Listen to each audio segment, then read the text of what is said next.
Hey Josh, sorry, I was grabbing my coffee real quick. It finished brewing right as I went live. Perfect timing. So I'm just now sitting back down here. The chair's being awfully loud today.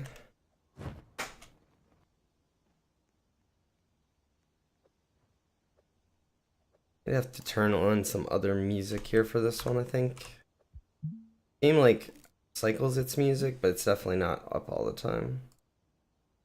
Let's load like YouTube.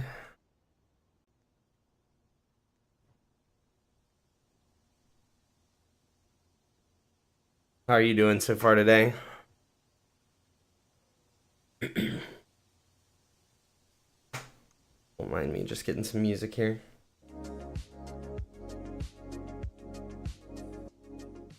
Down just a little, maybe. Sad I don't stream pet catchers. Well, I have something planned this week. Like starting we got what, 2.5? No, 3.5? No, 2.5. Oh god, I gotta do math. 2.5 hours. There is a this weekend only alpha test for a game that is it's my favorite game period right now. So I want to play that this weekend. It's only this weekend.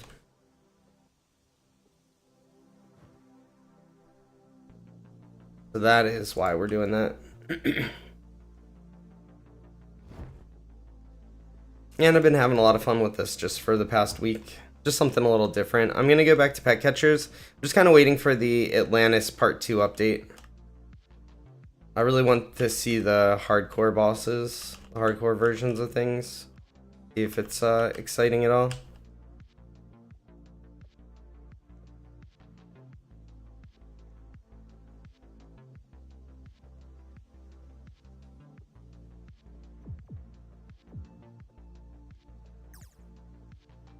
Just kind of waiting around for the next update to go back into it.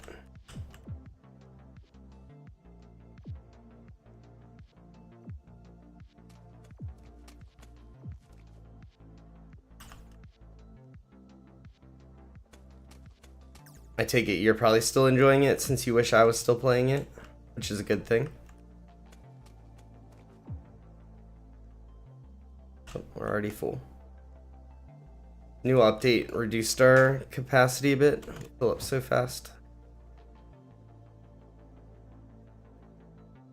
Yeah, the Atlantic update the Atlantis update wasn't really that good. Yeah, I mean it's tough. It's tough to like come up with things that are gonna be like really good for an entire 2-week period.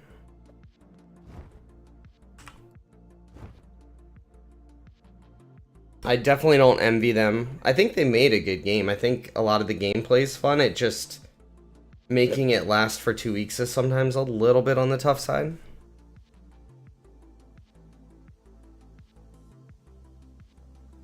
Yeah, it looked like there was some good stuff coming in the second update. That's why I just figured I'd wait. I knew this whole weekend, so this entire weekend, I don't plan on playing anything really besides probably some Evercraft. Excuse me. And then on next week, you know, we'll get back to Roblox and doing some other stuff here and there. Hey Dab, how's it going?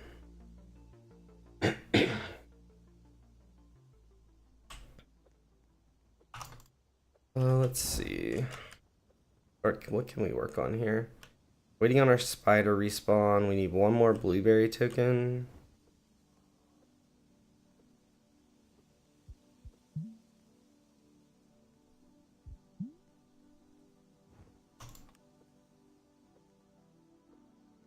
You started trading in pet catchers? Yeah, that's one of the things that can definitely keep it going. You enjoy trading. I just don't enjoy trading. Like, I'd like to play the games. I don't like to play what the whole watch Discord and do trades and stuff. Decent? That's awesome. I mean, it's hard to be the best, so I think pretty much anyone will settle for decent. Yeah, I really, like I said, I really like the gameplay of pet catchers. I think it's a lot of fun to play. The problem that I have with it is still just always going to be the fact that no matter how actively I play, unless they change something, I can't really progress my character guaranteed. You're just waiting for RNG to get a good hatch. Whereas like this game, I can just grind for the next 2 hours and I'll make good progress because, you know, everything is, there's no RNG involved. Well, that's not true. There is RNG involved, but it's just a better system for it. Got like 8 egg charm, 1 dark defender, 1 fallen angel, and some other secrets. Nice.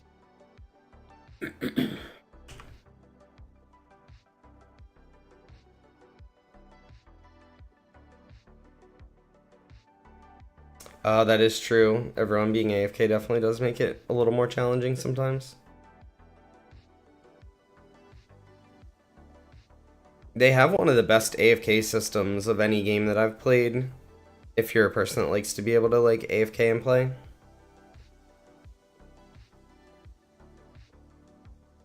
That's like the opposite of this game with Ant Simulator. They're cracking down on people macroing and stuff. They don't want people AFKing. This is like a totally different vibe.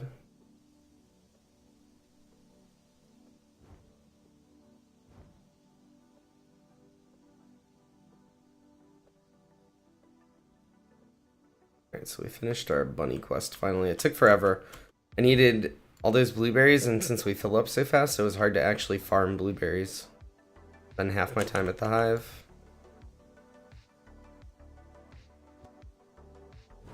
Alright, new quest is strawberry tokens. And some really, really easy stuff.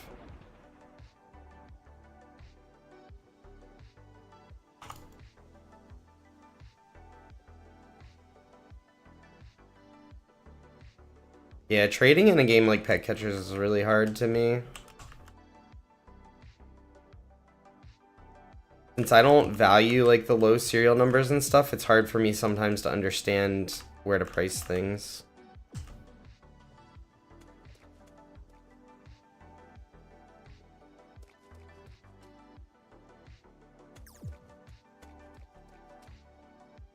If there was no trade in Pet Catchers, I'd probably still be playing it right now, for sure.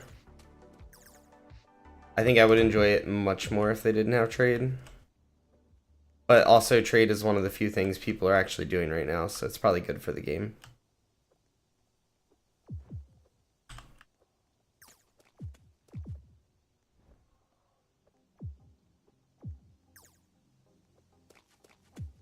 Like the worst field that I can possibly grind in. I'm just looking for strawberries.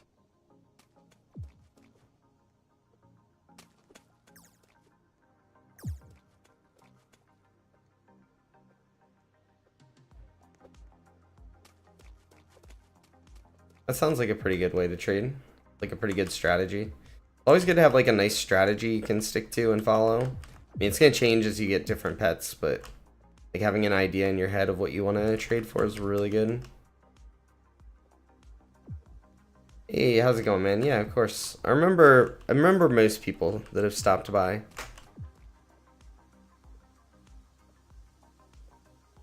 I can't say I remember everyone because there've been a couple of streams where we've had like a lot of viewers, but I try to remember everybody. Yeah, this is very, very, very, very, very, very, very similar to Beast Swarm Simulator. Just something new. Like Beast Swarm Simulator, I played that. That was the first Beast Swarm Simulator was the first Roblox game I ever played with my son. And I really enjoyed it. I like the idea of like crafting your hive and like theory crafting your best hives and stuff.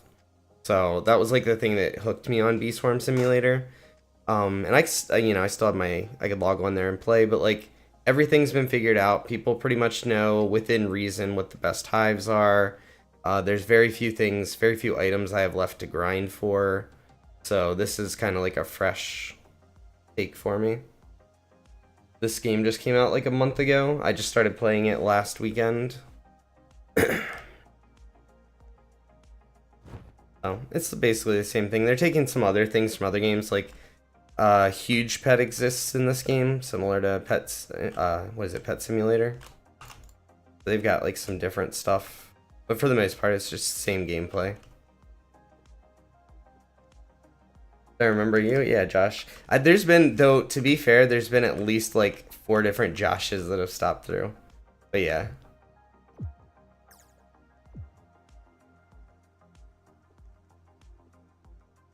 I have a very common name. So do I, though. My name's Chris, so. I don't think it's quite as common as it used to be, but like when I was younger, like every single class in school, I had like 3 different kids with my name too. Always confusing.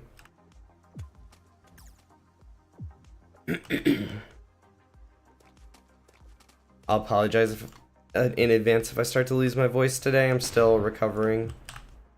Still getting over having COVID. That's the other reason I haven't been actively playing Pet Catchers. I kind of fell behind because I couldn't really play for a couple weeks when I was really, really sick.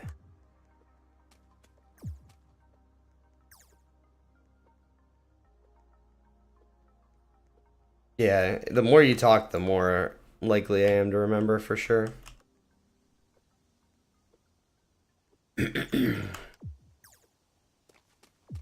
don't know if anyone's actually gonna want to watch me play Evercraft. I don't know what the plan is. I'll probably just make like a new character for a little bit on Evercraft. My friends will be playing it, but I don't want to stream Discord chat. I mean, I can stream and play with them too. I just leave Discord muted for chat.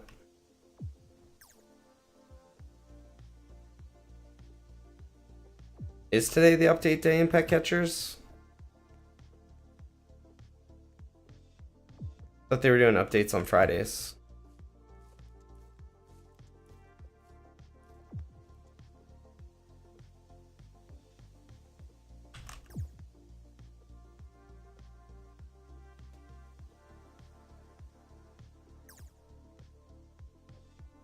Yeah. 22 more strawberries. It's gonna take a while.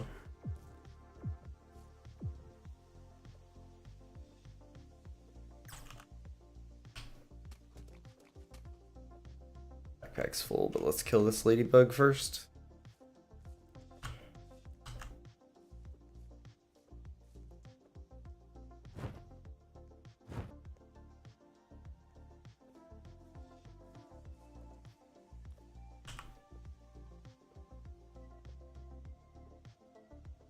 I was kind of looking at their Discord. The last announcement was from before the, well, it was from when they launched the update last week.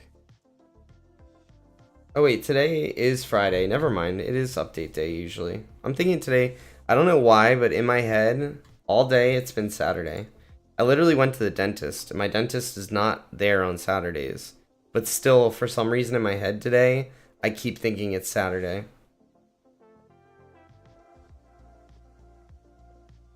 Oh, cool. You can see the timer. That's cool. Yeah, if it wasn't for this other game, I would be checking it out today. We'll check it out on Monday.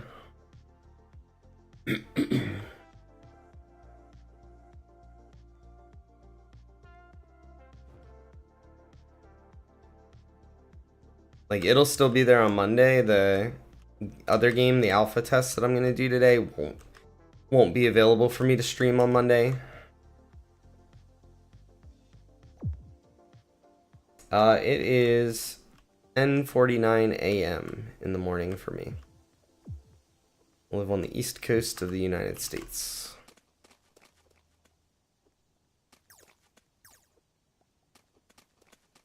Woke up at like 7:30, went to the dentist, ran my errands, got back, made coffee, and here we are.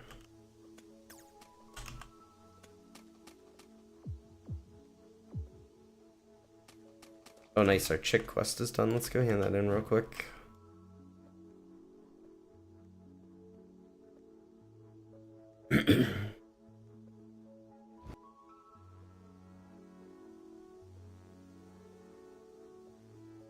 Yeah, the time's like middle of the afternoon for me.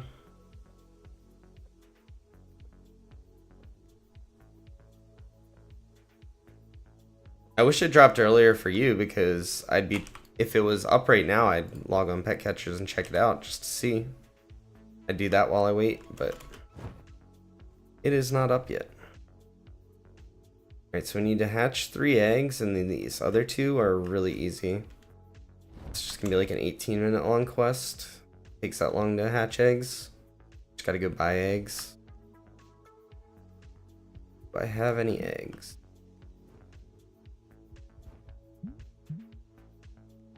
Two silver ones and 1 gold, but I don't want to hatch any of those, so we'll buy some the classic normals. These are expensive now. Holy shit, that was expensive.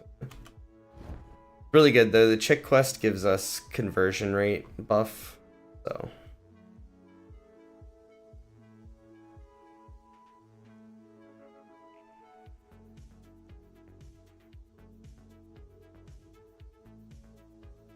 alright, come back in 6 minutes and we'll see what we hatched. Dude, it'd be crazy if we actually hatched a huge pet. That's how you get the huge pets, is from hatching. You don't, as far as I can tell, you don't get them from the jellies. You gotta hatch them out of eggs.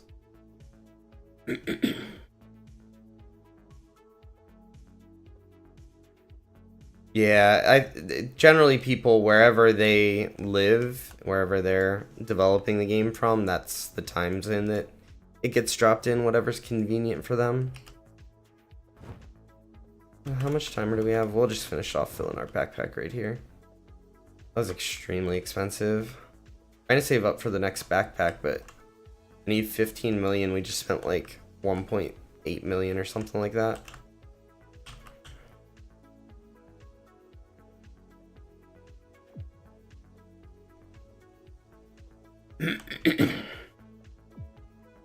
What I looked at the Discord for this game just to see what people were doing. I usually do that, like see what's popular. I think Blue Hive, which is kind of what I am, seems to be the like meta right now. I don't have a lot of control because I don't have enough resources to just spend jellies and make my hive the way I want it to be yet. I think I want to eventually try like making the white ant hive though. It seems like it's actually really good on paper. Like doing some, like just looking through the index here, and the best farming ant, like the one that you want to stack a bunch of for getting like for farming pollen, is this one. And it actually has, I think a lot of people overlook it, it has the second best collection or conversion in the game. It's a really low number. Like this 120 is really low compared to like diamond ant, which is 800, but it's 120 for every 1 second, whereas this is 800 for 4. And diamond is the best conversion ant in the game.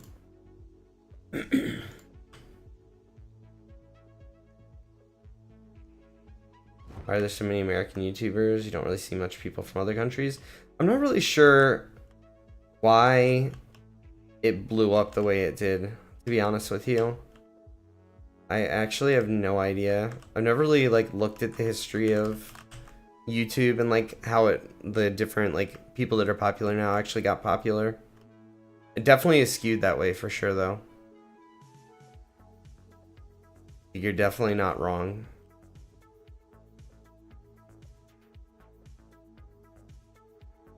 There are definitely big YouTubers from other countries though. Like it's not like they don't exist, it's just it's definitely skewed towards like North America for sure.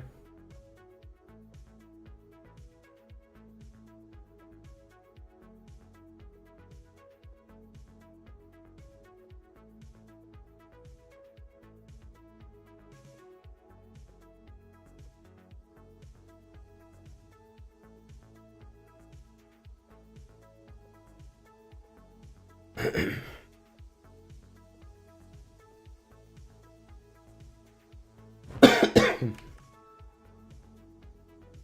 supposed to make a little mute button for my stream. I was gonna mute whenever I had to cough, and I completely forgot. Like a hotkey for it, that is.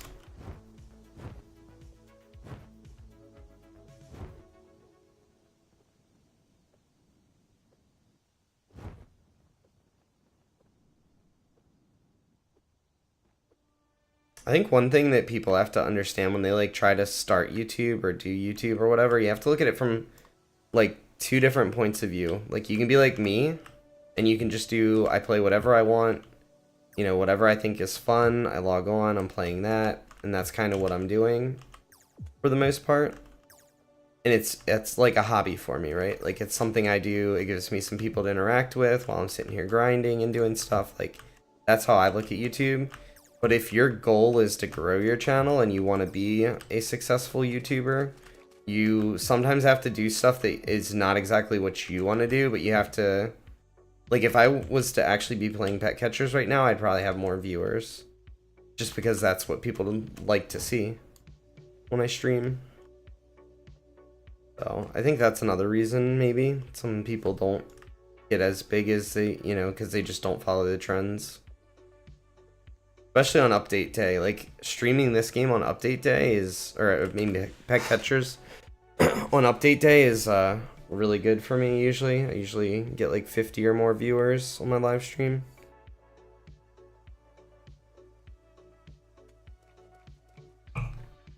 But this is just like a hobby for fun for me. We're taking advantage of our little buff in this game right now. They did an update yesterday.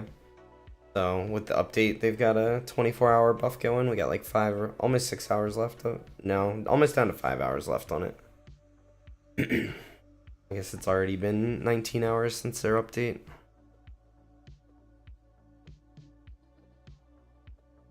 Our egg hatch timer.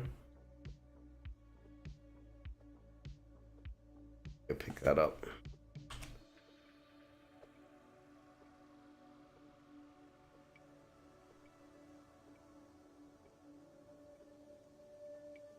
Really good timing. Did we get? No matter what the like ant you get, the animation for it looks really epic. Makes me think I'm getting something good every time.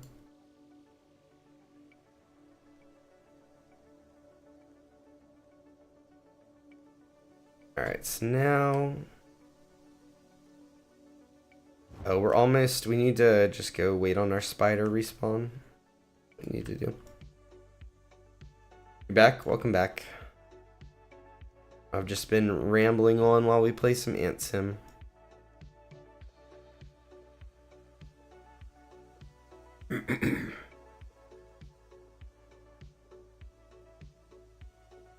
Spider's actually scary. He 2-hits me if he hits me. Like, 2 hits kills.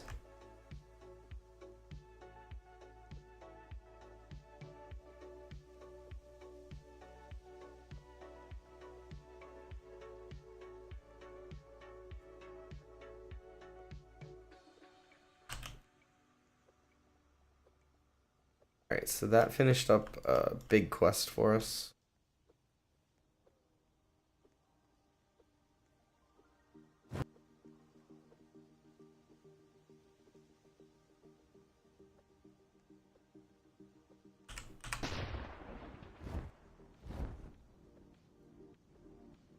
You're getting some food? Nice. At some point I'm gonna eat some food. Probably what I think I'm gonna do is heat up some food right before like 12:30ish when we're waiting for the other game to open up to for the alpha access. I will probably make some food then. I have some leftovers in the fridge I'm just gonna heat up. Already have a plan for it. Alright, so let's just go ahead and knock out our pumpkin and cactus for this quest. We'll probably finish this quest before this quest.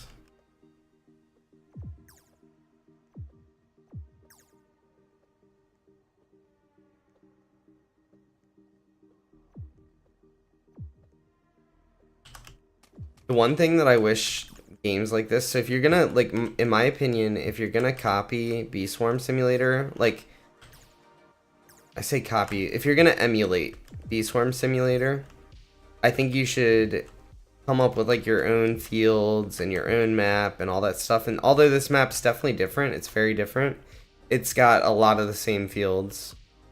You know, the pumpkin, the cactus, the bamboo, the blue flower, like, all of that stuff. Like, I think they should have came up with their own names and themes for them. I played very little of Pet Simulator 99. I played maybe 20 hours worth of the game, give or take, something like that, if that. My son and I played for a little bit.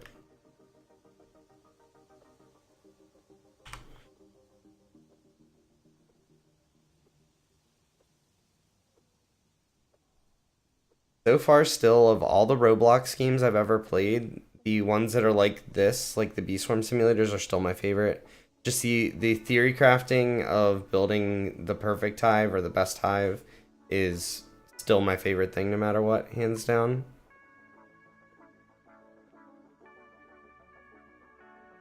Why am I using that tool if I have enough to buy a better tool? Because the majority of the pollen that I get comes from my bees themselves. Me upgrading my tool is going to be very minimal impact. Whereas saving to buy a backpack that's going to almost double my capacity will have a huge impact on how quickly we farm here. So that's why I have this instead of a better tool. I just picked the tool from like a very cheap shop that had a big spread area, well, the biggest spread area, so that I hit more flowers. I have more chances to knock up the fruit things that we gather.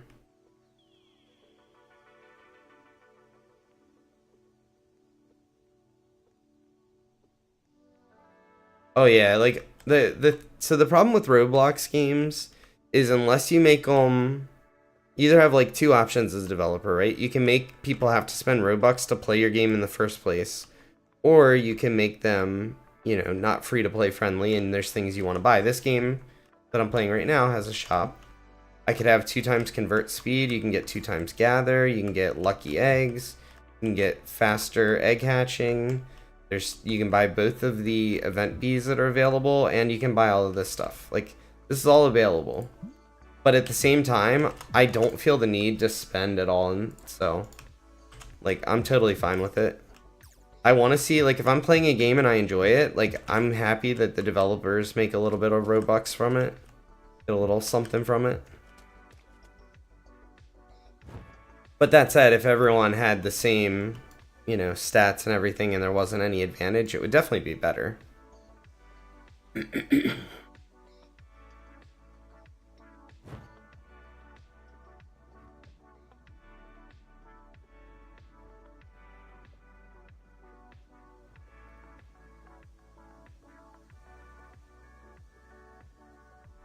Yeah, I don't know if there's a way to do it or not. What I think Roblox developers should do, if there's a way for them to do it, is make it so that, like, let's say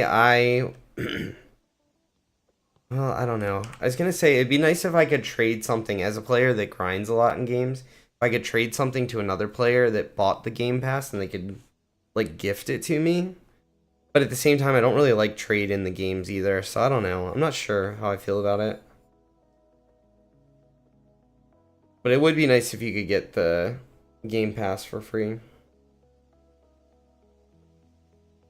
I think Pet Sim X was a pay-to-win game. I never played Pet Sim X. I only played 99. And I don't think I played enough of it to really give you an answer as to whether I think it was pay-to-win or not.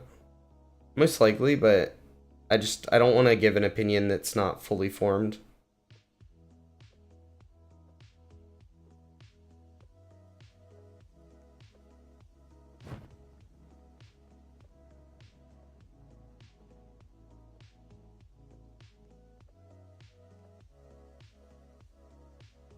Our egg might be done. We'll just go fill up one more time. We're not in a huge rush.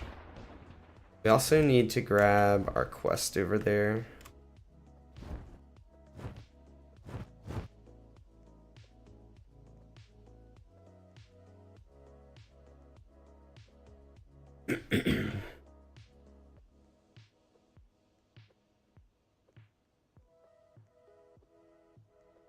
Yeah, I never got into that one.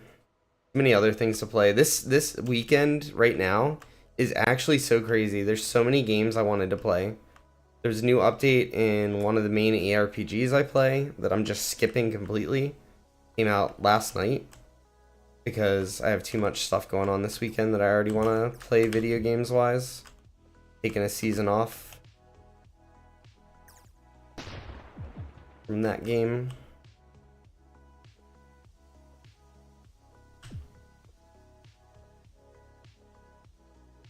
Yeah, so that's one of the problems that I still have with pet catchers a little bit.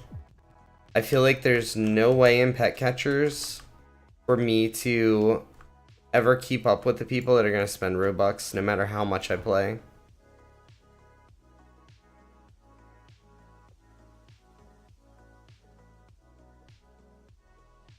So that's one of the reasons that I'm not on pet catchers right now. It's mostly just because I have other things I want to do this weekend and we're waiting for the update anyway.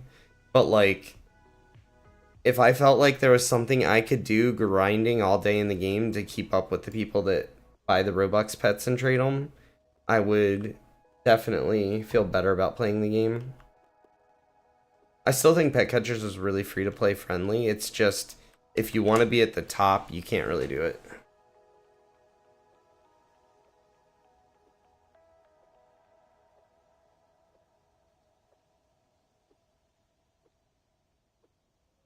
Yeah, I don't think Pet Sim X or Pet Simulator 99 are things that I'll ever really get into.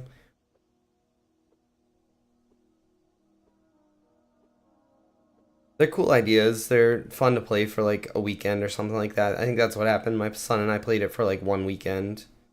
And by the end of the weekend, I was like, okay, I've seen enough. This was fun, but time to find something else more satisfying. Could I make a video of pet catchers? What kind of video?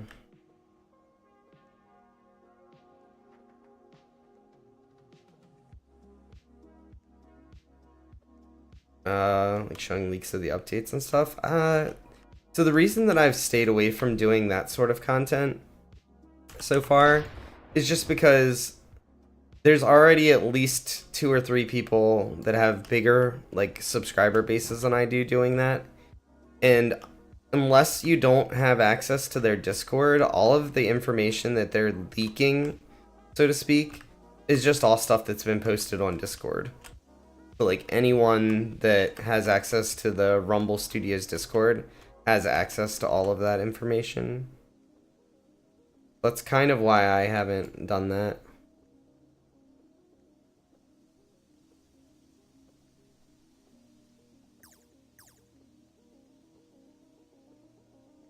Yeah, I don't know. I have to think about, like, when I get back into pet catchers a little bit next week, I'll have to think about what kind of content we can do with it to kind of keep it fun.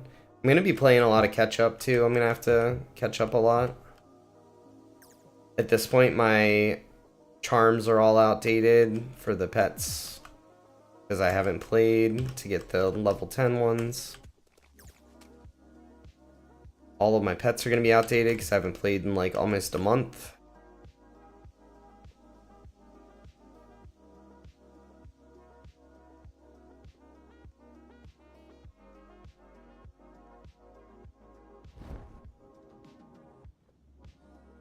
I don't know what I'm gonna do when we get back to pet catchers. I'm not sure.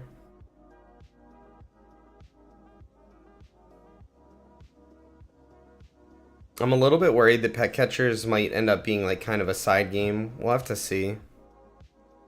It depends on how good this next like 2 or 3 updates are. How much it can keep me engaged.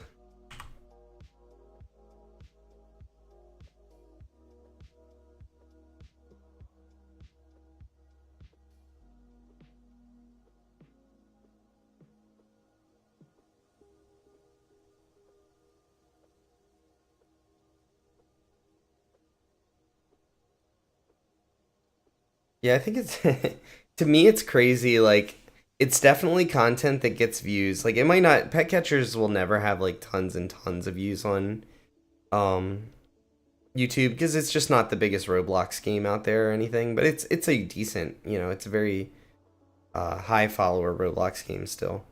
But it's crazy to me how many people want to just watch someone else hatch eggs and see what they get.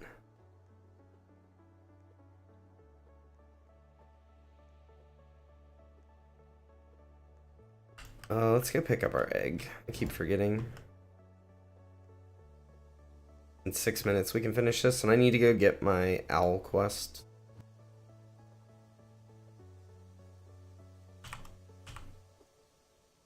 We get anything good? Nope. Just a common.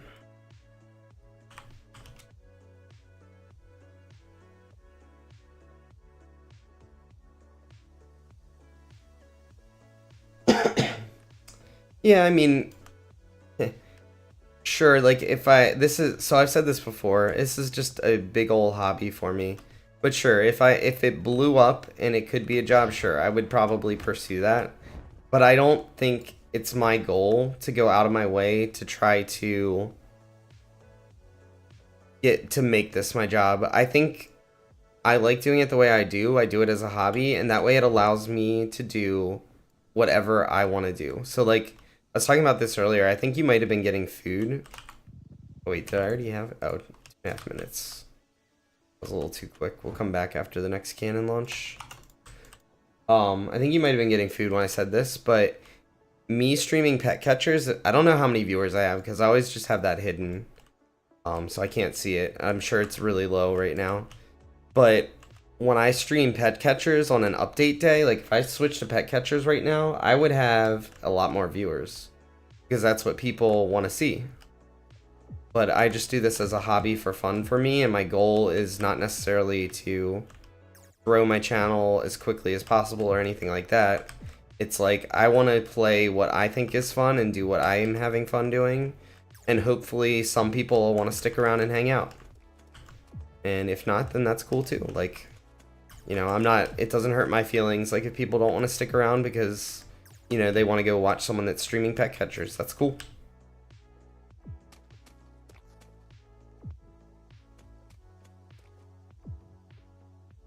So I'm keeping it, you know, I'm just kind of keeping it like that for now. You know, maybe sometime in the future that changes, and my opinion of that changes, but, you know, I definitely don't want to feel like, for example, like let's say I completely stop enjoying playing pet catchers, like I'm just not enjoying it at all.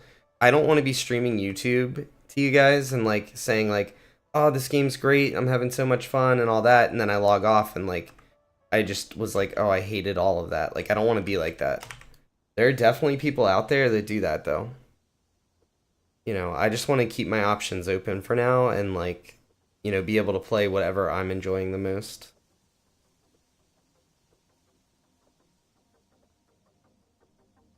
I mean, right now I owe pet catchers a lot, you know. As far as my YouTube subs go, they over doubled just from pet catchers alone over the course of like 3 weeks.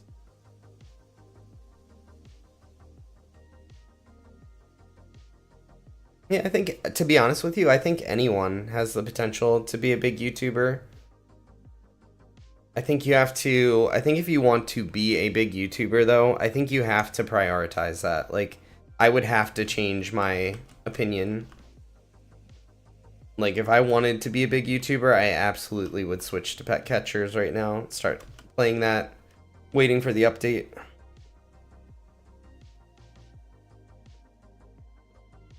Alright, let's go see. We should be able to pick this up either now or very, very soon.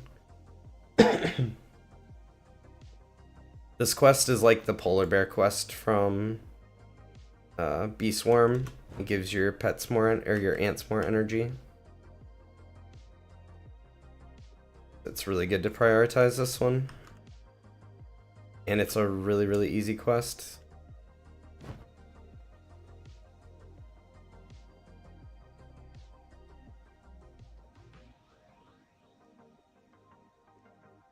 So I'll tell you, I've been streaming off and on between Twitch and YouTube now for at least 10 years.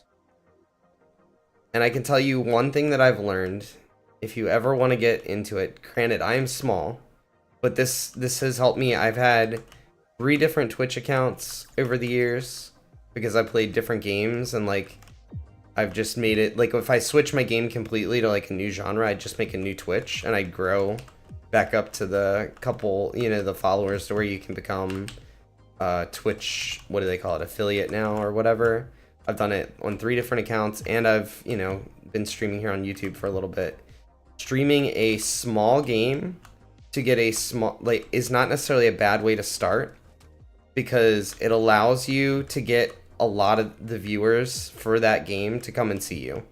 So like if you try and stream a big game right off the start, it is almost impossible for people to find you. So streaming like a small game when you're very, very first starting, it's actually pretty good. But once you get to a certain point, you have a certain number of people that stop by every day. You get to a certain point where you've got like a certain number of subscribers that'll see you if you switch games. You're better off at that point to switch to a bigger game. And that'll allow you to grow you basically, if you want to be big, you can't do it on a small game completely. But starting on a small game is actually pretty good. I am 37. I think people are really thrown off because I'm playing Roblox at this age, but the whole reason I play Roblox is because that's what my son plays. I play other games as well, but I just found the most success so far streaming Roblox, and this is what I've been playing a lot of lately because I've mostly been playing games with him. Yep. That's why I'm not concerned about making this my career, This is just a hobby.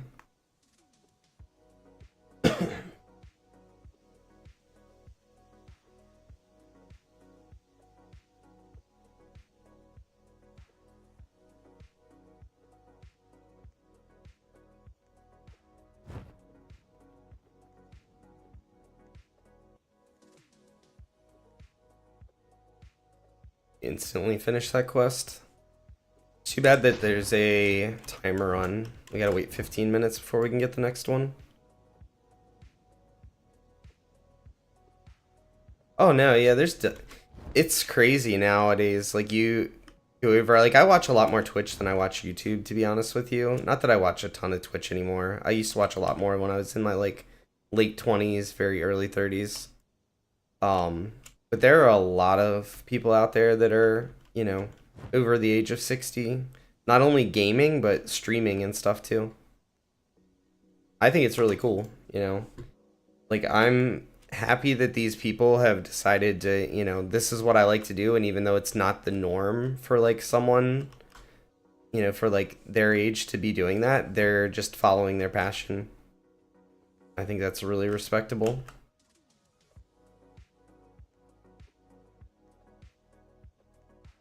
Plus, I mean, I'll be honest with you. I'm 37. I don't feel like I'm 37.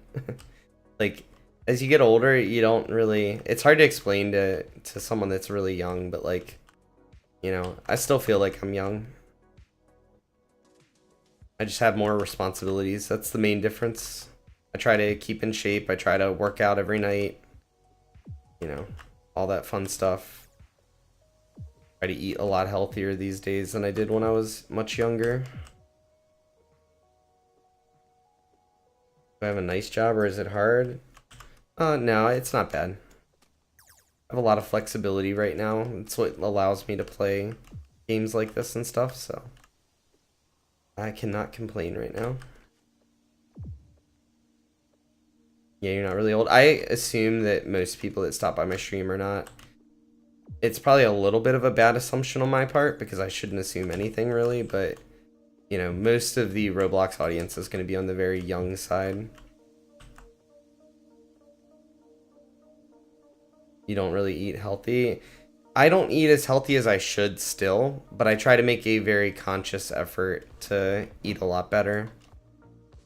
I try to do, so these days, I do more meal prep and stuff. So like, I'll make, like tomorrow, I'm going to put some chicken, season it, put it in the crock pot, and then let that cook all day.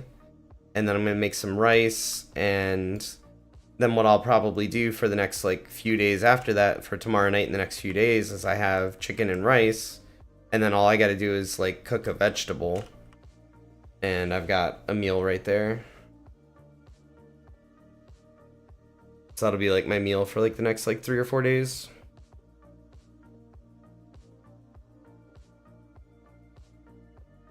Oh my god, it is so hard, and people have access to DoorDash.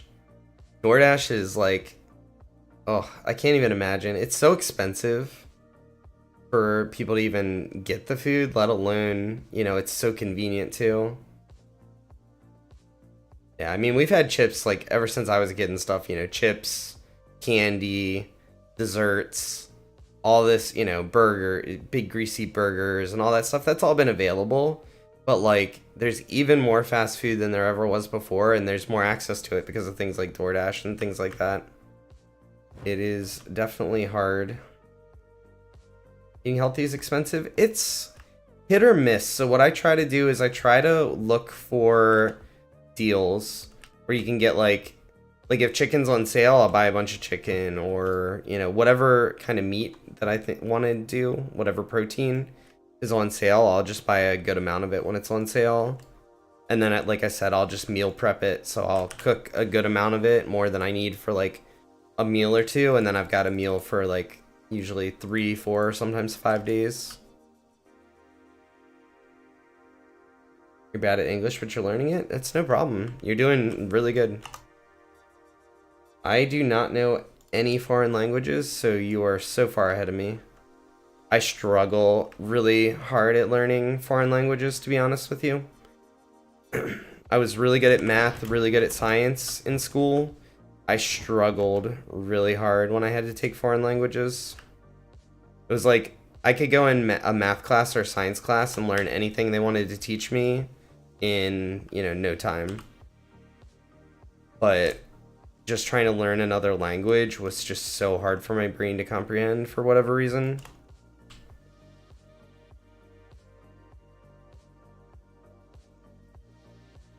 I probably don't know all the words well, I definitely don't. There's still words in English I don't know.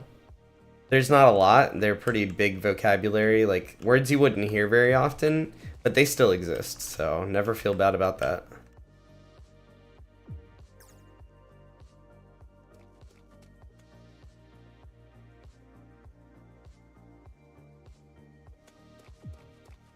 What language is your first language? Out of curiosity.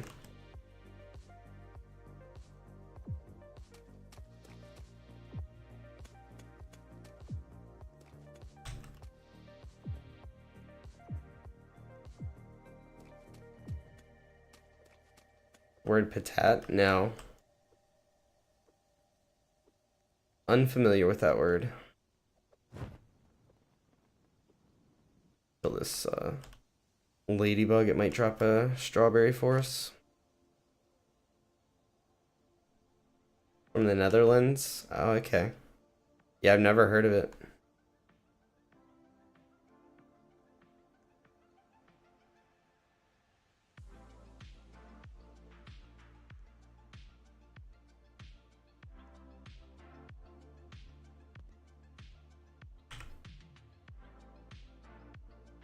Well, I've heard of the Netherlands. I just hadn't heard of the word. I mean, I'm familiar with the Netherlands. So my geography is not perfect, but I try to be, not your typical American that doesn't know the world very well. I might not be able to exactly point out every single country on the map, but I can tell you where most countries are generally located.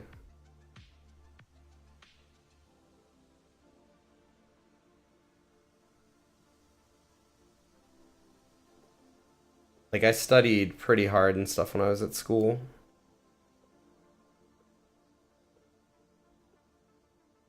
Took a lot of pride in my education. Spent a lot of money on it too, so, I may as well. We gotta get, like, a lot of sources from, like, every field.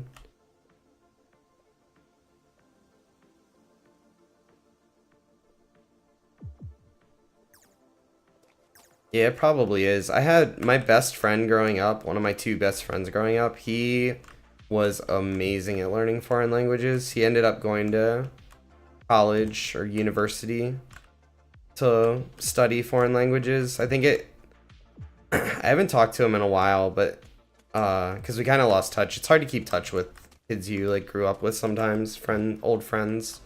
You know, life happens, you get married and stuff, and it's a lot harder to keep up. But when I had last talked to him, I think he was fluent in like 6 different languages, and his whole career was, you know, he would translate for different companies and stuff. Like that was his whole career. But it was just so easy for him to learn all that, whereas like I struggled so hard.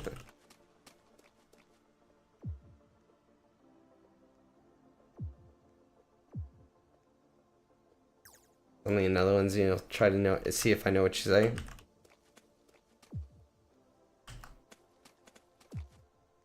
It's funny, like sometimes like if people talk in like some Spanish or German or French, sometimes I can figure out what they're trying to say.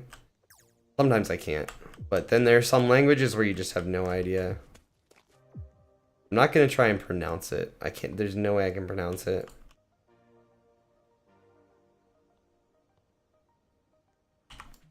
Let's see.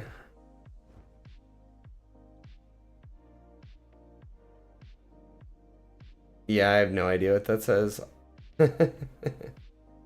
No idea. It looks more similar to French to me. Like if you didn't tell me what the language was and I just had to throw a random guess out there, it looks closest to French to me just looking at it. But I'm really bad with languages, so that's really cool that you can speak Spanish too.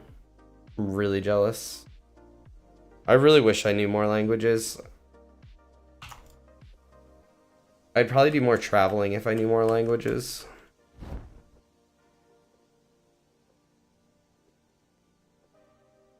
Well, I appreciate that. I try to, you know, if I'm gonna take the time to go out of my way and stream some, I may as well try to make it the highest quality that I can. You know, I don't have a lot of resources. I don't have a webcam that works right now. You know, I don't have a lot of things that I could do, but like of the stuff I have, I try to make sure that like my mic is pretty good and things like that.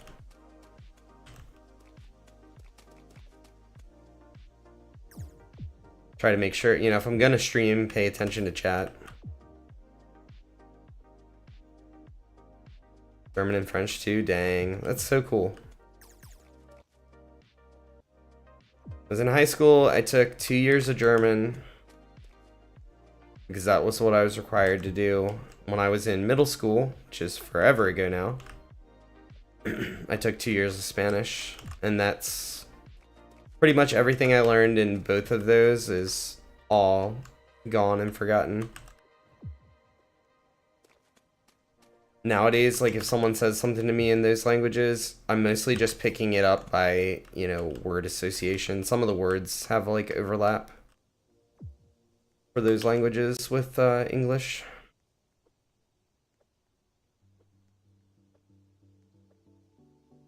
You have family there? Oh, that's cool.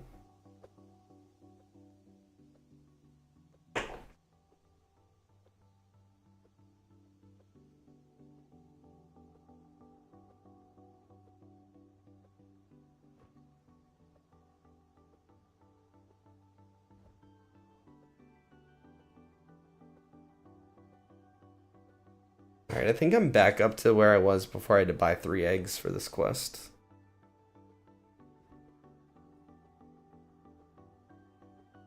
I still need like 7 million more nectar to buy the backpack. It's crazy how much of a grind it is. You can say bonjour. Yeah. You're always gonna have ones that you're gonna be weaker at, for sure. Probably whatever you use the least of, or you don't study as hard at. Let's do mushroom.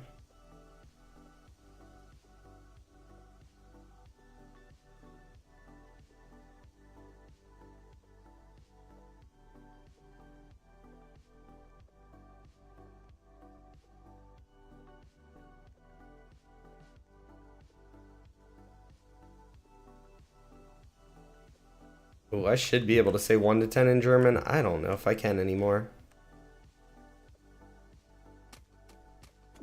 I know 1 to 10 in Spanish. I don't know about German. Was it eins, zwei, drei, something? I can't remember 4.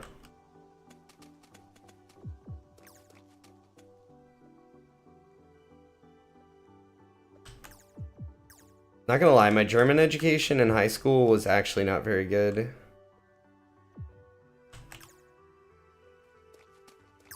They were short-staffed on teachers, so like it was definitely not the of all the classes I think my education in high school was actually really good overall, but the German was not the best.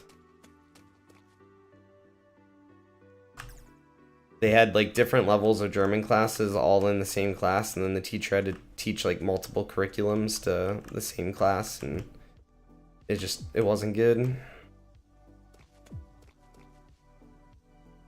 But I also didn't really care because I knew foreign language wasn't my thing, it wasn't my strength.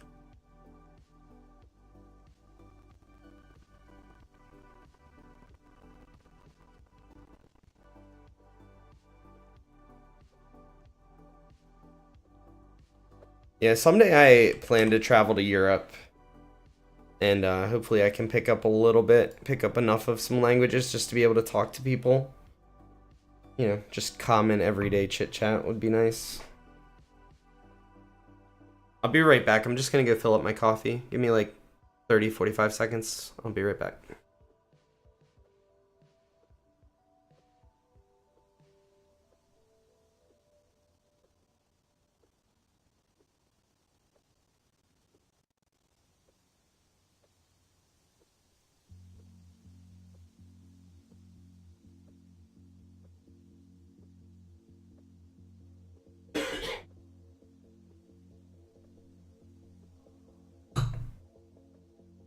Alright, I'm back.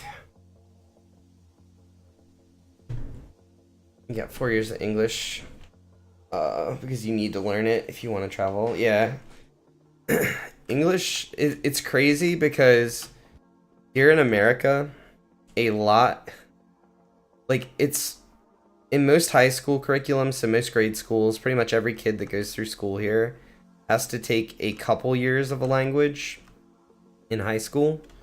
But after that, we don't really get much education. We get enough to learn like maybe the very, very basics, and that's it usually.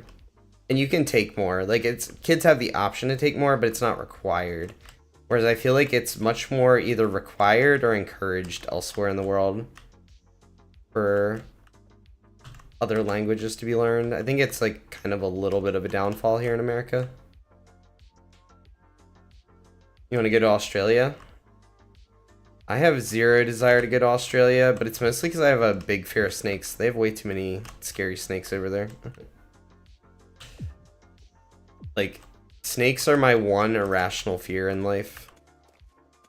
I do okay with them, but I'd rather just not. Like, it's funny, I was never scared of snakes. So this is story time here. I was never scared of snakes all the way up until high school. When I was in, I want to say 11th grade, my 11th year of school, I went on a date with a girl, took her to the movies. Went to the movies, we went mini golfing, we did, you know, your typical like first date, like casual high school sort of stuff. And we were good friends before we went on this date. So like I had already been over to her house a bunch of times and stuff. So we went back to her house. We're hanging out there, and she lived directly on the like next to a lake. So like her house itself was like right on the lake, and the lake itself had a trail that went all the way around it. So we decided to go for like a little hike, you know, just go out walking. And it was, when we left her house, it was like not quite dark yet. It was like middle of summer, probably like late spring, you know, this time of year, maybe like a month or two later in the year, probably. So it was pretty late. We went out and we could just kind of see just enough to like see the trail, but not a lot. And we didn't have any like, smartphones didn't exist, so you didn't have like a flashlight on your phone. We didn't have a flashlight or anything. So we got about almost a mile. It was like 3/4 of a mile from our house on this hike. And of course, she stepped on a poisonous snake, which turned around and bit her. And I couldn't even see exactly what happened at first. She was walking barefoot too, on top of that. So she stepped on the snake, it turned around, it bit her, and she just started to freak out, yelling, screaming, just hysterical. And I had no idea what was going on at first. Eventually I looked down because she was hopping up and down on one foot, and I was able to see like the outline, just barely see the outline of the snake. But we couldn't tell what kind of snake it was because it was so dark. But her foot really quickly began to swell and she couldn't walk on it. So, and I literally, thank God, this girl was like 95 pounds. I don't know what that is in kilograms. She was extremely small and extremely light. Very thin, very short. And I had to carry her 3/4 of a mile back to her house, and then that was the only date I've ever been on that ended up in the hospital, because we had to call 911, get an ambulance to bring her to the hospital. That was how that first date went. Needless to say, we didn't go on a second date, but it wasn't because of that. We just decided we were better friends. But that was quite the adventure. And for whatever reason, ever since then, I have had an irrational fear of snakes. Yep. That's how I got my fear of snakes. I didn't even get bit by it. It was just such a traumatizing overall experience. Like, I saw everything she went through.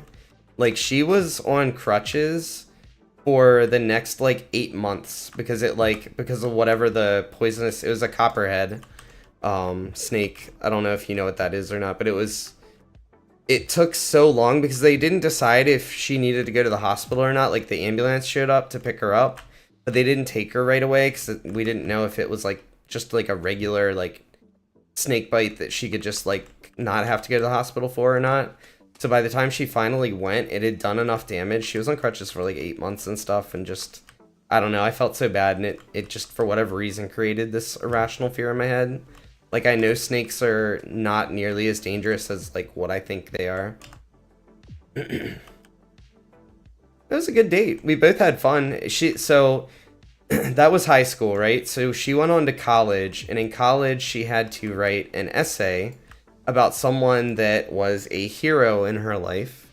And she literally wrote about that event, that I was her hero because, I was there, I took care of her, I carried her all the way back to her house, made sure that I went to the hospital with her and everything and waited it all out. Like, we both have like an overall positive experience of the whole day. It was like a whole day together. And we were still good friends after that.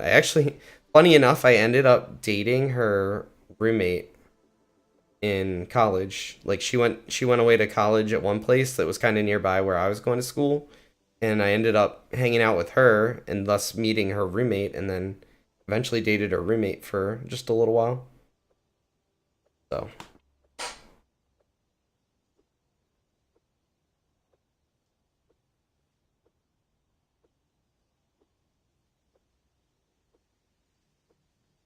I feel like when you're as old as I am, you eventually end up with a couple of stories like that are just a little out there. Do I have a girlfriend now? No, I am single. I was married for a couple of years, and I dated the girl that I married for a bunch of years before that. We were dated for a long time, had a really long engagement, got married, and then, ended up getting divorced, as many marriages end. We got divorced. We separated in 2020 and got divorced in 2021. Where do I need to go? Bamboo and Poppy. Both down here. So I've been divorced now for like 3 years, and to be honest with you, I'm not really... After having been married and being in that situation, being in the long-term relationship for so long, I've just kind of been enjoying being single, to be honest with you. I definitely have not been looking to date. I got plenty of stuff going on in my life. Like, I'm plenty happy right now. Is to be in a committed relationship and to like actually you know, date someone and you eventually usually end up moving in together and all that stuff, it requires a lot of sacrifice. I think that's why a lot of, you know, relationships eventually end in like breakups or divorce, because unless you are extremely, extremely compatible, you know, someone's always making a sacrifice for the other person usually. And it just eventually wears on you. So it's just kind of been nice to not have to do that. Like if I want to play games all day today, I'm free. I don't have anything else. I lined up my schedule so that I don't have anything else I have to do today. I can just game all day if I want to. But if I was in a relationship, there's no way. It would never happen. Don't I feel alone without a wife? It's, yeah, sure, for sure. There are times when it's lonelier. But I have a son. I don't have him all the time. You know, I only have him like on weekends and stuff usually, which I don't have him this weekend. That all depends on the weekend. So it's definitely lonelier, but I don't feel like being lonely is not a good enough reason to want to seek out a relationship. That's not really fair to the other person. If the only reason I would be in a relationship with someone is because I don't want to be lonely, that's not a good relationship to be in. When I was younger, for sure, I definitely felt that way. But as I've gotten older, I've realized that, like, you have to be comfortable with being alone. Hey, Blaze, how's it going, man? I still remember the day that Blaze started Pet Catchers. You got a little bit of a late start to it. Everyone else, we were all grinding hard. And you were still trying to figure out how to get to the Molten area. How's it going, man?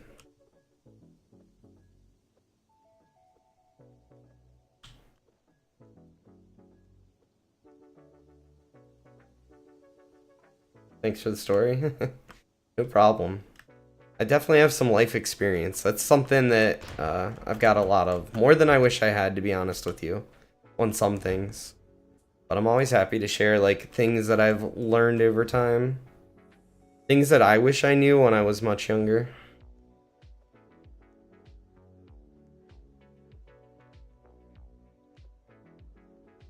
You remember that? Yeah.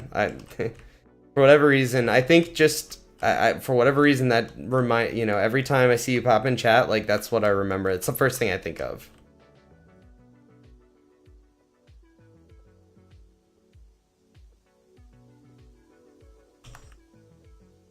How have you been, man? Are you waiting for Pet Catcher's update to come out today? Is that what you're up to, or are you just hanging?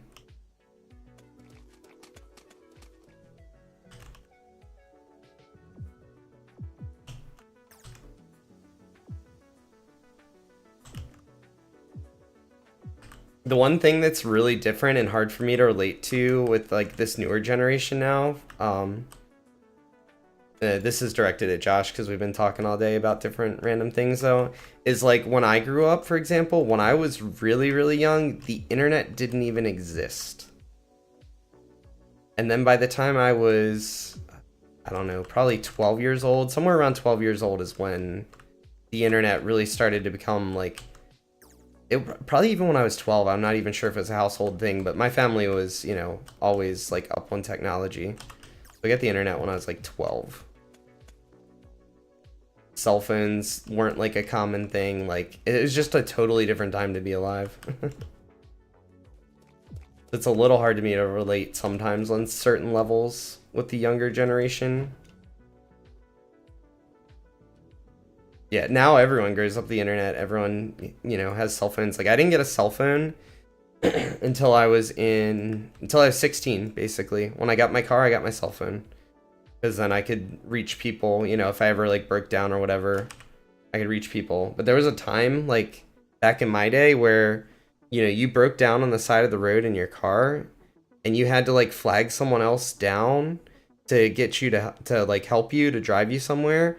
Or you had to, like, walk up to someone's house and ask to use their house phone so you could make a call. Like, it's just a totally different time period. You don't really play it too much anymore? Yeah, I'm on a break. We're gonna try it out some next week and see how we feel about it.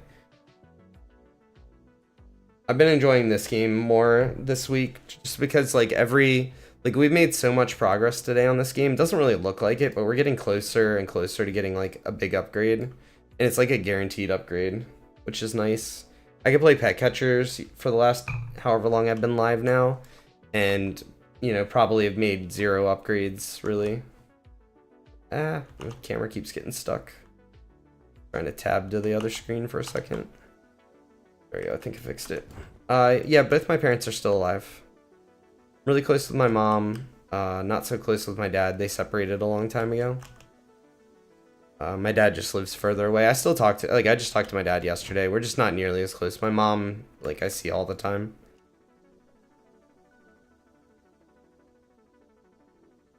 Our chick quest is done. Looks a lot like B-Swarm. It is.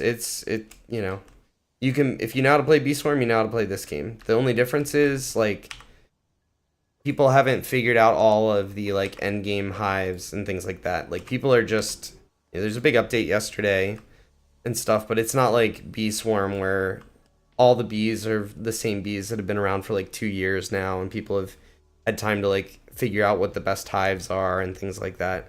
This is all new. This game's been out, a month and a half now, so people are still figuring it out, which I really like the theory crafting of, putting my hive together and stuff. How old was I when I started working? So a little bit of a complicated answer there. So in America, to work for anyone but your family, to actually get paid, have income, and all of that stuff, for someone that's not, for, a different company or whatever, you have to be 14 years old. So that's the minimum that you have to be to get, a work permit. You need, a work permit if you're under a certain age so that you can work. However, if you're working for family, you can actually work for family. So probably when I was about 11, my dad he was a firefighter, but then firefighters here, I don't know what it's like elsewhere in the world, but here a lot of them work 24-hour shifts, and then they have 48 hours off. So they basically work one entire 24-hour day, and then they have 2 days in a row where they're off. They have 48 hours off, and then that rinses and repeats. You literally do that just 24, 48, 24, 48. So on the 2 days off, he started a landscaping company, doing landscaping, mowing people's grass, doing their flower beds and all that stuff. And I worked for him from when I was 11 until I was 14 during the summers. So I started when I was 11 working for him, and then when I got to be 14, I wanted to have some job experience that wasn't just working for my dad. So then I went and worked at a plant nursery, since that was kind of similar, and it was really easy for me to get a job doing that since I had already been doing landscaping. So I just worked at a place that sold plants to people, sold trees and stuff. And I did that for quite a few years, and then I started bouncing around. So basically from when I was 14 on.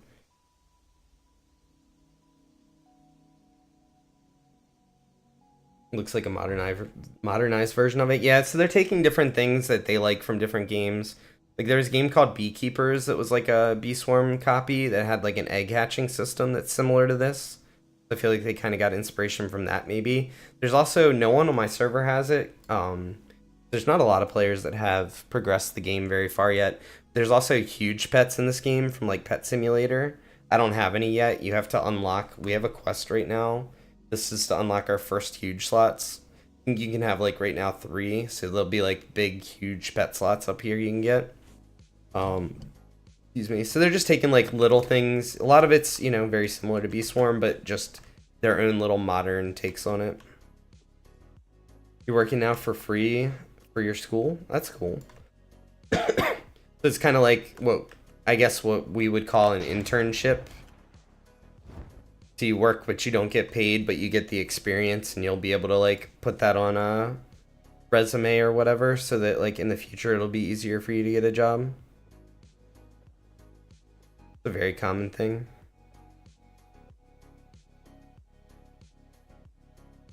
Six ladybugs, and the rest of it is really easy.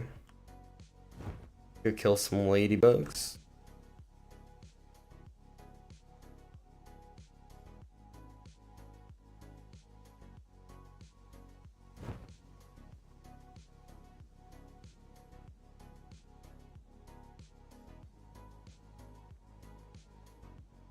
Do I have a weapon? No. I am actually in. So there's like in America, there is two groups of people. There are the people that love their rights to have a gun and a weapon and all of that stuff, and they think it's really important and they want to defend that right. And then there are people like me that think way too many people have access to weapons that shouldn't. There's way too much gun violence here in America. And I think, I'm not saying everyone should have all their guns taken away or anything like that, but I am of the opinion that just way too many people have access to weapons. I have no need to have a weapon to defend myself. I don't feel the need to. And I live within 20 minutes of one of the cities here in America that has an extremely, extremely high murder rate, unfortunately. And I still don't feel the need to have one, so.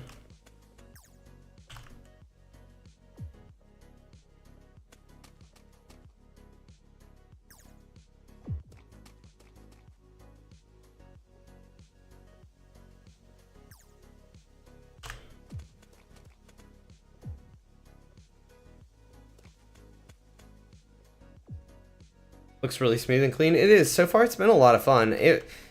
There's like a period in it. So like you start off the game, right? And it's, you know, it's kind of a little bit slow, not too bad. You kind of cruise for just a little bit. Somewhere around the point where you get to like maybe 10 of the ants in your colony, you get to a point where it like slows down. It's like, man, it's going to be forever for me to get through the rest of it. And you kind of grind your way through to like 15 or 20. But then once I got to the point where I hit 20, the like these 5 and like the next upgrades and stuff happened really fast. Now we're just kind of, it's got like points where you definitely have like long periods of grind where you don't get a lot of upgrades and then all of a sudden you get a bunch at once. But it's been fun. I like the grindy games. Got about an hour. In another hour, we're going to be switching games to a game that is a MMO. So it's like a, you know, you can play together with people, open world. It's very old school, based off a game that was made 24 years ago, 25 years ago. Heavy influences from a game from 25 years ago. And the graphics for it look just like Minecraft. Be careful. I've lived in this area for the majority of my life. My family grew up here. I'm not worried about it. To be honest with you, most of the violence that happens in cities and stuff like that, most of it's drug related, drug and gang related. So if you're not, you know, buying drugs or selling drugs and you're not in a gang, you're, you know, the only way you're, not the only way, but you're more likely just going to get shot like if they were shooting at someone else and they accidentally hit you. If that makes sense. It's not like people are just walking the streets murdering random people. Sure, that happens upon random, but it's not, that's not the common. That's not why the violence is so high. It's drugs and gangs. Is it on Roblox? No, it is a standalone game. I'm actually a tester for their game. So like I can play it whenever I want to play it, but normally it is only available when they do tests like this weekend. So like I can play it and I can log on, and I have a couple of friends that have access that are testers as well. So I can play with them, but like if I want to play like with a larger group of friends or just with like other people, like an MMO is usually more fun when you play with other people, right? So when I log on to test the game and like look for bugs and do all that stuff, it's not nearly as fun because there's not, you know, you log on and there might be like 5 to 10 people online across the entire server, which is a really big, you know, world for it to be. They're not even nearly done finished the world, but it's still huge. So it's much more fun to play on a weekend like this where a lot of people have access to it. If you sleep, you're working. Yeah, we have like opposite schedules. It's crazy how like that's one of my favorite things about streaming is I get to like talk to people that there's no way I'd ever talk to otherwise.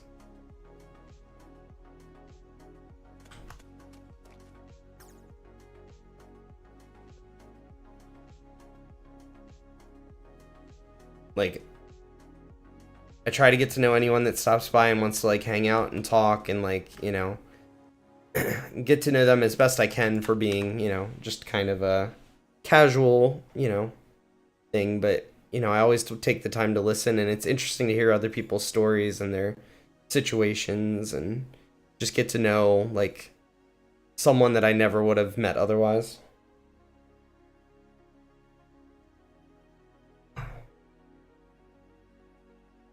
That's also one of the reasons I don't mind being small on YouTube or being small on wherever I'm streaming or whatever I'm doing, because the bigger you get, at some point you get so big that you can't really, like if you ever watch like really big YouTube streamers like live stream, you can't read everything that's in the chat because there's too many people. You got a crazy story? I'm here for it if you want to share it.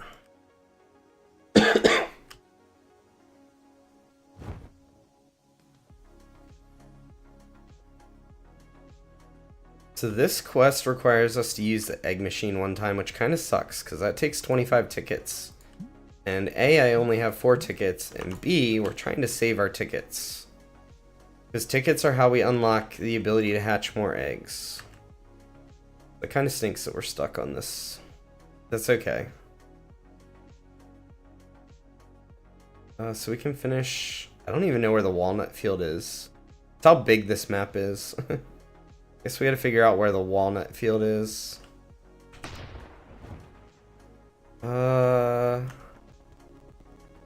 It's either there, or over here somewhere. Check what this field is here. If it's not this field here, then we'll go and do a round in the bamboo and we'll check another field.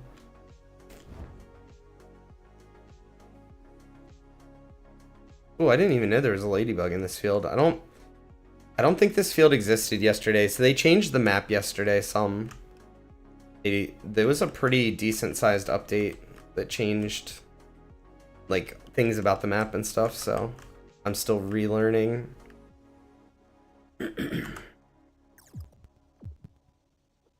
So anyway, let's see. Yep, this is indeed the walnut field. Awesome. Okay, so now we know where the walnut field is. Like yesterday, was the day they added bubbles, for example. So the pet that has, I have a bunch of the ants here that have bubbles. Like that didn't exist. The ant existed, but they added the bubbles as a passive to it. And there's also one of the ants here, the one that's on fire. This one existed before, but now it does the flame stuff, So bubbles and flames are new. There's a lot of like new stuff came out yesterday.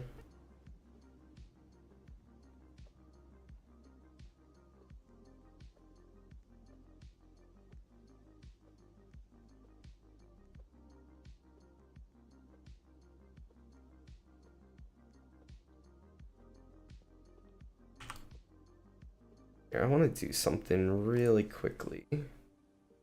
OBS today, let's see.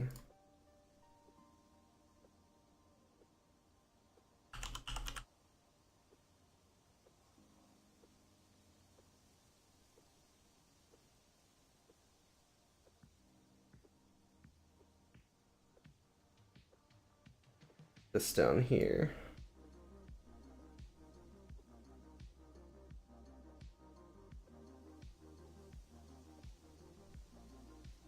I don't know if that's readable or not, but that's what we're going to be playing here in like an hour. I should have put that up earlier. 1 sec, I'll read your story. Go back to the walnut field and finish this quest. When you were a child, you played with a pair of scissors. Your parents said careful, but you were shocked, so you felt, and you got a pair of scissors in your eye. Pair of scissors in the eye? Oh, that sounds terrible. You're so close to going blind. That is crazy. I'm glad that that didn't, turn out that way. I'm glad that everything's okay.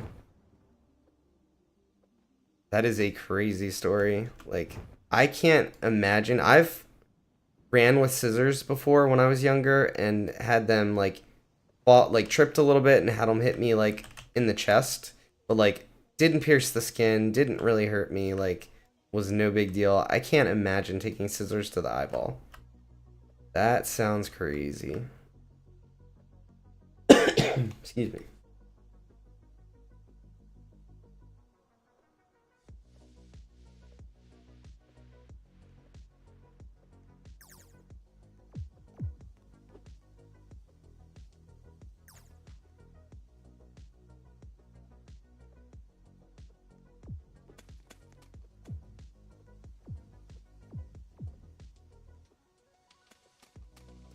You got a scar close to your eye? Well, I mean, I'll take a scar close to your eye over you being blinded. I think that's a good trade-off.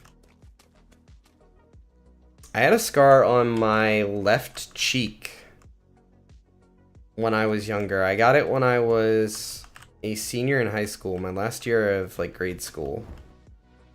I went snowboarding, I fell, I hit the rail that I was trying to grind on, and I got a scar on my cheek. That was like, it was a decent sized scar, but over the years it's faded. Mine's almost completely faded. I don't even notice it in the mirror anymore. It was like, I guess it was kind of a small scar. It was definitely like very visible when I first got it. I'd say over the course of like 15 years, it pretty much disappeared.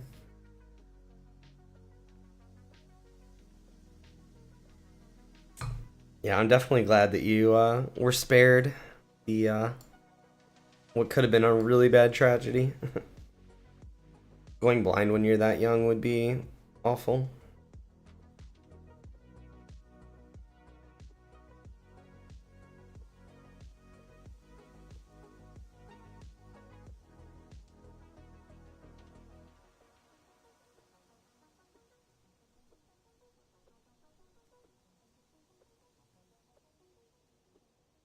Oh man, I'm already getting excited for the Evercraft online test. I'm in their Discord server and I just took a peek at it, and there's already like 10 people just sitting in like a random Discord channel there waiting for it to come up, and it still doesn't come up for like an hour. You're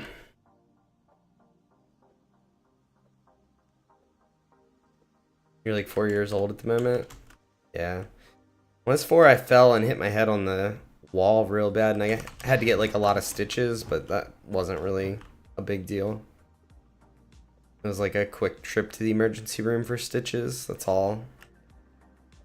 Definitely nothing that could have been nearly as tragic as your story.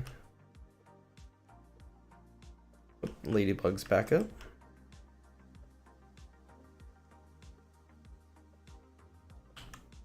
We'll go defeat this ladybug and the 3 other ladybugs that we can get, and then we can finish this quest. Need to go to the pine tree field and the pineapple field.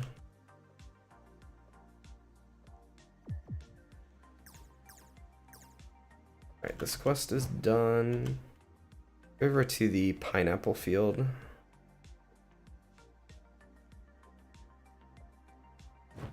I hardly ever go over this side of the map. Just so far from the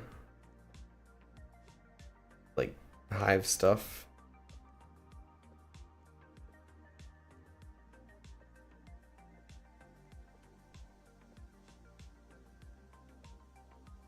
Mantis is actually kind of scary. He does a good amount of damage compared to like this rhino beetle. Doesn't hardly hurt at all.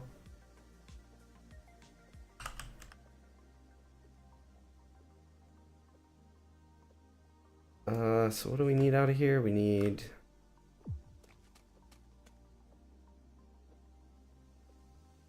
I'm gonna have to make 2 trips to finish this one. Come back to the pineapple field.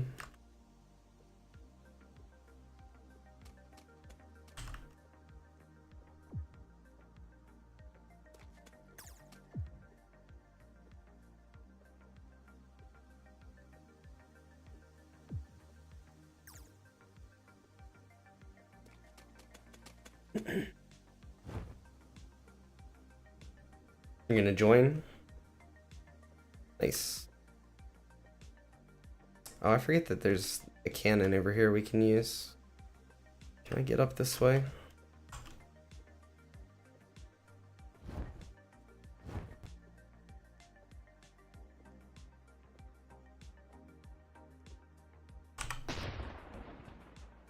even with that cannon, it still feels like it's just so far. Now I gotta wait for my ants to travel all the way back. Convert. That's why I avoid that side of the map.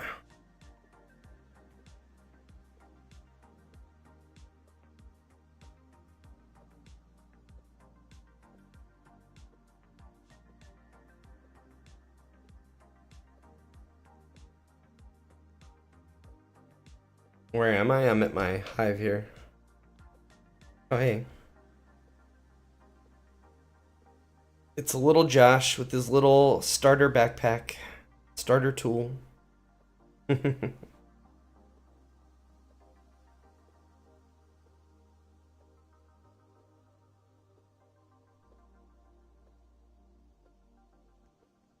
Yeah, we're here grinding. You know it.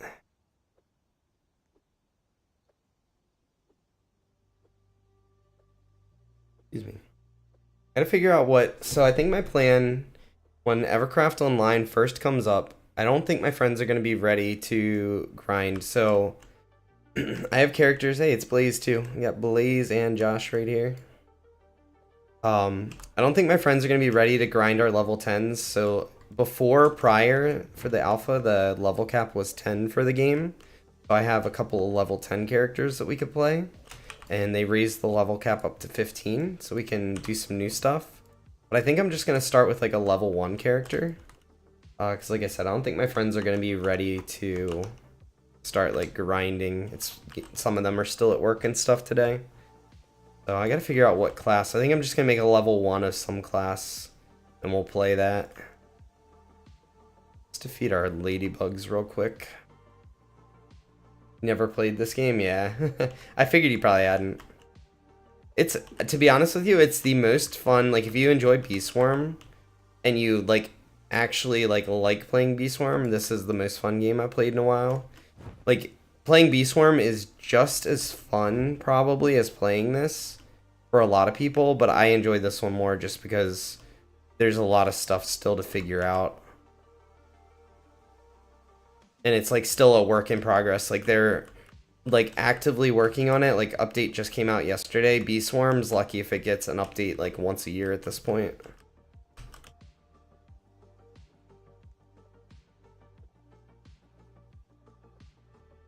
Can't get used to your screen in this game.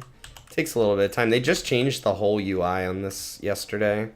Like, it used to be these things were over here on the side, and like these that were on the side were at the top, and they definitely changed everything up. I'm still adjusting. You basically finished Bee Swarm. I feel like that's close to where I am. I technically don't have everything. I am still like 20 quests or something away from being able to get a Tide Popper. But I have most of the materials and stuff for it. I have the honey and stuff for it or whatever. So technically don't have a Tide Popper, but my hive, I was blue from back when blue was a lot of fun. Like right when they introduced the balloons, I thought that was such a cool mechanic. So I went blue. So like I have a pretty, you know, stacked, fully mythic, gifted, whatever, perfect blue hive. I could go back, I could get the Tide Popper, I could grind for some other stuff. You know, I could even grind to like switch hive colors and stuff, but I just don't see a lot there. There's some stuff to grind for, but like I said, everything's figured out. Like if I wanted to switch to white or red hive, for example, there's a pretty set, you know, like this red hive's just about as good as it could possibly be, or this white hive layout is just like, people have already figured out what the best stuff is, right? Like, and you can just go online and like instantly know like what the best setups are. And I would prefer to play a game like this where, for example, I've seen maybe 2 people in their Discord post saying that they're a white hive. So, and I haven't seen any of them post like a screenshot about what their hive looks like or anything like that. So like it's all stuff for me to like discover and figure out.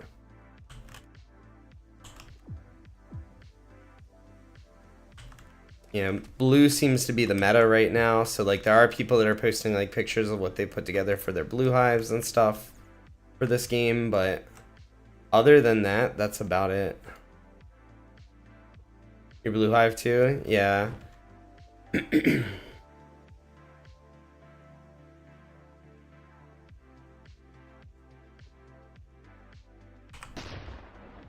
actually like all the hive colors. I think they all have like in Bee Swarm had a lot of fun like mechanics to them. Blue was the first amulet that I got a good amulet for. That also influenced my decision on what hive I went. Like I got a really good blue amulet. Oh, here, hold on. So eggs, you need to take your egg. You need to hop out. I assume you're probably up in your thing. Are you here? I don't know where you are. But you need to come back to where the hives are, and over to the side here, there is an incubator. You walk over here and you open the incubators with the E key, and your eggs that you have, like your egg, will show up down here. You drag your egg up into the incubator, and this incubator will hatch it for you. That's how you get your first ant. And then once you hatched it, then you take the ant up to your little like hive or colony up there in the tree, and you put it in one of the slots.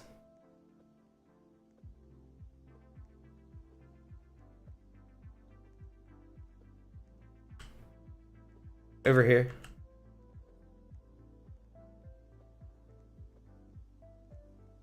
If you hold down the shift key, by the way, you run. I didn't know this until yesterday. Literally took me, I played this game for an entire week not knowing you could run with the shift key held down.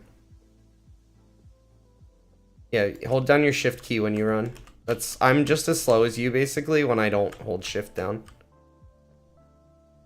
I have boots, but they don't do a lot. So you hatch your egg there. I don't know how long it takes to hatch. It used to be 5 seconds for the first one. I don't know if it's like 6 minutes now for all of them or what. But once you hatch that, then you just take it over to where you claimed your hive and just go put it in the slot, and then you can start playing. And that's how you get all your new ants. Same system. You can buy the so the eggs over here. So there's the shop that's in this beginning area. This has like all your tools and things like that. But then here next to the shop is this little van. You can buy your eggs here. You can buy jellies here, like royal jellies from Bee Swarm, and then your hive slots are also here at the van up top. That's how you get more hive slots. Oh, you're not on keyboard. Oh god, I don't know how you would run without that then. Huh. No idea. You don't really need to run, to be fair. The only thing you need to run for is like fighting the spider. I don't know. You would probably need someone to help you kill spider. Because spider kills you in 2 hits if you get hit, and the only way to avoid that I know of is with shift key.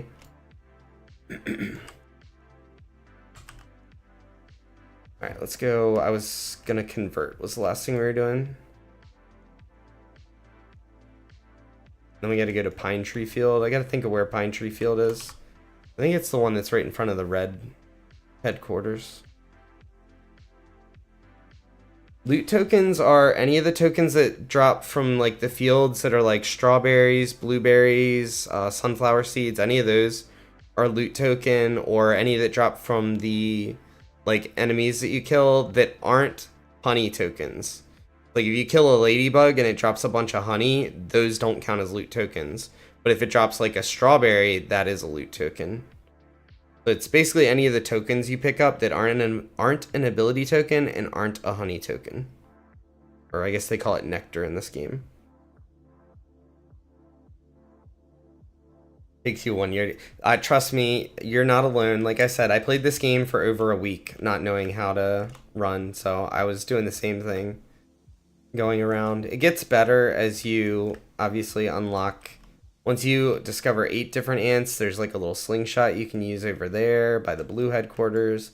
It can help put you up further. And then once you unlock 22, which this takes a while, you get access to the cannon. So like that's a big deal.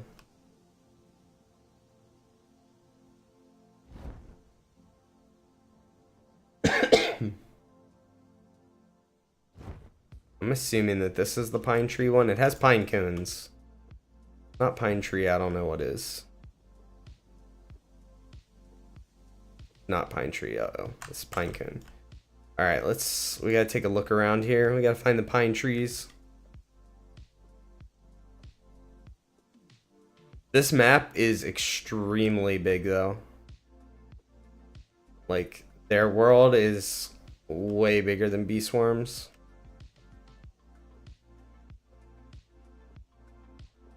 Oh, I wonder if the pine tree is all the way on the other side. This is coconut. This beach area is like new. They just added fishing. I haven't done anything with fishing yet in the game. Anything down here? I don't think so, right? Looks like maybe some fishing poles. I haven't even explored this much. You're stuck talking to the bunny and can't move. Oh, that sucks. But yeah, there are fishing poles you can get. Interesting.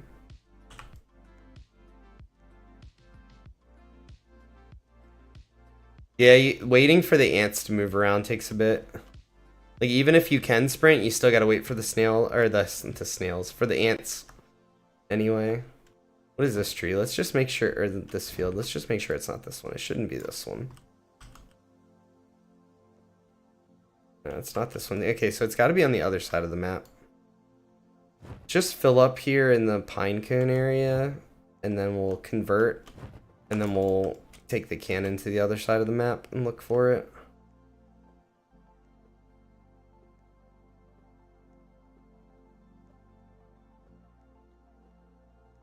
I should actually go to the bamboo field.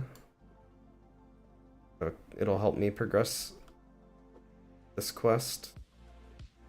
And it won't be much slower. Oh, I went down too far, dang it. Alright, just kidding. We're gonna kill the spider.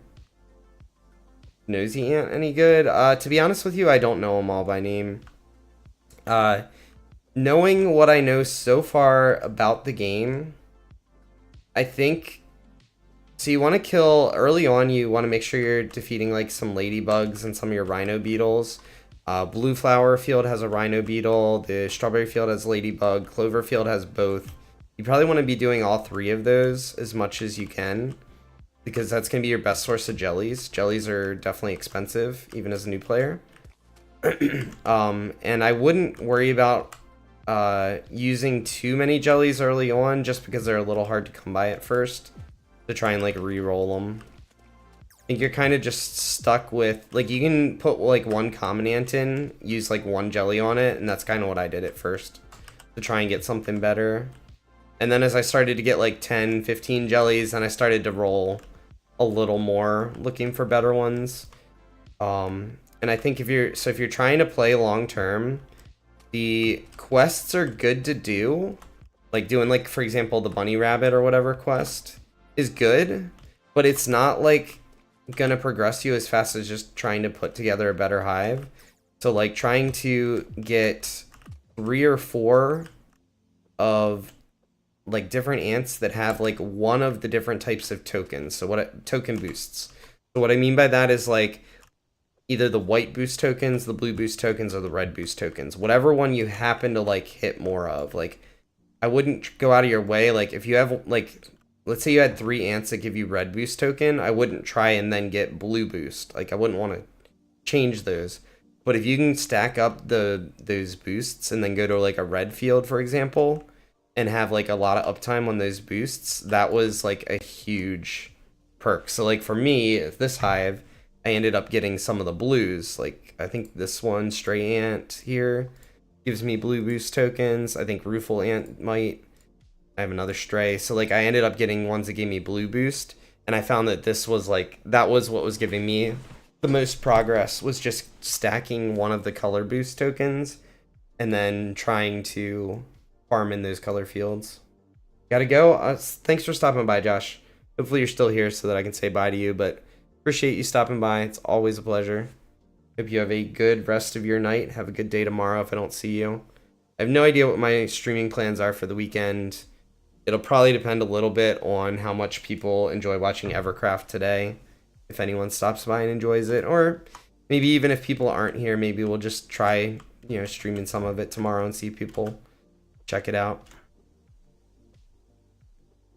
Is there gifted ants? Not that I know of. I don't think that's a thing yet. Anything like that. So I don't think there's a plan for mythic ants to exist because there are already mythic eggs in the, if you look at like the shop here, mythic eggs exist, but I don't think mythic eggs are in the game yet. So like there's definitely things that are planned. They, with the update yesterday, prior to yesterday's update, they considered the game in like an alpha state, like a very early state, not fully released. Yesterday's update, they upgraded it to beta. So it's closer to being like a fully released game, but there's still stuff that's not, that they need to add. So I'm not 100% sure if gifted is going to be a thing or not. Can't tell you at this point. Like I said, there are huge ants. They're extremely rare, apparently. Like, extremely, extremely rare. You only get them from hatching eggs, which eggs eventually start to cost a bunch. And it takes, like, 6 minutes to hatch an egg, which makes it even more rare, right? Alright, where is this field? I cannot for the life of me figure out where this field is. It's probably, like, right under my nose. I'm gonna find it and go, oh... Actually, I think I might know where it is. It's on the other side of the map from where I'm at. If it's where I'm thinking of. Oh, man. They add anything here? No monsters there. I'm curious to see, like, what the huge ants add. Anything in this? Like, I haven't seen stats on them. I haven't seen anyone with them or anything like that. They may have just been... They were listed as something that was updated in the last, like the update notes from yesterday. So they might have just been added for all I know.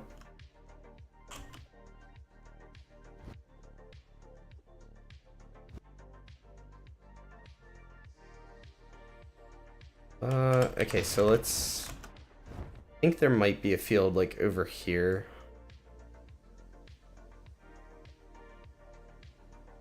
I need to get the upgraded glider really badly. There's a glider that moves much faster than this one. This is like the beginner glider. You started with plus 75 convert rate. Interesting.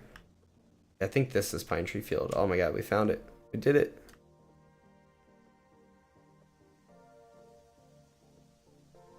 So I have down here, I have 200% convert rate. This is like a new thing with the chick quest line. I don't know if you've done any of the chick quest line, if you pick those up and that's where you're getting it from. Or if it just started you with 75. Be cool if it did. Pretty sure it did not start me with any.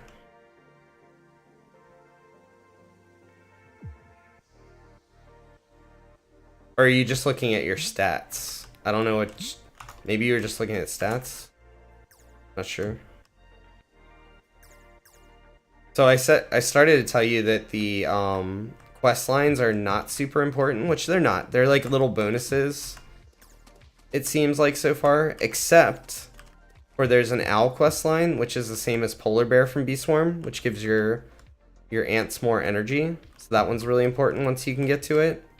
And then there's the chick one that gives you more conversion rate. That's important. Those are the only two that give you anything that's like you want to make sure you're doing those quests. The rest of the quests are just bonuses. Got a quest called Bamboo Pop, and it's half done when I joined. Like 100k from fields. Interesting.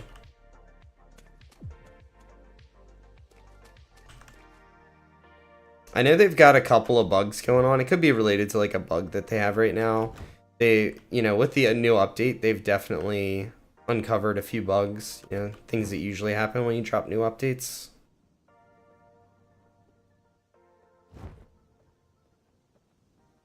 Like, for example, I'll tell you, people are very unhappy with the game today in the Discord server. And the reason being, the nectar up here, your nectar number, they redid the whole UI. They redid a lot of stuff. They changed some, like, the capacity on backpacks and things like that.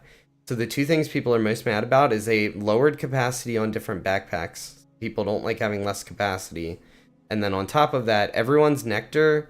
I think it's a bug, but it was all reset. So, like, let's say I had 10 million nectar before the update yesterday. When I logged in yesterday, I'd have had 0 nectar. I think I had like 2 million nectar before the update, and then it was all gone when I logged in. Which is like, for me, it's like whatever, you know, I don't really care. It's a game, it's a grindy game. Whatever I had, I'll just get it back. Yeah, I think it's like, it's a glitch or a bug or whatever you want to call it. I think they're working on getting all that stuff sorted out. But you know how people are.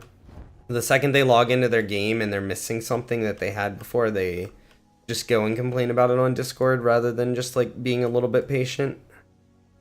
People don't have a lot of patience. So the owl that I mentioned, by the way, is up here in the 10 bee area or 10 ant area. Once you get 10 ants, I think you can get to it. So as soon as you get 10 ants, you'll want to start coming over here, and it's up in this tree house. You go up the ramp and up the stairs here, and it's in this tree house. And this is probably this plus the, like I said, the chick quest line are the most important. And this one has a 15-second or 15-minute cooldown. So like I just completed it, handed it in. I can't pick it up for another 15 minutes, and it's after hand in. The chick one doesn't have a cooldown, so it's definitely, you want to be doing the owl one as much as you can.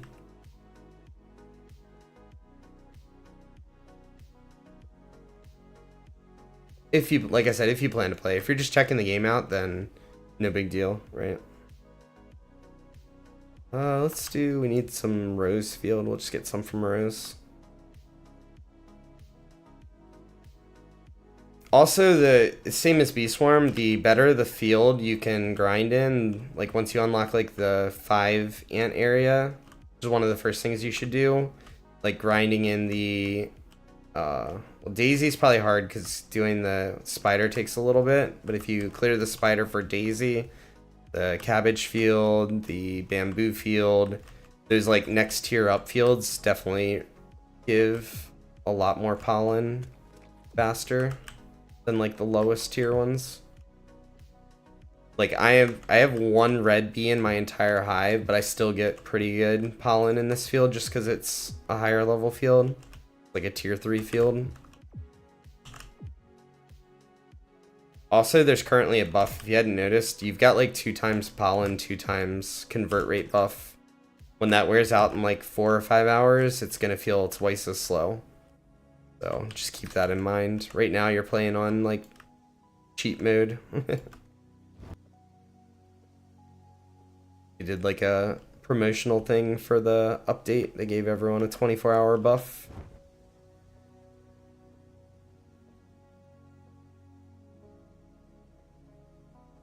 I can't believe it's already 12:30. I was planning on maybe getting some food around 12:30. Just like eating it while we did a little ant simulator, but I'm not even hungry, so we're gonna scrap that idea.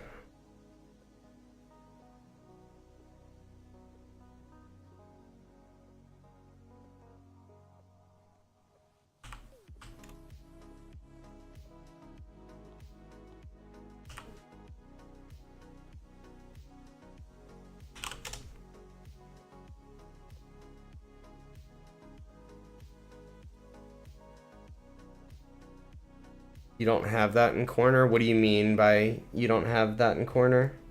Not sure what you're talking about. I'm sure it's something I probably just said, but I distracted myself. And I'm not sure what you're talking about exactly.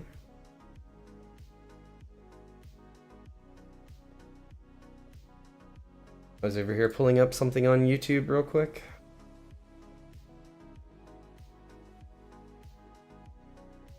Let's see.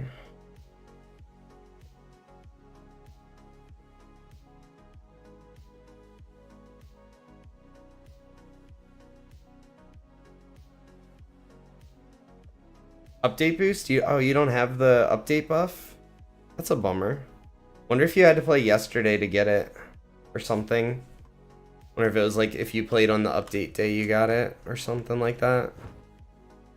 To be honest with you, it'd be nice if you had the boost because it would help you a little bit, but at the same time, I feel like since there's only like 3.5 hours left on it, it might be a good thing that you just don't have it because it's gonna feel really bad in 3.5 hours. Like I'm not gonna be playing this in 3.5 hours specifically, but like the next time I play this, it's gonna feel so bad because I'm gonna go twice as slow on everything. It might be a little bit of a blessing that you don't have it.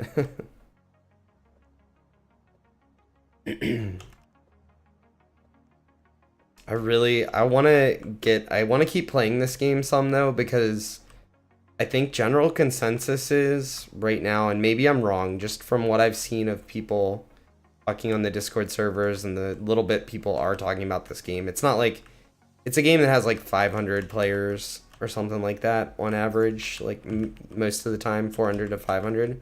It's definitely not the biggest game in the world, but consensus seems to be that Blue Hive is the meta, Red Hive is all right but not as good, and like I don't even see people talking about White. I'm pretty sure White Hive has the potential just to be straight up the best hive. And I want to put that to the test. So I want to keep playing this for a little bit so that we can farm up enough to actually, you know, farm jellies and be able to roll our hive to actually be something good. I know you've played Bee Swarm Simulator, Blaze, so you know what it's like. You kind of are stuck for a while playing just like the best stuff you can find. And then eventually you start making that good amount of honey. And you can just buy thousands upon thousands of jellies and roll for mythics and stuff. Like I want to be at that point in this game so that we can just make the exact hive we want. And see how it turns out.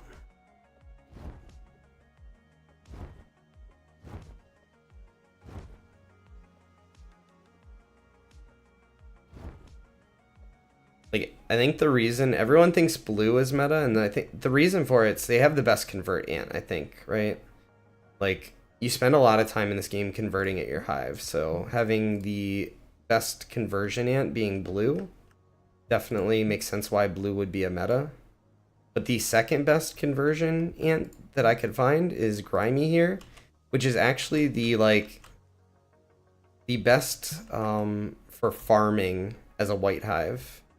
The best like farming ant. Like it's got the excuse me, it's the one that's got your mud pollinations, like mud bombs. Your mud bombs also pollinate, which is crazy. It's got mud bomb and it's got bomb plus for white. This is like your one that you want to stack a bunch of these in your hive if you're a white hive. So the fact that the ant you want to stack the most of is also the second best conversion ant in the game seems insanely good. Whereas the diamond ant for blue hive, although it's the best, the only thing it really has going for it is this golden coin's okay, but it's got blue boost. I don't know, the white just looks so good to me. Plus you can also run for white, we can run some of these bib, bob, and bab ants are pretty cool. These bib ants are the white version. They do the earthworm thing, I don't know if you've seen these yet. But it like jumps around and it collects pollen. The white version of it has no downside. So if you're in a white field, a red field, or a blue field, it'll collect the same amount from flowers regardless of colors. Whereas like the blue version collects more from blue but less from red, and the red collects more from red but less from blue. This one just has like no downside. So if you're trying to do like quests, it's a pretty good ant to have for like neutral field farming.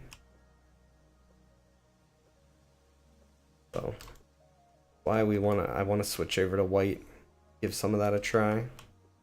Just gonna be a while because we're gonna end up buying the blue backpack.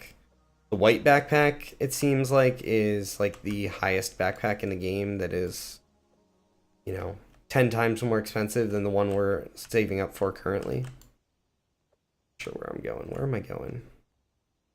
Go to bamboo.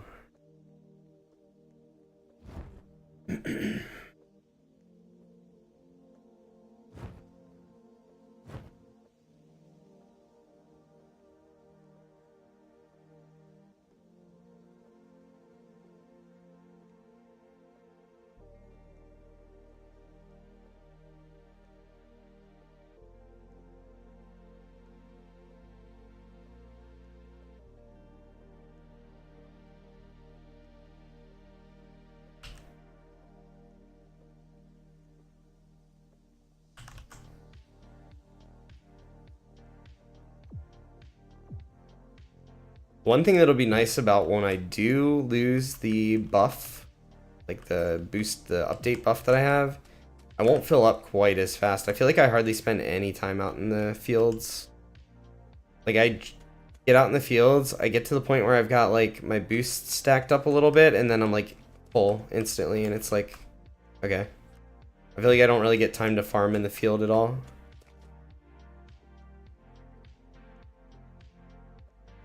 So no, as of right now, there's no like tools or anything that I know of at least for sprinklers. So the pollination stuff, the best like pollination stuff are currently bubbles, which are attached to the liquid ants. So this is another reason that that blue is like really considered meta right now. The bubbles just came out yesterday. So they have a passive 25% chance anytime they collect to create a bubble. That'll help replenish the field. And then any of these Bib, Bob, and Bab ants have this earthworm ability. It'll hop around to different spots in the field. Any of those spots that it like collects flowers from, it'll cause pollination in that area for 10 seconds. To my knowledge, I think those two things are the only two things in the game right now that help with field pollination.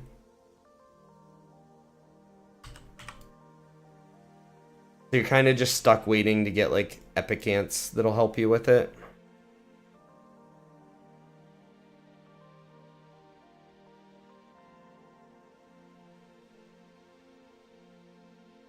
Yeah, it is very much like a bumblebee. It is, liquid ant is the equivalent. So for, excuse me, for blue hives, liquid ant is the ant that you want to stack for blue hives right now. You want to have the most of these.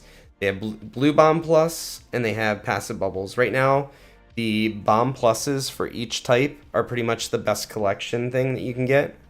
So the fact that it has the best collection and it spawns bubbles, that's why you stack a bunch of liquid.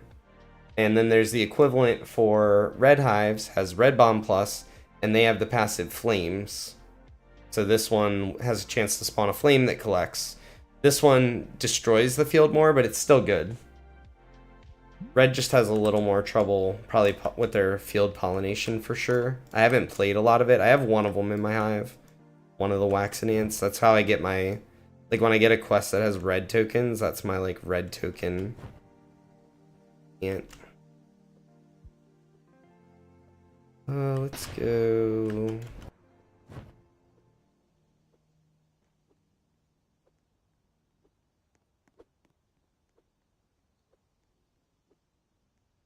Liquid's definitely really good though. I think when you start out though, you kind of just want to focus on whatever hive it gives you the best ants for. Like, I don't know if you've ever played a game like Teamfight Tactics or anything like that, but like when you play that game, you generally don't want to force something. You don't want to just like force like, oh, I'm definitely going to play blue, or I'm definitely going to play white hive, red hive. You kind of, when you're starting, you're stuck with like building the best hive around what those starter jellies give you. You know, it gives you a bunch of good red ants, you go red. It gives you a bunch of good white, you go white. And like, then you use whatever good hive that it gave you to farm for a bit so that you can get to a point where you can then choose like, okay, well, I had white hive because that's what it gave me, but I really want to play blue. So now I'm going to switch to blue because now I have the resources to like actually spend a lot of and switch. That said, I think something like Bumblebee, Bumblebee, the liquid ant is actually probably good in just about any hive just because of the bubbles are really nice. Anytime you have like an extra passive that gives you, because the bubbles themselves give pollen and it also pollinates the field. Like anytime you have something like that, it's definitely gonna be strong, even if it's not your hive color.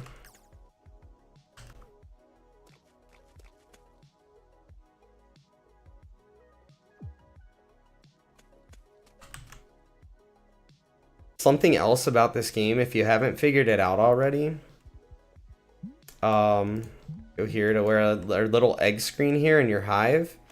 You can have more ants than you have hive slots for. So like let's say you got like a really good ant, but it doesn't quite fit your hive right now. You can actually take it out of your hive and just hold it here and then put a different ant in its slot. The only thing that you have to be aware of is that when you switch ants out from your... So if I remove one of my ants from my... Like I take it out and I take the hive slot and completely empty it for another ant, it will lower this hive slot value back to 1. So you lose your levels on your ants. However, if you have really rare ants, it allows you to hold on to them. So in some ways, switching colors of your like hive in this game should be easier, except that you have to re-level. So it's like at some point it's like, is it cheaper to spend on the jellies or is it cheaper to spend on the treats to level them back up? And at this point I can't really answer that question. I haven't played enough to know. However, like leveling an ant to level 5 seems to be the sweet spot for me. Getting enough treats, I think it's 50 treats, 13 treats, 3 treats, and 1 treat. So that's 4, 17. It's like 67 treats, give or take. Cookies or whatever they are, to get 1 ant to level 5. That's not too bad. So that's why I level everything basically up to level 5, and we're just kind of leaving it there while I'm still learning the game. I don't want to push the levels too much in case I end up switching the ants out and then I lose all that progress. I should check and see if I can get my my owl quest. Won't be too long, we'll be getting ready to switch games. Like I said, I'm gonna switch games. It's gonna be a completely different non-Roblox game we're gonna be playing this afternoon. I totally understand if whoever's here is not interested in watching. I get it. Don't feel bad. Oh, this is a really easy quest. This is gonna take like no time at all.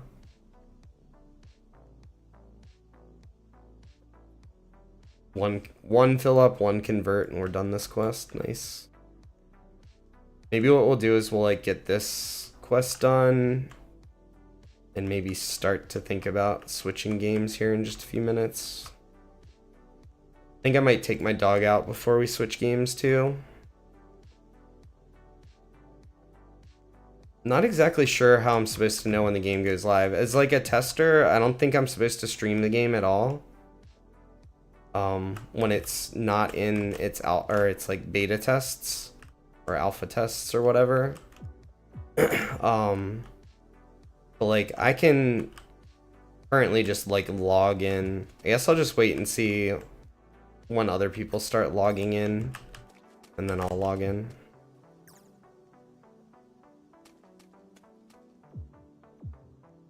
If anyone's here, you can help me like pick a class if you have any opinions on what class I'm gonna play. I'll have to like show which ones there are. I think right now there's like 5 different playable races you can choose from and like quite a few classes.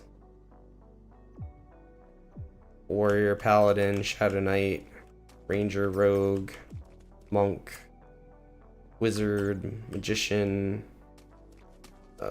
Necromancer, Druid, Enchanter. There's all kinds of stuff.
Alright, so let's see. What quest do we have? Let's go hand in the owl quest. So that I don't forget to do that. That way the next time I play, I can immediately pick one up. And then we'll just find like a field that I can sit in for a second. And I'll use the restroom and take my dog out real quick while we do that. When we come back, we'll get ready to switch games.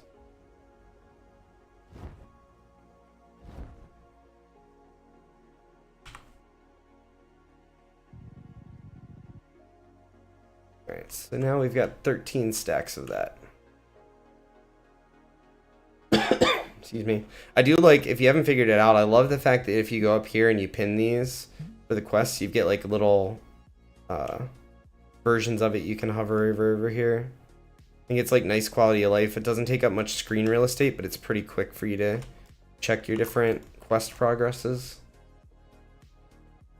Let's see. Let's do... Actually, just go back to Rose, probably. Just quick and easy, and we're still working on that one. I'll end up filled up before I get back, so... Alright, I'm going to AFK for just a minute or two. Let's see, what does this say? I gotta be right back. Nice. Alright, I will be right back. I want to make sure I take my dog out before we start switching games and stuff. Make sure she has a chance to get outside for a few minutes. I will see you guys in a few.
All right, I am back.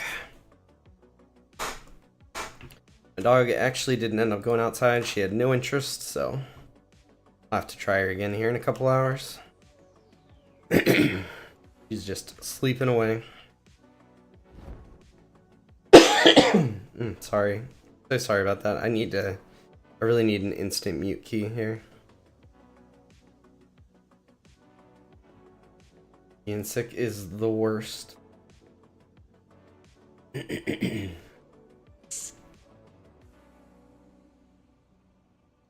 Gonna convert and then we're gonna get ready to switch games, so.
Alright, so let's get ready to switch games here.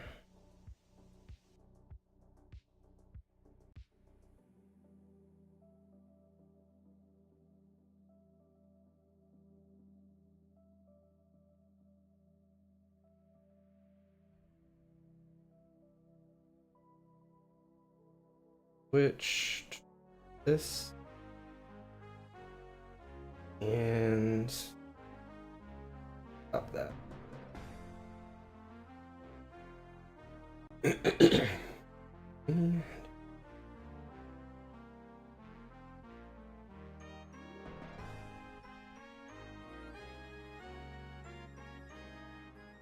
Update my title here.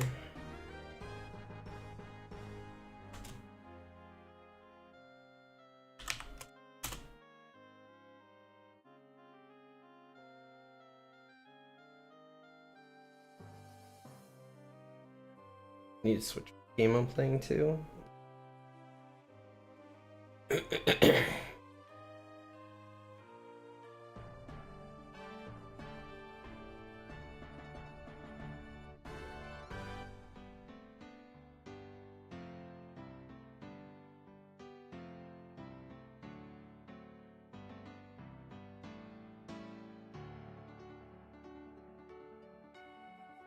I gotta wait and make sure that the servers are up before I enter.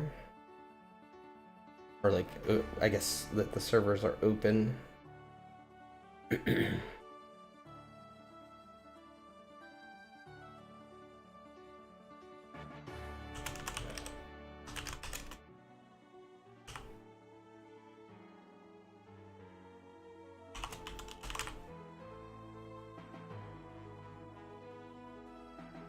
Okay, I think that's good.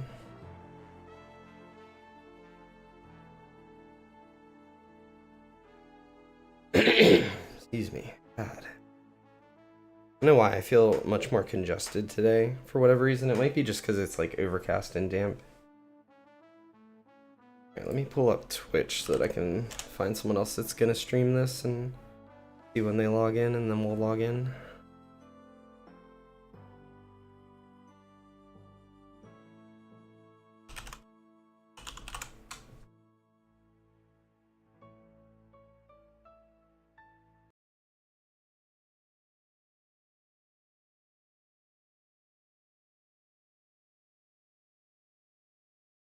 Yeah, I could stream it, but I don't know.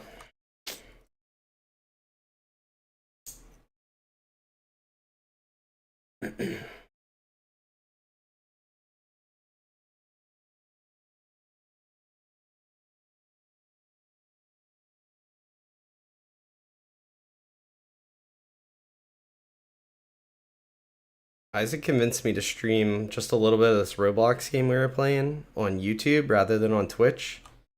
And holy shit, does Roblox blow up on YouTube? Like, so you know how I think like you know how like the Roblox is aimed towards kids that are like Isaac's age, like somewhere in like that 12, 13-ish age or younger even sometimes. Like all of those kids are pretty much watching YouTube instead of Twitch. So like if I try and stream it on Twitch, you get like no viewers for Roblox games. Well, hardly any. But like I played the Roblox game we were playing on an update day for it. I had like 200 viewers on YouTube with like, just randomly.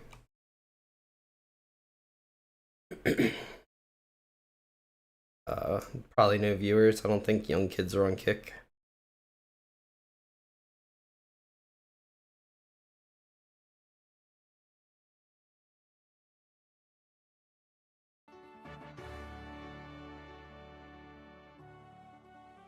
Sorry, I was talking to someone else on Discord. I have Discord muted, so you guys can't hear them.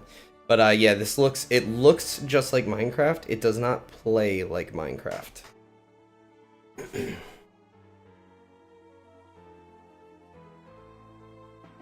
So it will look appealing to anyone that likes Minecraft, but it doesn't.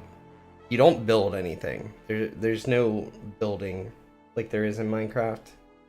It's designed like this, so the idea behind designing it like this, with the little Bloxel type system that they have, is the one problem that MMOs generally struggle with is, like, let's look at World of Warcraft, for example, right? World of Warcraft, they release one big content update every, like, 2 years. And between those 2 years, they release maybe, like, 2 or 3 small content updates to try and keep people entertained a little bit. But really, it's not. What ends up happening is people get to max level. They're stuck doing the same dungeons for the entire 2 years. They don't really have new dungeons added. They're stuck doing the same raids, like, where you group up as a lot of people to do content, for the same, months upon months at a time. And the idea behind using these Bloxels and using this more simple Minecraft style design is that they can create content a lot faster. Like, if they want to make a cave dungeon, like a new cave dungeon to add to the game, all of the Bloxels that they need, all of the, like, design that they need already exists. All they got to do is build it, right? It's not like in World of Warcraft where they have to first design, like, what it's going to look like, but then they also have to have an artist do, like, all the art for the dungeon and all of that stuff. The idea is sacrificing graphics a little bit for the sake of being able to quickly put stuff out. Alright, let's see if they unlocked servers yet, because I just got a ping. Oh yeah, everyone's in. We can get in. I could get in, like I said, I could get in anyway, but I wanted to wait until we were able to. This is what I was playing yesterday. I'm just going to delete him, though. Does anyone have an opinion on a class they would want me play? This basically is every class that's available. I think the Bard is the only class that is not currently in game yet. But humans can be just about anything. We got Wizard, Necromancer, Magician, Enchanter, Druid, Cleric, Beast Lord, War Wizard, Monk, Rogue, Ranger, Shadow Knight, Paladin, Warrior. If I didn't mention it, Shaman. You just have to be a different class for the Shaman.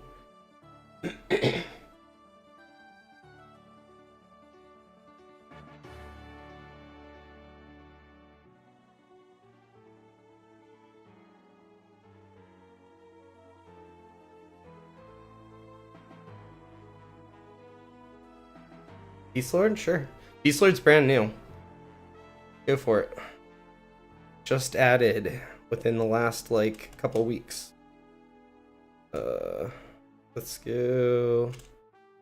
We're just gonna name this Coffee Beast. Too long. Just EST. Interworld. One downside being a tester of the game, we only have 8 character slots, so like there's more than 8 classes, so it gets to a point where I just have to test different things. I have to delete stuff.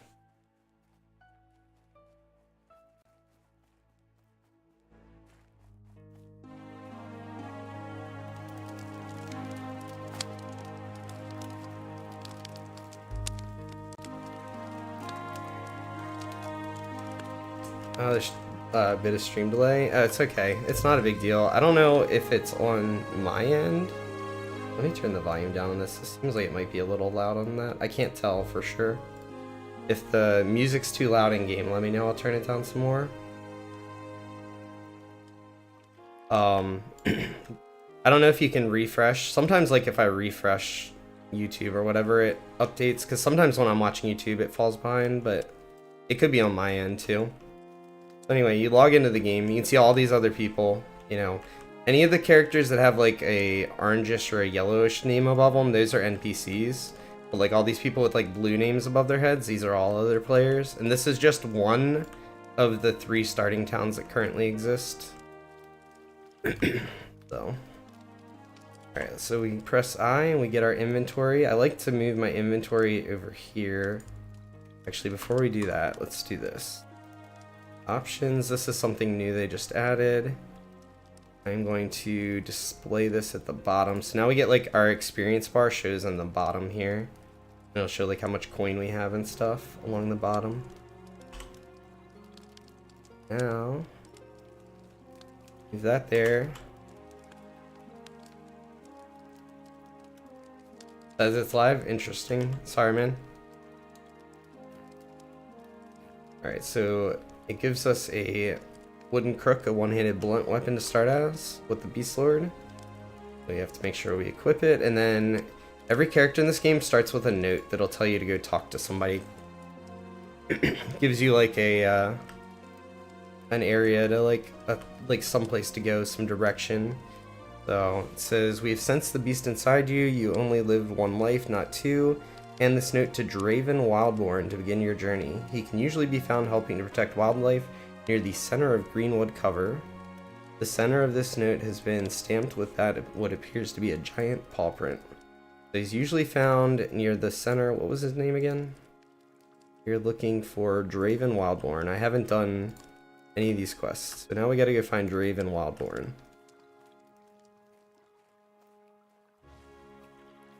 So this is Greenwood Cover that we're in, and it says it's in the middle somewhere, so we're looking around.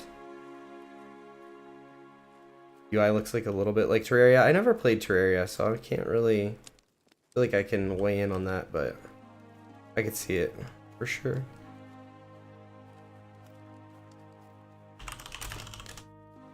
$281 players online already, and it's just an alpha test, and the server's been up for like 5 minutes.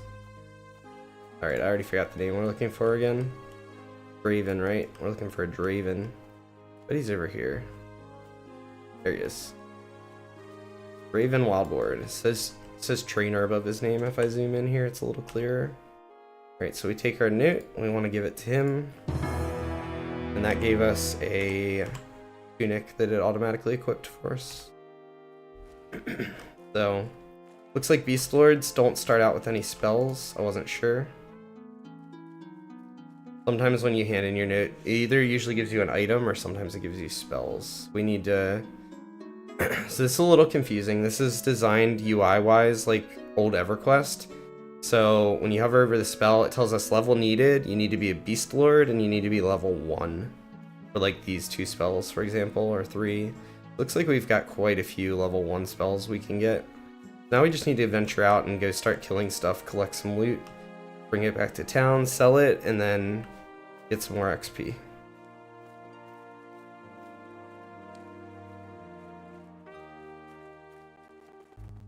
Oh, one other thing I gotta do real quick. Let me turn my video settings down a little. I'm just gonna turn shadows off for now. Turn the chunk distance down to like 12. And I'm gonna turn weather down to low. Just because I'm streaming, uses up a little bit more of my PC. So we can make the game look visually better, but I'd rather just have it run smoother. When you target, I use tab to target something. It'll target like the nearest enemy or whatever. And then when you look at it, it'll show up here in my little target window so you can see that it's level 1. So anything that's same level as us is going to have this white color border behind the number. And then it also tells you whether it's aggressive or not. So this is neutral. So the bear wouldn't attack me otherwise.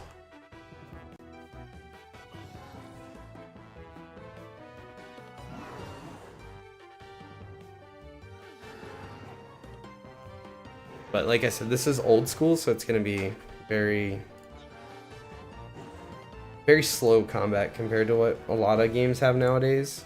Basically, I just turn auto attack on and we're just auto attacking right now. We don't have any spells or abilities yet.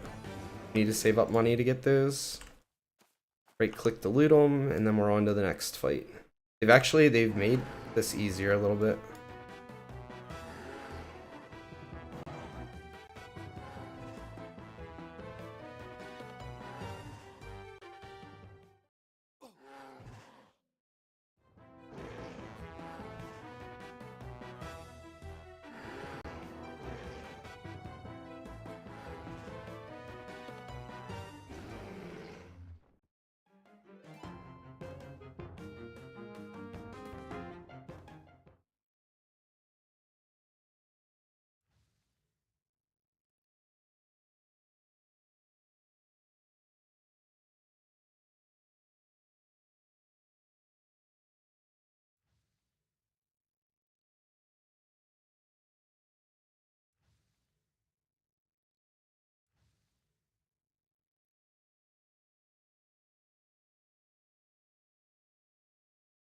It's not available to buy. They don't know exactly what the like, I don't think they have any plans as far as their monetization goes, like what it's gonna be, whether it's gonna cost like an upfront thing, whether it could be like a subscription. I don't think they've really thought too much about that. It's still in alpha. It's free to, if you want to go to Evercraft online and, if you just Google it, if you think it looks interesting and it's something you want to try, you can literally go to their website, make an account. Once you log into their dashboard, there's the option to download the patcher for the game, which will update and patch the game to the newest client version, and you can log in and test it. See if you like it. It's only available for today, tomorrow, and Sunday, I believe. I believe it's all weekend, but it is not a... it's not around forever. That's why this was priority number 1 for me. That's why we're not doing, like, any pet catchers or anything like that. I knew this weekend we were going to be playing this.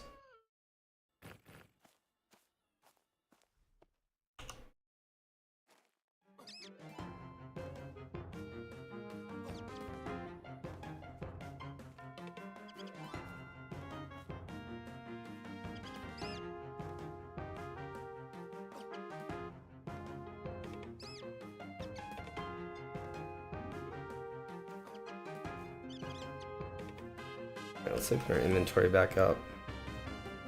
That's no drop. So something I should have done, I should have showed how like quests work in this game, because it's way different than like new quests. Ooh, a fine rat skin, that's a big pickup. That's good early. Let's go back to town because I want to know what we're looking for too. So the way quests used to work in EverQuest, which is the game that Evercraft is modeled after, is you can get quests in the game. Like, there are NPCs that you can talk to, and they basically say, hey, I wish someone would do this for me or whatever. They're like, I need 4 skeleton bone chips or something. They'll tell you like something they need or whatever. But they don't really, it doesn't become like, there is no quest log. There's no like, okay, here's your quest log that keeps track of everything you're supposed to be doing. You are basically required to remember it on your own. Let's talk to our trainer. Usually the trainer has a quest for us. So to talk to him, we just press the H key, which hails them. They have this new pop-up text here. It's going to be hard to read a little bit because other people are going to talk to him as well. Let's see. Welcome, friend. I'm Draven. I feel as though I know you already or known you for a very long time. Can you tell us anything else? Still waiting for you to return with 4 clumps of rabbit fur. The bunnies can be found across the river. Okay, so 4 clumps of rabbit fur is what he wants from us. So like I said, it doesn't update. We talk to him. We literally have to like interact with the NPC, take note in our head like what he tells us to go get, and we have to go get it. There's no quest log to remind me that I'm supposed to bring him 4 rabbit fur. I just have to make note of it and go find it. And also isn't always like, this is pretty easy. He told us even where to find the rabbits. There are quite a few quests where it doesn't give you a lot of information. You're expected to like try and figure it out on your own, which is pretty cool because there's a lot of discovery to the game.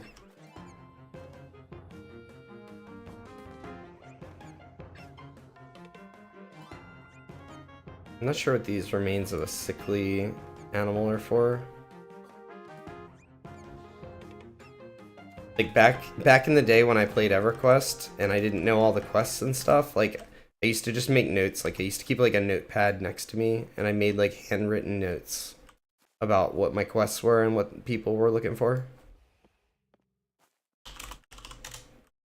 Dang, there's over 400 people playing right now.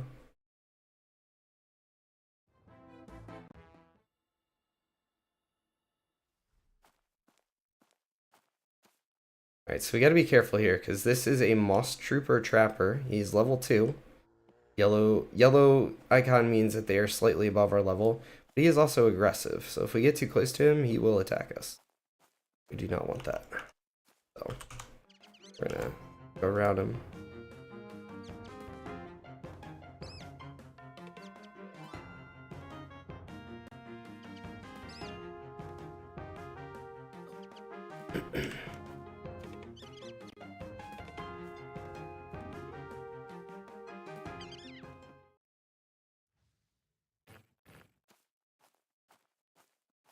Alright, so I know that if we keep going this way, we're going to end up where the rabbits are. I can't remember if any of the ones over here are low enough level for us to fight or not, though.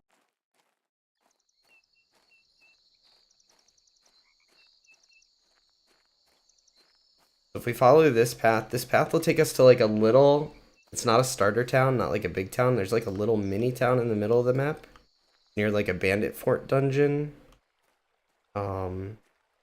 It'll also, if we keep following through it, then we can end up at the human starting town, the main human starting town. I'm a human, but I started in like the beast area. Right, level 2. That's probably too hard for us to fight. It's likely. I think everything's gonna be level 2. We're gonna have to try it. We're gonna take a chance. There's a good chance we just die to this. Oh yeah, we're definitely going down.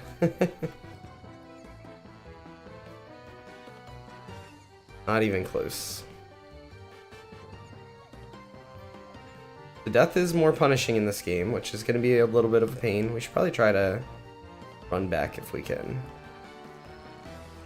We can kind of, from playing the game enough, from testing, I know that using trees we can kind of get a little distance. Normally that bunny would be like right behind me, but they struggle going around trees as efficiently as we do, so. The AI has to like recalculate their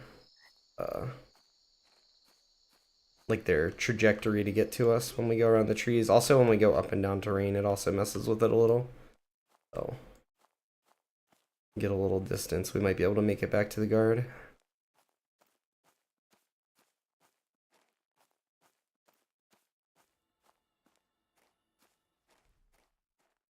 I knew level 2 would be pretty ambitious. Casters, some of the casters that get like strong level 1 spells can kill a level 1 at level 2, but we need to get level 2.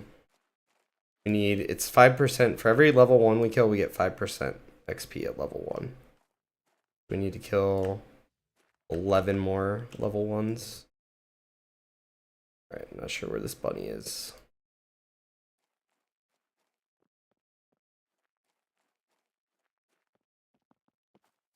Maybe someone else killed him when we ran by. They didn't reset players' progress, so there's plenty of players that are higher level.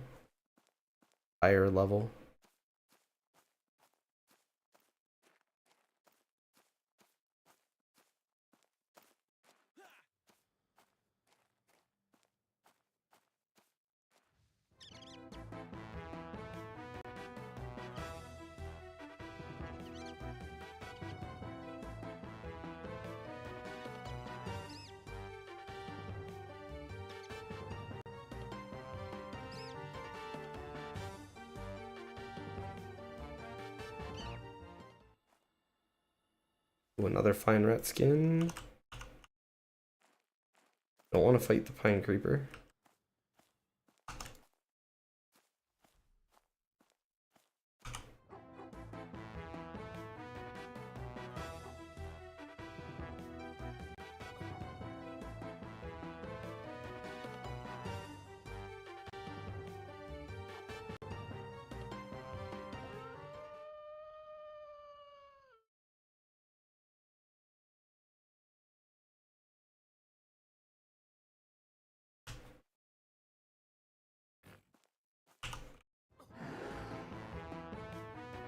Oh, there's a bunny right next to us. We should get that.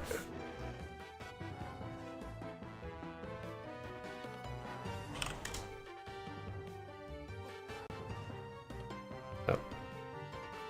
Okay, so we learned bears are social. If we're attacking one bear and another bear is next to us, it attacks.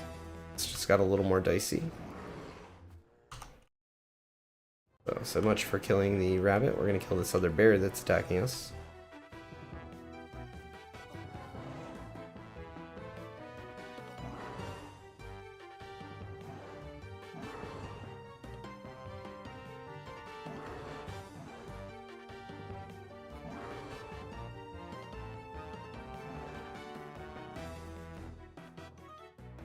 They get low health, they run away. Some things do, some things don't. Bears do, though.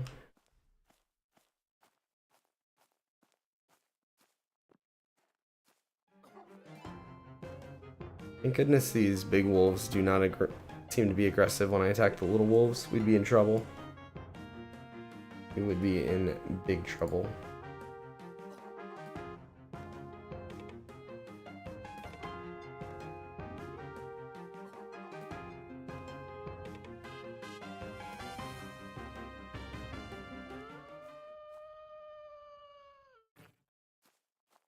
Our inventory is full. I can keep killing the same things and looting the same things, or we can just go sell. I think we just go sell.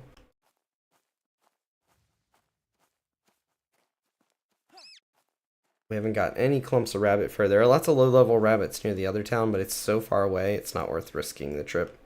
It'd take me like 5 or 6 minutes just to travel there, and there's lots of things along the way that could kill us. Not worth it right now. Alright, so let's go over to our spell merchant that we have. The Beast Lord. We'll sell stuff.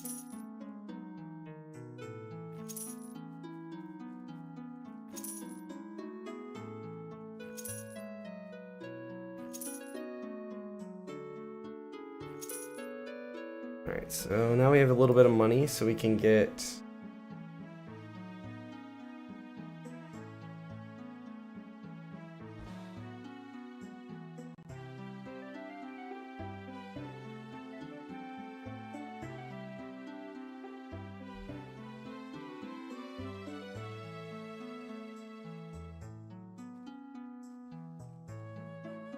sacrifice your own strength, bring him back to life. Sense animals around you. Alright, so it looks like Spirit Bond is probably maybe how we tame a pet, potentially.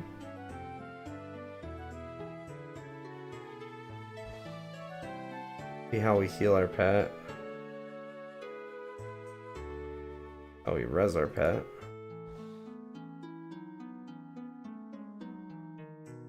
Alright, let's get these two, because these are the only two we can afford. Alright, so memorize, we do this. Open up our spell book. Our spell out of our inventory, and we drop it where it says to drop.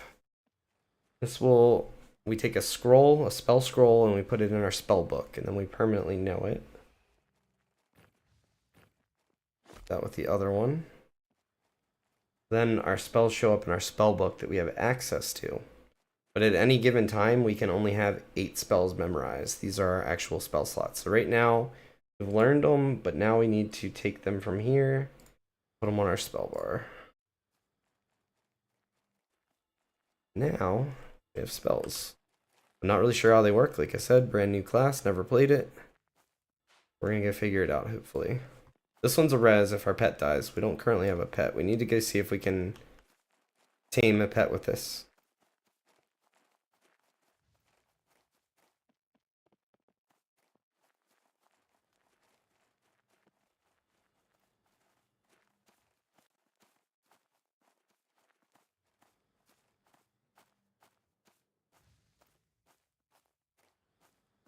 Alright, so now we're looking for like a bear cub or like a wolf or something maybe.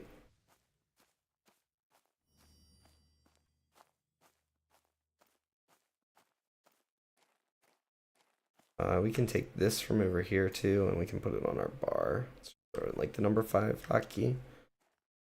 There's a rat. Let's see if we can tame a rat. Move this a little bit up.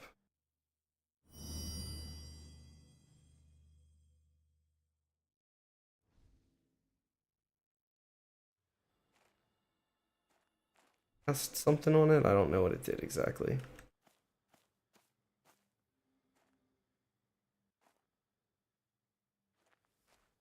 Oh, I see.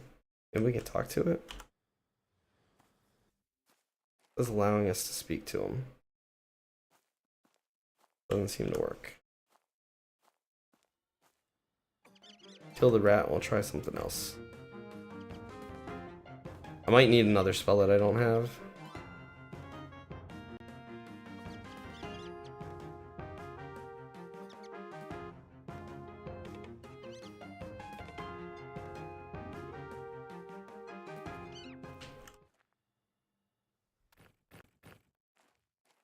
Alright.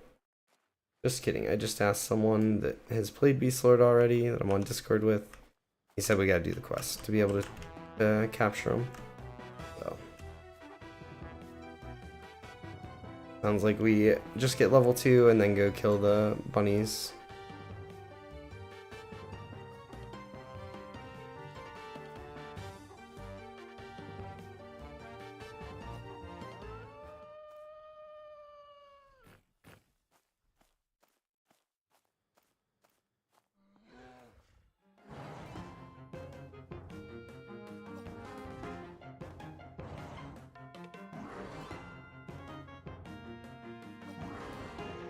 But that's what I mean about like this old school game. If I have a resource, I have someone that's already played it and he's a tester as well. So he knew how to do it, but like if I didn't know, we'd just be messing around trying to figure it out until we'd eventually figure it out. But since I was streaming, I didn't want to sit here not knowing forever.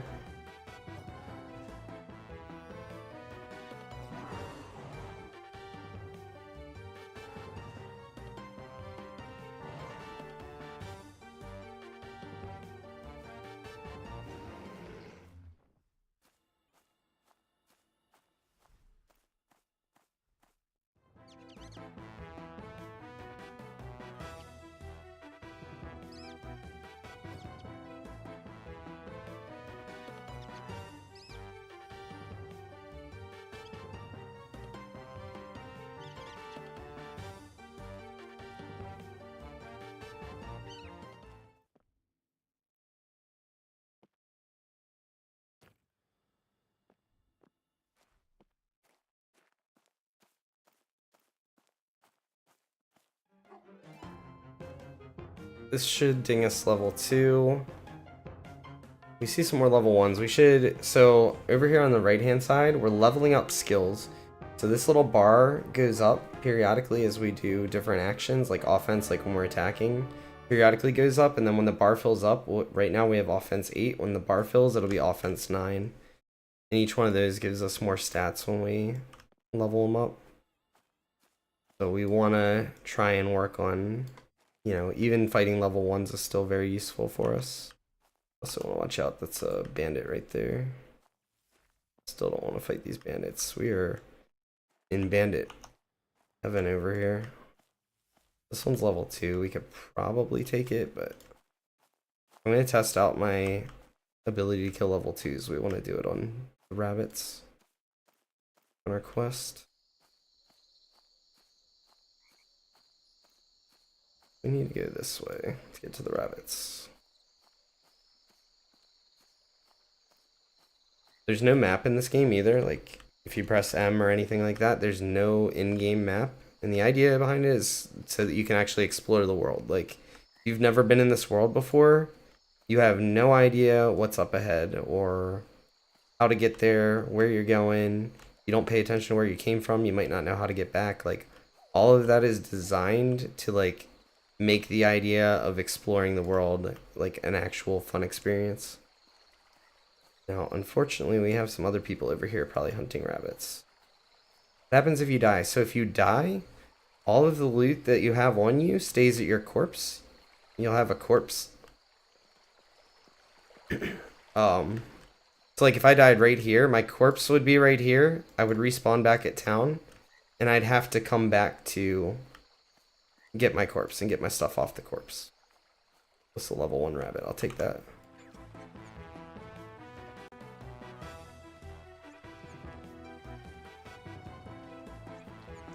So it's not the most forgiving thing. So like, let's say your whole group dies at the bottom of a dungeon. You then have none of your gear on, and you then have to make your way to the bottom of the dungeon without the gear. So the place where you already struggled and died with all your gear, you now have to try to get back there without any gear. You can see how that would be challenging.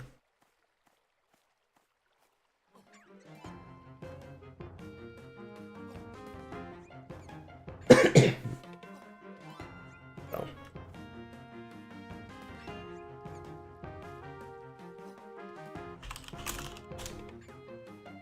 486 players. There's our first clump of rabbit fur. We need 3 more. Try a level 2 bunny. See how bad this is. Should be easier, but it's still probably going to be a pretty close fight. We have no abilities. We're just relying on auto attack. There's also an experience penalty when you die. I think the way they did it, I haven't played this in a little bit. I haven't done a lot of testing lately. I think, so in EverQuest, the game it was based off of, you used to lose XP when you died. I don't think you lose XP, but what ends up happening is you get like an XP debt. So like if you die, you get this like debt of XP where you have to kill a couple of things before you'll start to actually gain XP again. If you die a lot, you'll have to kill a lot of things before you start to gain XP again. So rather than like take XP away from you, there's still an XP penalty when you die. You just don't lose XP. I think that's how they have designed it. Like I said, it's been a little while. I've been out of the game playing some Roblox here lately. You can see I'm much lower health after fighting this one, level 2. The combat, like it takes me a while to regenerate health, takes a while to regenerate mana, though I can't spend mana until I get spells that I can use. But the idea behind it is that they don't want the combat to be so fast paced that like you are just always mashing buttons. So if I was to like, someone else showed up out here and they wanted to group up and hunt and stuff together and I don't know them or not on voice chat together, the idea is we can still fight things, make progress, and do some cool stuff, but at the same time we have time to like talk a little bit. You can type in chat and things like that. Seems like WoW and other games, a lot of the newer MMOs, if you're fighting, you're constantly pressing buttons to the point where you just can't talk to anyone in game. You can't talk in the chat. Like, I'm not really reading the chat over here. This is like a global chat that they have set up right now. This chat is popping off. There are people talking all the time. It's supposed to be a much more social experience than more of the newer MMOs where people keep to themselves a lot. That said, low levels still, there's a lot of soloing. There's not a lot of good places to group up. Low level. There are some, but you need like a pretty decent, like you need more than just like 2 people to group up in some of the places for low levels. Our second clump.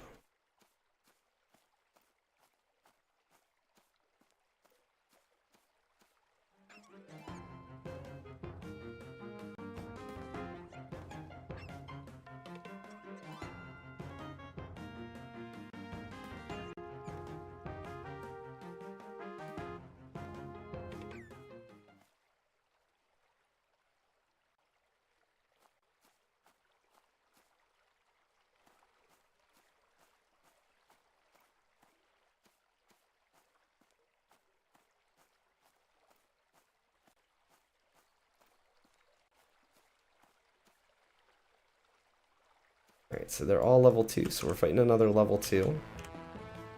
It's okay, as we keep getting these skill ups, like our offense up to 10 now, every time we get these defense and offensive skill ups, we're going to be able to more efficiently kill these level 2s. The game of like small little gains. You can see already at level 2 our XP is getting much slower. Killed a couple things at level 2 and we're only 5.7% into level 2. Long way to go to level 3.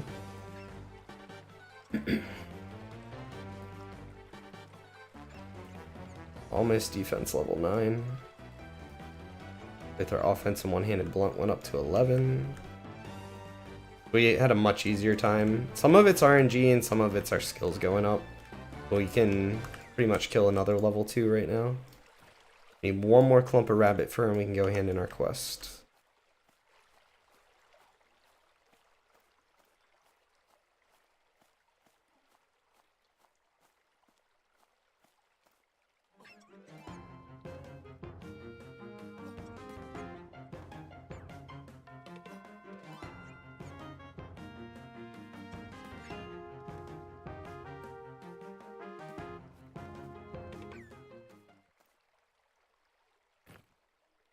Oh, that went into overflow. So they have this little overflow thing. Not a huge fan of it. It allows you to pick up one extra item, but it goes into that overflow and you can't pick up anything else until you empty your overflow. It's may as well have just like dropped it on the ground. I just destroyed it. Have I ever played a game called Anime Champions before? I have not. Is that a Roblox game or is that a standalone game? Alright. The one thing that could happen here, we're just going to fight it out. We could end up dying. You know, if we do, we do. But when you start to get really low HP, like this is being a much closer battle, when we get low HP, we run slower. So like, if I let myself get low here, which is what we're doing, I won't be able to outrun this one to the guards like I did last time. We just got to hope we get lucky. Like right now, the rabbit's been hitting us. Its max hit seems to be 5. It keeps getting a lot of max hits in. This is a real close fight. But it looks like we're going to win here, thankfully. Oh, it didn't. It turned around. It was running, but then we got hit again. Oh, that was so close. So close. We live, though. Oh, that went into our overflow again. When we sit down, we get a little bit extra regen when we're sitting. So we sit. Get our health back. The Roblox game? No, I've never heard of it.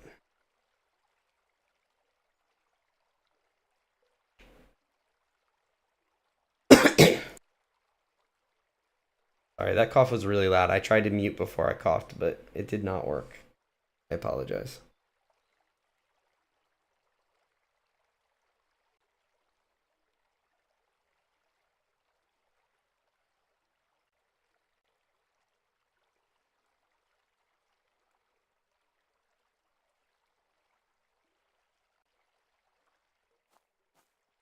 Right, let's see if we can find a level 1 here.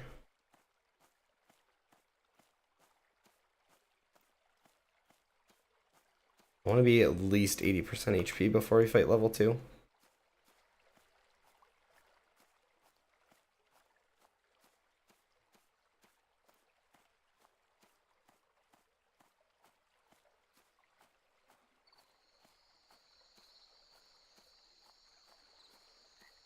There's a level 1. Took a little bit to find one. We got there. I don't know, so this is a NPC that patrols the path. I don't know if some NPCs are like guards, even though they patrol, and they'll like help you kill something. And by help you kill something, I mean, I don't really need help with this, so what'll end up happening is it kills it and I don't get the loot. So just make sure we don't drag this over near him. I don't think this guy does that though, but we'll just try to be sure. I don't want him stealing my rabbit loot. There we go. We have enough clumps now. We can go hand in our quest. Back to town. There's very little fast travel in this game. Fast travel comes from basically portals, which are only available to druids and wizards. And you have to be like level 8 is when they get their first ones. So like a level 8 wizard or a level 8 druid can help you move around, but you have to like, as a beast lord, I would have to group with them and they would have to portal us to wherever they can take us. And it's usually not to town, it's like from, like, it's to places out in the world and stuff. So some of them are close to towns and they can help you get back to town faster, but it's definitely a game where you walk around a lot.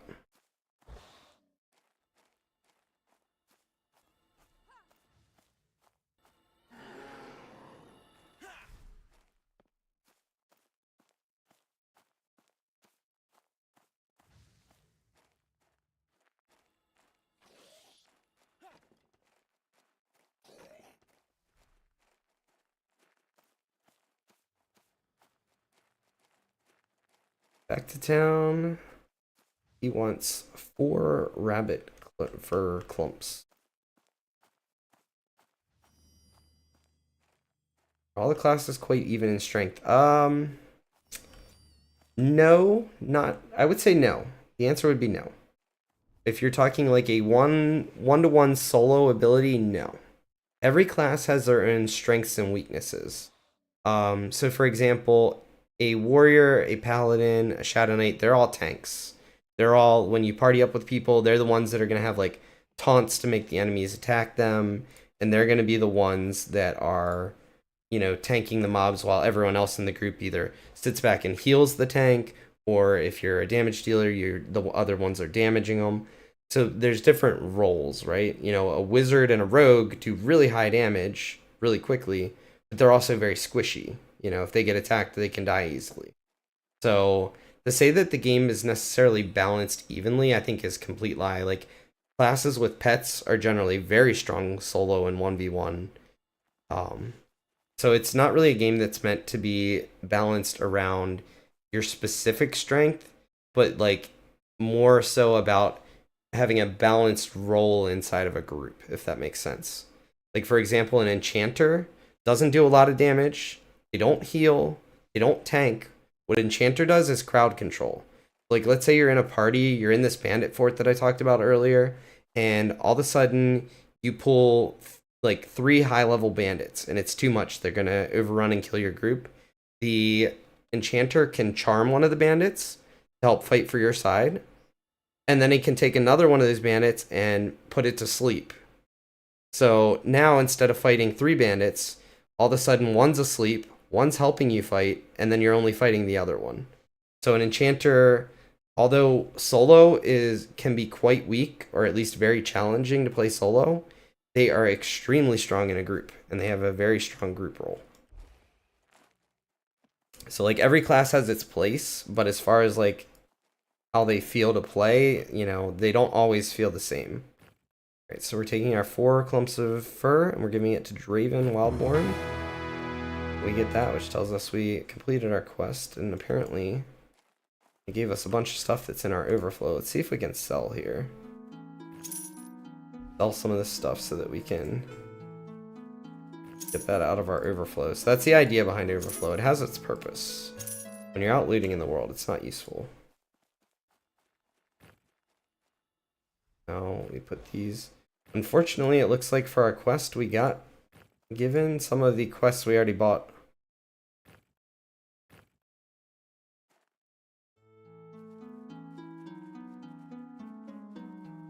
We bought both these spells already, unfortunately, which means we'll just sell these back.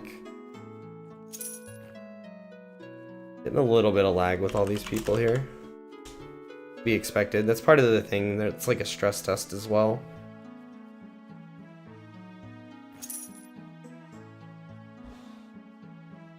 Alright, so that also gave us a bag. So now we have another bag that we can open down here. This takes up one of our main inventory slots, but it also, instead, it gives us 6. So we lose 1 to gain 6. Totally worth it. And then we also got this little note. In order to create your first companion collar, combine the following items in your wildbound bag. Okay, so this is a quest container. Realize that. This isn't just like a normal bag, and we need to combine some stuff in it. We need to figure out where we get greenwood moonberries. or tree sap, or what else? I know where to get wolf pup fangs. We kill wolf pups. I know where to get bear stuff. But it comes off bears. We just need to figure out tree sap. I think I know what tree sap looks like. I don't know about the berries though.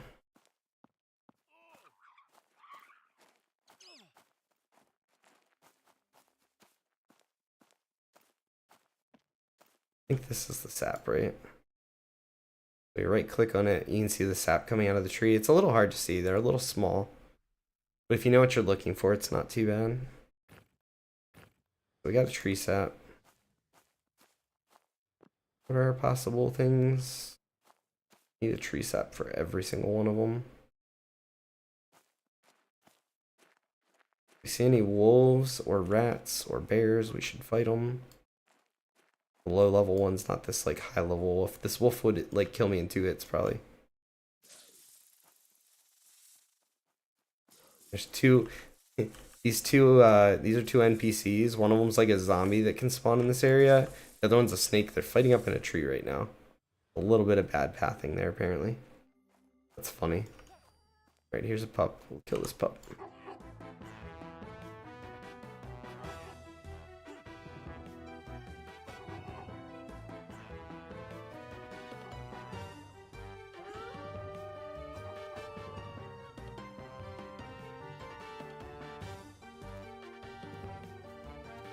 So far, I've tried most of the classes that existed in the game. So far, of all of those, my favorite has been the wizard. Lots of high damage, the ability to port your group around, a couple of utility spells, but just it felt really good. It was fun to play solo, it was fun to play in group. I really liked wizard so far. I'm also kind of partial to wizard in Everquest though, so that might skew my opinion a bit. You can see now we're fighting these level ones, we just wreck them.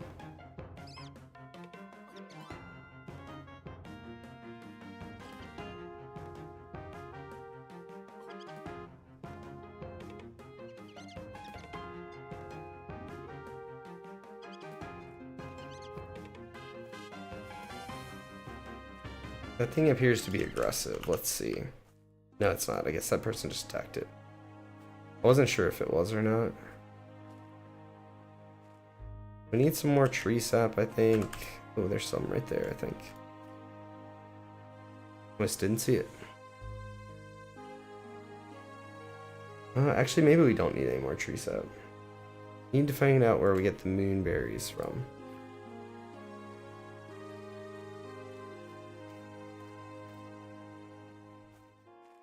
Saw a basket earlier. Looked like that could have had. Could be like something like this too.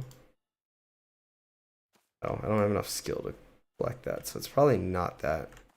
I doubt they would make it something I can't collect at low level.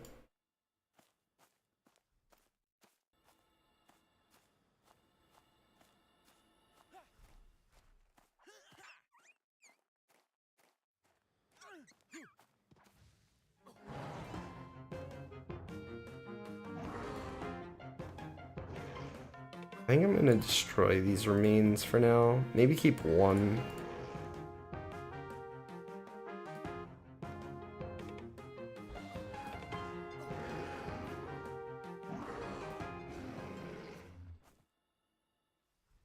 We seem to be able to get quite a few of them. I'm not even sure what they're for. I may never need them. I'm sure it's for a quest. I just don't know if it's a quest for me. Something that's relevant to me. Some quests are like for any class, some are for specific classes. I don't really know the answer. But we definitely want to try and get our pet here. Ooh, maybe this is moonberries. It looks like it could be like a berry bush. Check that. Bear paw. I think we needed that for one of the possible combinations. Gatherable? No, just a bush. Just a regular old bush. So we need bear paw, bear fang. So let's see if we can get a bear fang.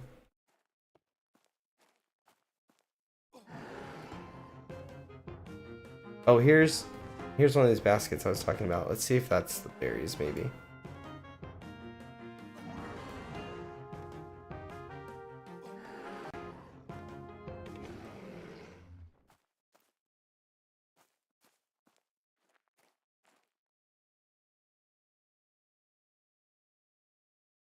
To be fair, so did I. Excuse me, gosh. What do we get? A worn feather. That's not berries.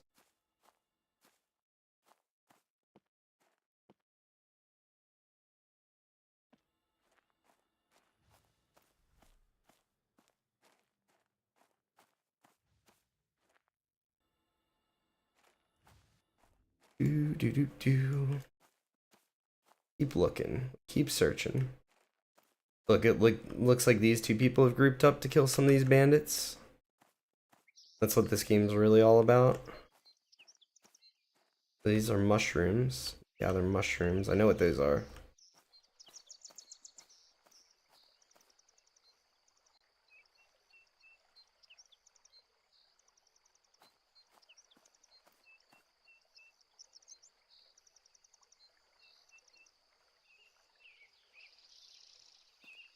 Okay, apparently moonberries are sold by a vendor. That's why I can't find them. See? These little things, I could be out here looking for hours and not find it, and then I go to vendor, and like, you'll find it on the vendor. We just need one bear thing, I think, and we have enough for a recipe.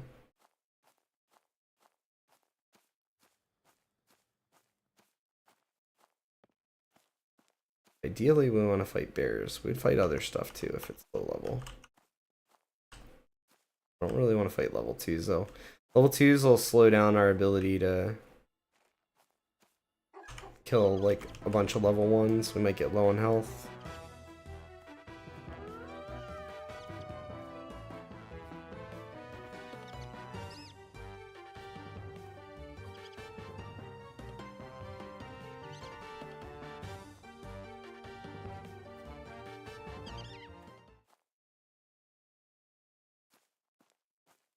Actually, rat whiskers are for one of the recipes. What's up? What do we need for that one? Looks like 2 rat whisk. Oh, okay. We can make a rat collar right now if we go buy green moonberries. I see. I didn't realize this. So these are specific to what you can capture, it looks like. If we want to capture a bear, we need the bear materials. If we want to capture a wolf, we need the wolf ones. We're learning. This is a GM right here. They have the green name. It's a GM character. Game developer. So I believe the moonberries are sold up in this big house up here. This is like the big hub of the town.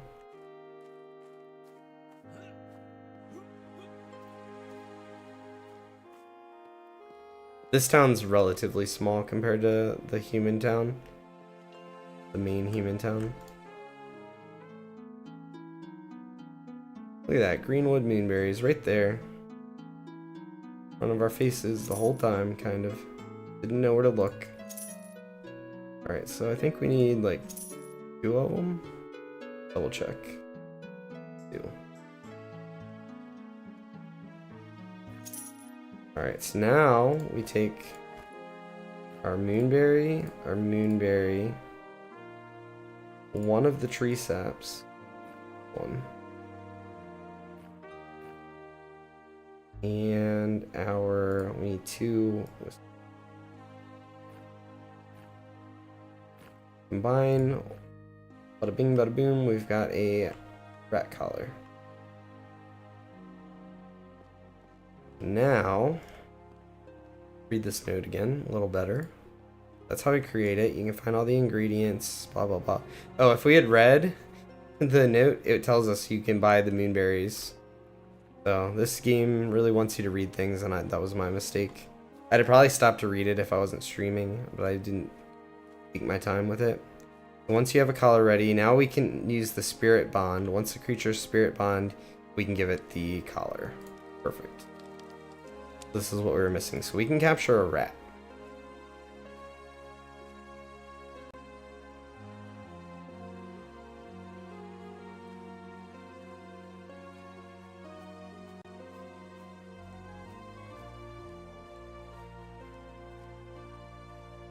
Alright, so we need to find a rat. A rat. Oh, here's one of the, this is an aggressive zombie that just spawned. Level 2, we should be able to fight this. We get really bad, really unlucky or something, which can happen. Sometimes, you know, in a game like this where it's a close fight, or can be a close fight, sometimes you win it pretty easily because you get the good RNG. Sometimes the good RNG gets you and they get a good round and you end up being the one that dies.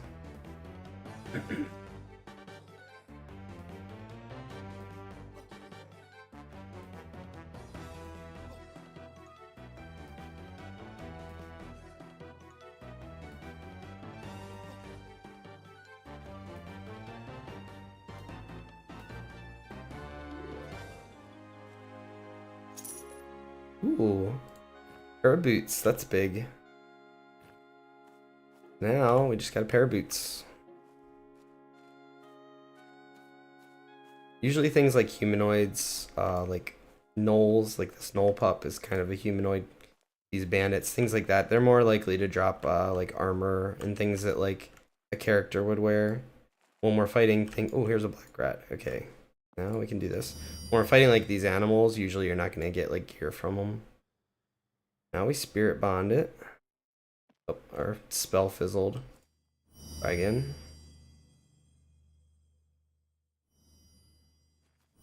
Alright, this spell's gonna work. It fizzles when it gets to half. Like if it's gonna fizzle. And then we give it a collar. Perfect. Now we have a pet. Put our stuff here. That. Can we drag these keys yet? Oh, we can. Perfect. We couldn't in previous betas. We couldn't drag pet hotkeys. You just had to click here.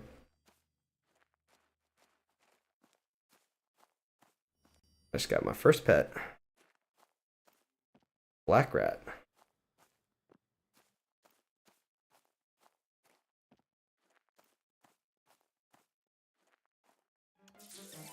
A long way from me.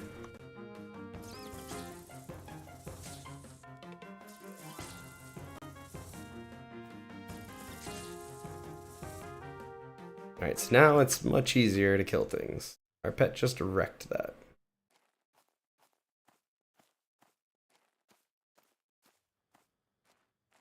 Hold on to this tree sap. We can probably start fighting, well, lots of different things, to be honest with you.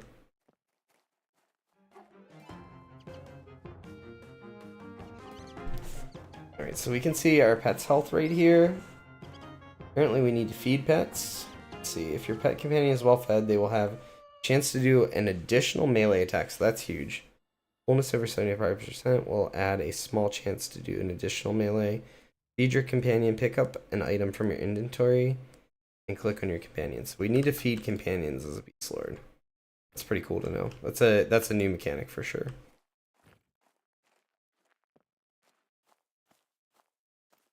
Our pet is wrecking. And our pets will level up too. Our pet's only level 1 right now. This little yellow bar, I'm assuming, is their XP bar.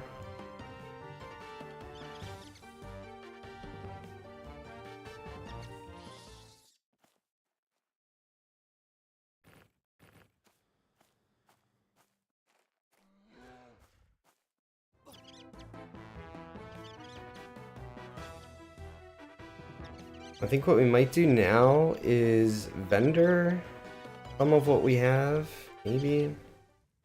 Actually, let's do this. Let's put our bear paw in our bag, our tree sap in our bag. That. I think we go vendor, see if we can afford any other spells. And I think we go out to like where those bunnies were, because we can, there's like a lot of level 2 bunnies, which are pretty good for us. now that we're stronger with our pet.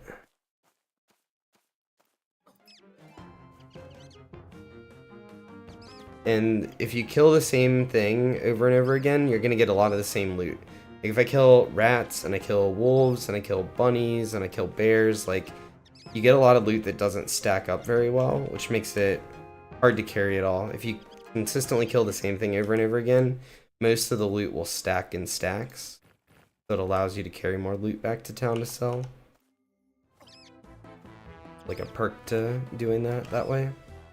Our pet is like halfway leveled already.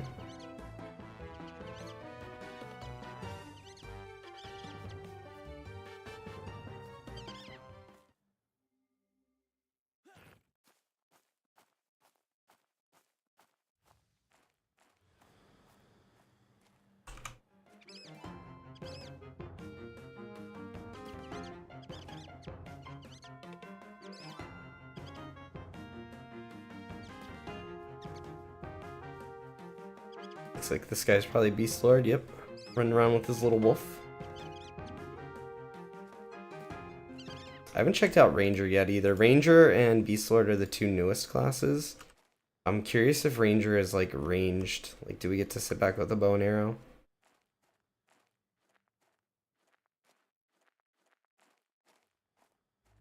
Or is it a little bit of both? In EverQuest, Rangers had bows and arrows, but it wasn't super optimized.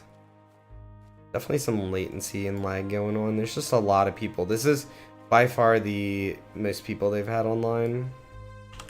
Let's see how many people we got. 505 players playing right now. Hit up the vendor here. Do all the damage, rat skin. Just sell the fine rat skins. I think you can use them for a quest, but I kind of want value the money right now. I think the quest is in the other town. I'm not going there right now.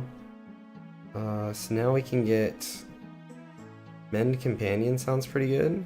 Be able to heal our pet. Punish Animal, it sounds like a damage ability to use against animals. Sense Animals probably just tells us where nearby animals are. Probably not super important, and we don't have enough for it anyway. And then it looks like after that, every spell is level 4. It looks like we have pretty much all of the most useful level 1 spells.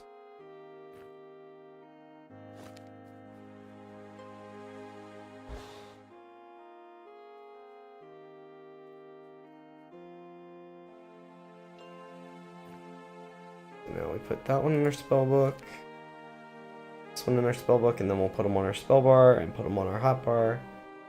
We'll go kill some bunnies, see about getting level 3 maybe.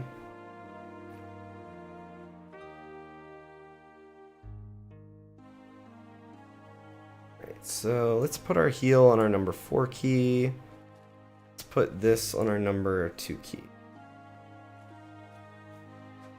Let's also, so something I haven't done, I should have done before I spent my money. Let's talk to our trainer, see if he has anything we can train. We get the ability to throw at level 1 if we train it. Rescue Companion. If an enemy is attacking Companion, force the enemy to attack you instead. It's actually pretty good. That's really expensive though, 1 gold. So we gotta save up some money for some of that.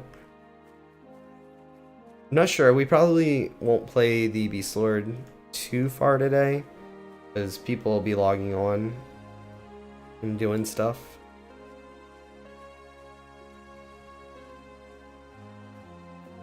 I heard he's the best. You just gave me Spirit Wolf.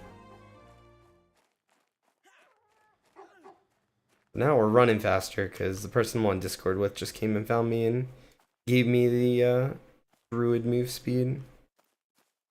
Actually, this might be the Beast Lord one. There's a couple different classes have move speed bonuses. You can see we're just flying along now compared to before. It has a duration, so the duration is like this little blue bar on the border around it will tick down. It'll go tick down clockwise. When it runs out, it'll be gone, but it lasts for, I don't know, 15-20 minutes, something like that, I think. Alright. Don't believe my companion got the wolf buff, so we are going to be waiting on him for a little bit.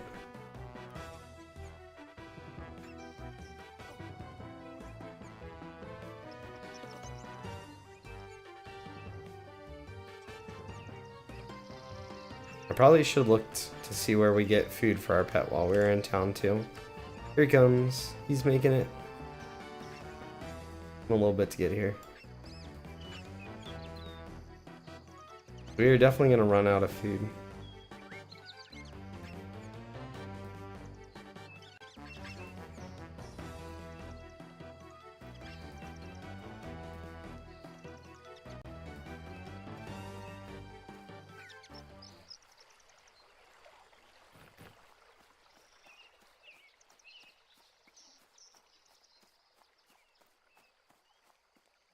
Now you can see the level 2s, like, I ended that fight with 100% health still. I mean, my pet was the one taking some damage, but, you know, it's kind of, it looks like it's, like, hard to tell sometimes because of my camera angle. Sometimes it's attacking me, sometimes it'll turn and hit the pet. But it's definitely, we're just much, much stronger than we were before. Pets have crazy regen too.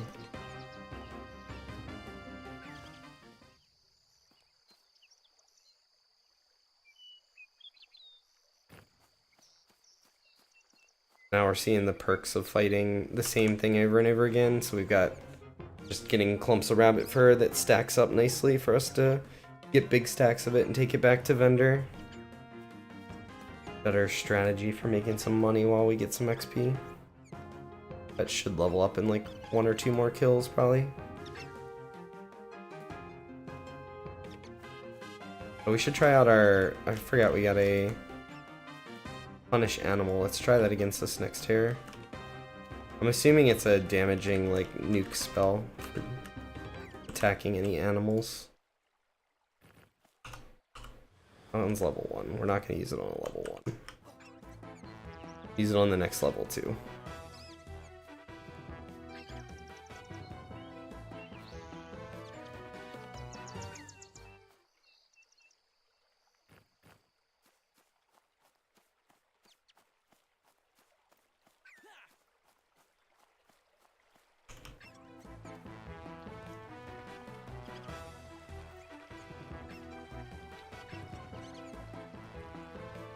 My pet's level 2 now. Even stronger than before. If we weren't already really strong.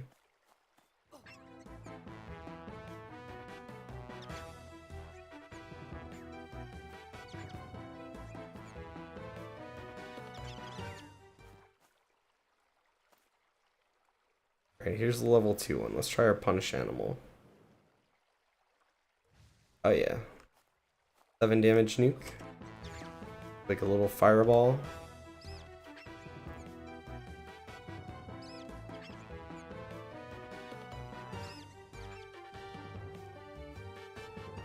You can periodically use that to pull some of the higher level rabbits that aren't really close to us.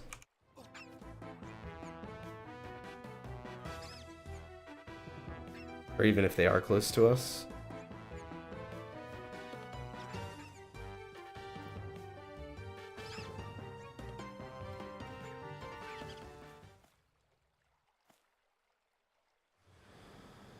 We're almost full mana, we'll use another one.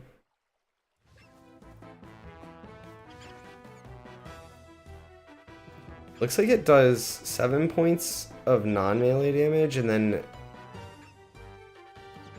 I'm not sure what these numbers are from. I'm trying to figure out what's causing that damage there.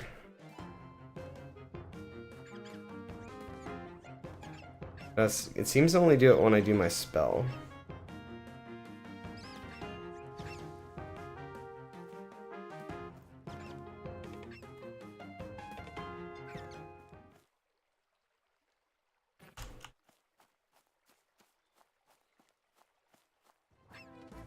There's a spot over here, kind of over where this guy is. Should be a lot of bunnies over there too. There's like a quest over there. Like it's a really long, well, fairly long quest chain to get to the Like a higher level quest too. Use the bunnies to like summon out an undead knoll or something like that. You have to do it at night in game and stuff. Pretty cool quest line.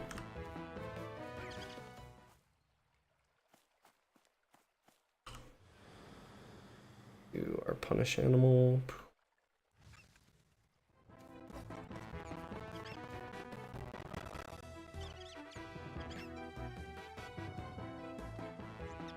We are just over halfway to level 3. I think what we'll do is at least get level 3 on the Beast Lord, and then I'll evaluate from there whether we like start playing a higher level character that we already have, or see what's going on.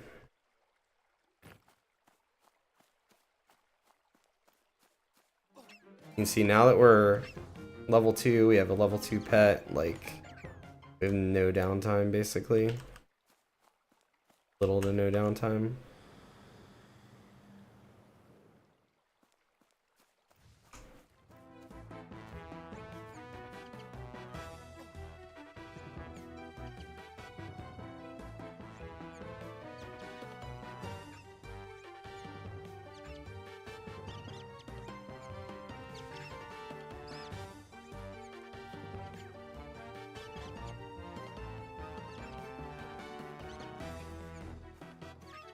One's beating on my pet a bit.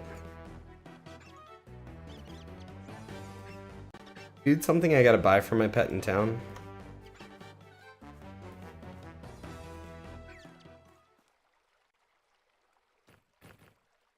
This may come as a shock, but I'm not level 8.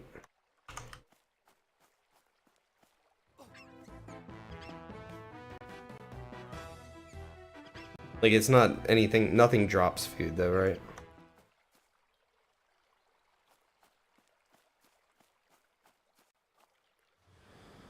Oh, that makes sense.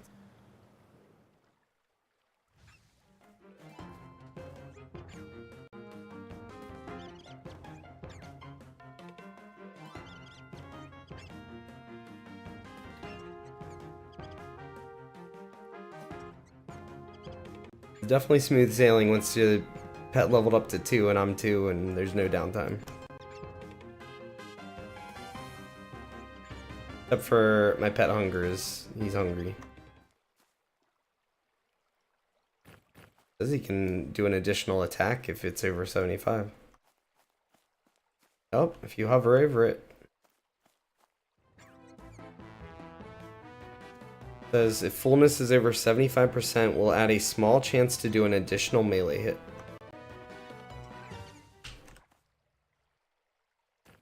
It sounds busted.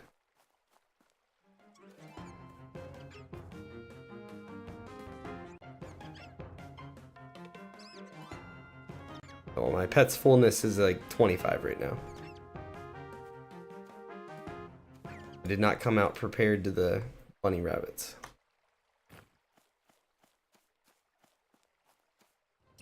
I can go over in the woods and look for mushrooms though.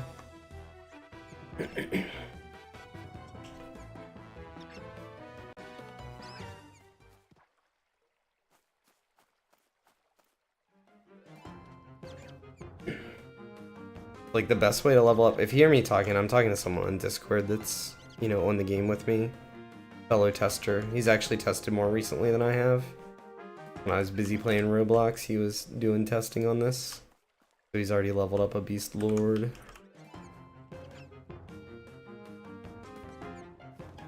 He said we can feed him mushrooms though, so you can find mushrooms out in the world. Just gotta find some to feed him. Definitely good spots to farm mushrooms. I can't for the life of me remember where they are. Here's some.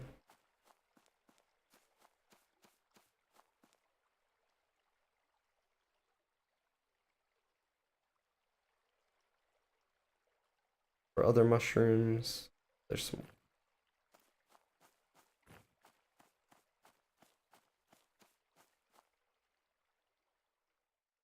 Feed your companion, pick it up from your inventory, click on your.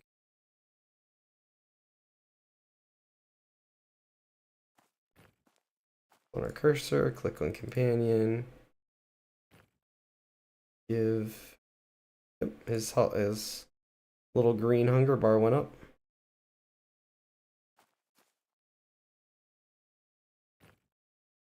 And a little bit of lag issues still.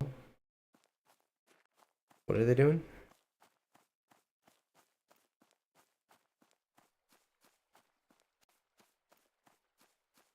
I definitely noticed the keep your items when you die thing yesterday.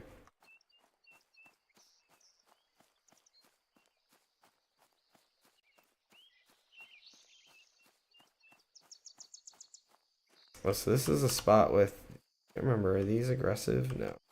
This is like a good little leveling spot right here with these spiders. There's a, so the way that this game works compared to like other games is there's areas where certain like, most people call them named in this character, in this like game. It's basically where a special monster can spawn. So over there, there's a special spider that can spawn in that area. And it only has a chance to spawn. So when the spiders, if you kill all those spiders there and they respawn, one of the spiders has a chance to become the special one, right? And then the rest of them, you know, don't have that chance. So if you hunt in that area and you keep killing the right spider over and over again, eventually it'll spawn as the like stronger spider that's different, has a special name, and that spider has a chance of dropping special loot. Like that's how the like how you get like a lot of the special items in this game. Like the boots that I got off of the zombie have armor on them, but other than armor, they have no stats. But a lot of the stuff from like the special like monsters that you can find out in the world, they'll have armor, but they'll also have like stats. Like you might find boots with like strength on them, or boots with intelligence on them, like that. So what's up at this little camp here? I don't think this has been here before. Don't see anything there. I'm gonna get a couple more mushrooms, maybe. Maybe getting dark soon.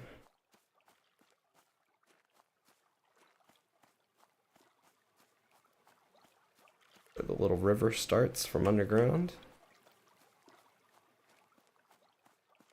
Here's the spot. This is the quest area I was talking about earlier. This is, you bring your quest item over to this stump right here, and you put it on the stump and lure out the guy. I think you gotta do it at like midnight in game time. But you gotta do a bunch of other stuff to get the item and the lure him out and all. But it's pretty cool. Like there's some really like interesting quests and stuff. And like quests themselves aren't just like go and bring me like this all the time. Like sometimes they are, you know, go and lure this thing out and like bring a group with you because you need to fight this really hard monster that's gonna come out. Or some of them are like an escort event where like you might need to, you pick up a quest from someone, they need you to escort them somewhere or whatever. Like there's lots of different types of quests. That's funny. I think I deleted my wizard to make this character. I deleted something. No, not my level 10.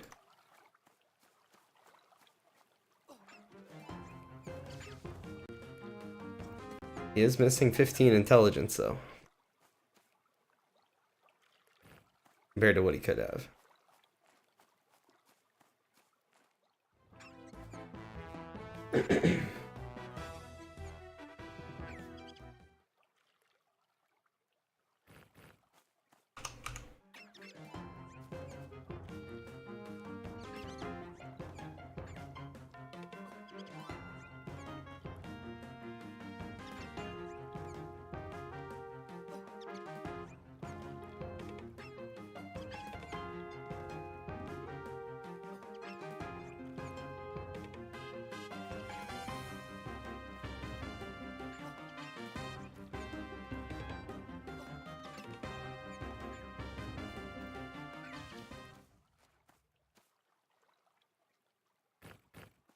You can see I've been fighting the same rabbits, so we have like nice stack of 14 clumps. If those were like 14 different items that didn't stack together, I would have to, like I wouldn't be able to pick up all this loot that we're picking up. Why I ventured over here so that we could fight the same thing.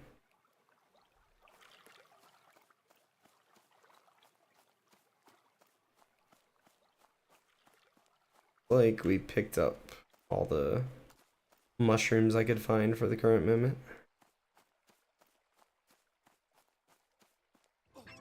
To really be casting my spell. A little more spells and stuff have their own, like the same way I level up my defense when I'm getting hit by things, the same way I level up my anything that you level up, you level up by doing it. So offense and attack go up by attacking things. Any of that sort of stuff. Casting spells also, you know, that's how you level things up. We should be doing a little more of that.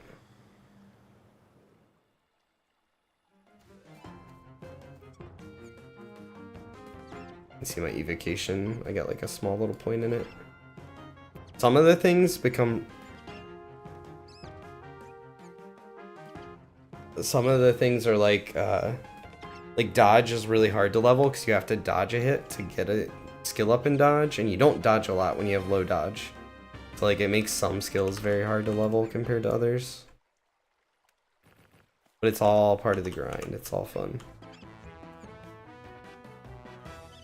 Oh yeah, I never played Pantheon, but I can't imagine it always looked bad everything I saw.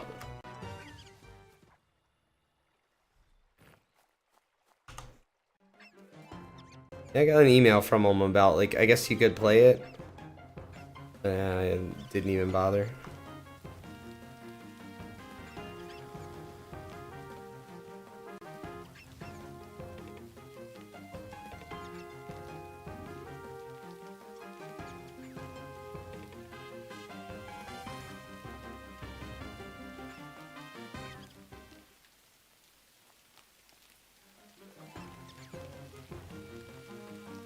Yeah, I saw that. These hairs are where people should be leveling up. Pretty quick respawns, and there's nothing that's aggressive. And they're pretty much, you know, level 1, level 2. It's like perfect for that low level.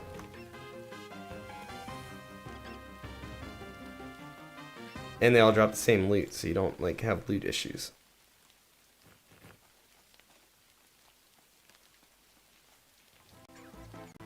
Let's not go that far because I haven't seen either of those at this point.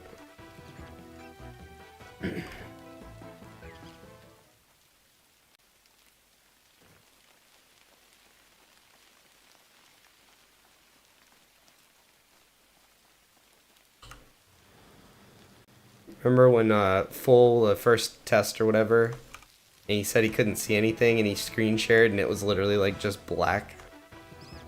I can't believe he played like that.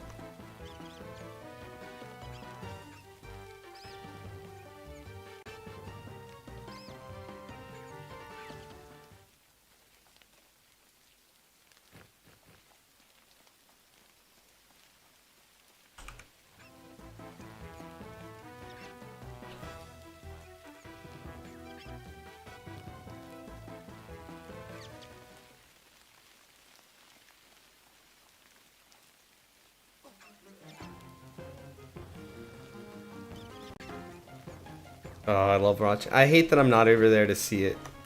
It's like one of the best parts of these tests. If you're not like actively grouping and doing something, it's watching all the people at the lobby zone.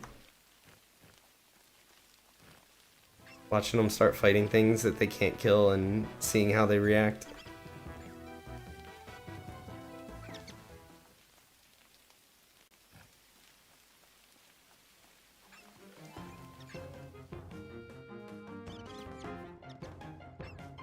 My pet's gonna level up higher than me.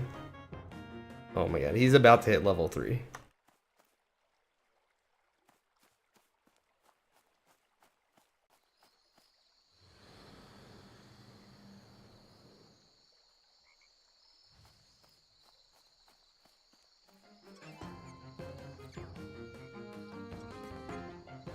It's definitely a very strong class. It takes a little bit to get the quest done to get the pet, but as soon as you do, you're cruising.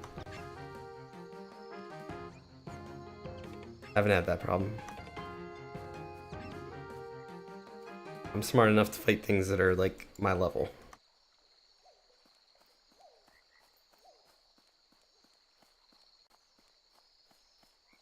Oh yeah, he just hit level 3. My pet's stronger than me.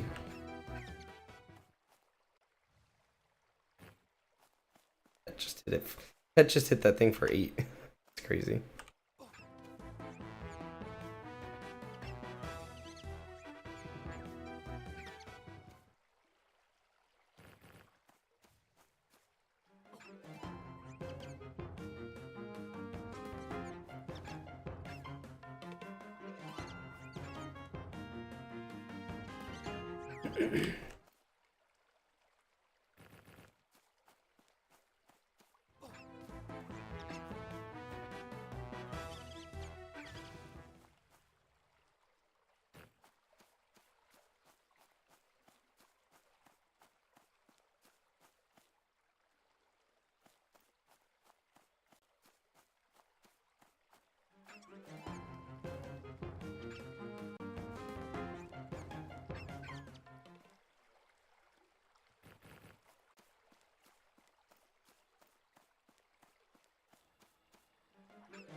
Ooh, we got Lucky Rabbit's Foot. So we just picked up.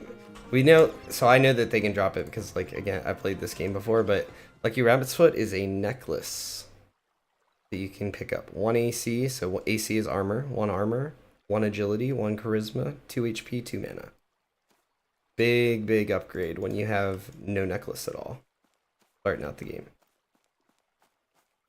Got my rabbit's foot.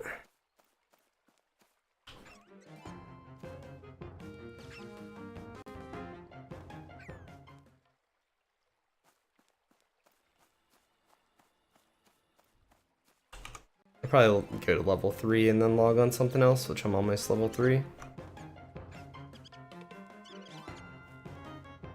What are you doing? What are you playing? You're level 10 Beast Lord? Where are you at? Crabs where?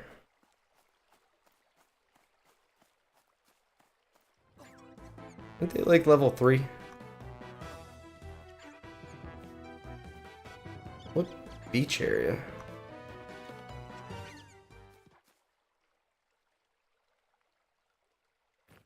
I don't remember any level 8 crabs.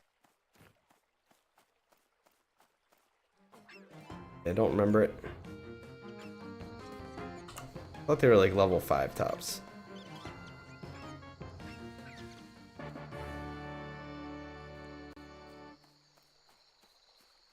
Alright, so for logging out, we just /camp. There's also a button for it. Starts on your bar, but I got rid of it. Should bring, like, what class should I bring over there? Is there enough for 2 of us?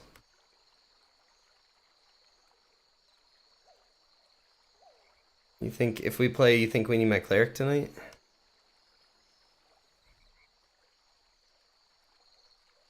Always true.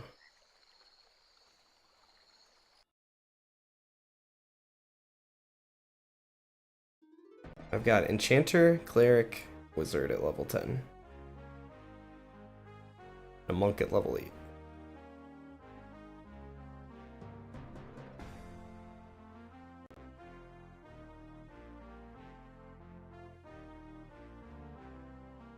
Alright, you said bring the wizard? That sounds like a good plan.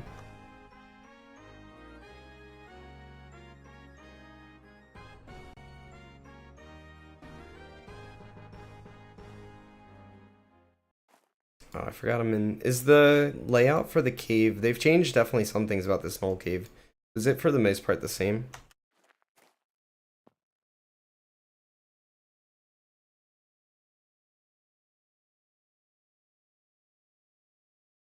Definitely a little bit of stuff that's changed. Pretty sure. Like there's this room that used to be empty. I'm pretty sure there's like 2 mobs in it now. Yeah, okay.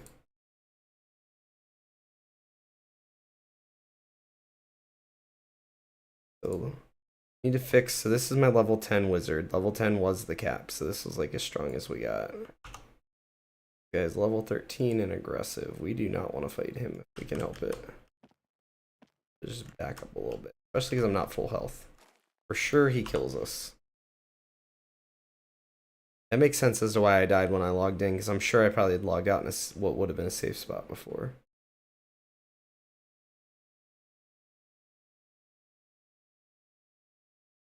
So what we're looking at here is I am camped out in the middle of a cave. In the middle of this cave stretches between the area that I just started in and the ogre area. So the ice area, there's like an ice area up north. That's where the ogres start.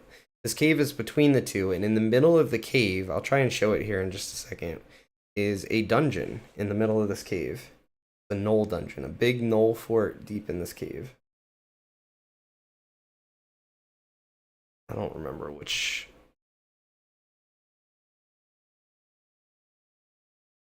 I gotta remember what all my good stuff is here.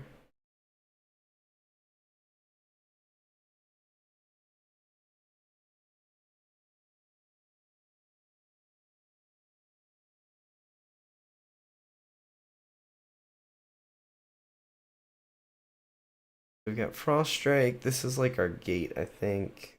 An instant attack. Another spell. Another spell. These are invis, which we're gonna want. And then got these. This is like a buff. Also a buff. Go ahead and buff here. Up just a little. Or up. Spell fizzled. Try again.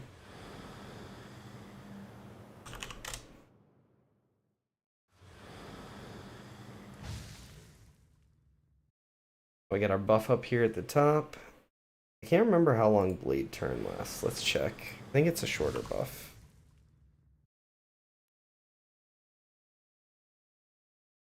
So this one's just like makes me tankier buff, gives me a little more health and stuff. This one blocks a melee attack. So like the next melee attack that would hit me, it will block it for us. Can always portal out too. The smart play. Before I portal out though and go join my friend where he's killing some crabs, we are going to, I'll try and show off this. Not sure if I even have any viewers, but if anyone wants to see. Now we're invisible. Doesn't look like we're invisible, but we are.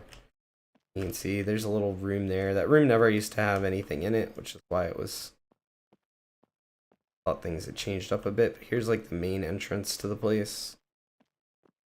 Gotta watch my buff timer. Invisibility doesn't last very long. This is a massive dungeon. It is much, much bigger than what you see here. There's branches that go off this way. Go down the bottom and go explore around. There's a whole section way over here. It's got like a basement. It's a big dungeon. I'm not gonna go too deep because I'm trying to join my friend and do something else. But it's a really cool dungeon. You know, and this is like the cave, like there's all kinds of stuff in this cave. Water down here with some like elementals down here, all kinds of stuff. But we are going to unmemorize this. Hope that I have portal still in here. Meadows Gateway. We're going to port ourselves to the Meadows. I got to wait for a cooldown before we can cast it. This is the fast travel of the game. This is going to allow me, it would probably take me, I don't even know how long to travel to where he's at. 10 minutes maybe? From where we're at now, but this should speed it up a lot.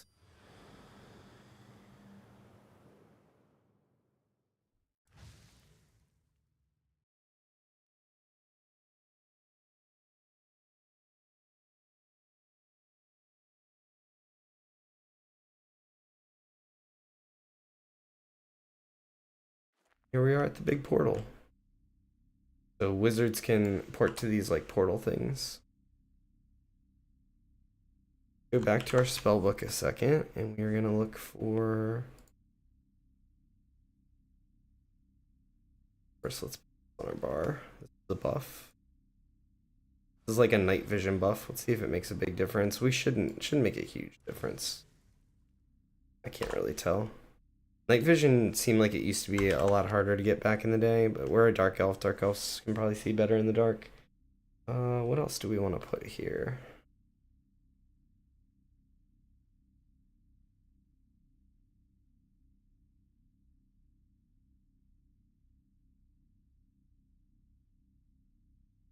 Drowning Shock, Mystic Feather, AoE. I'm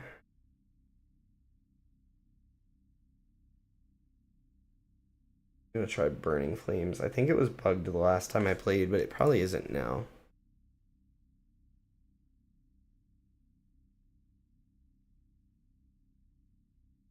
Alright. The good thing of this, taking the time to portal and stuff, we've got all our mana and health back pretty much. There's things in this game called mimics that like will jump out and attack you out of nowhere. So you want to be careful of those. Alright, I gotta find my way to the beach here. Portal.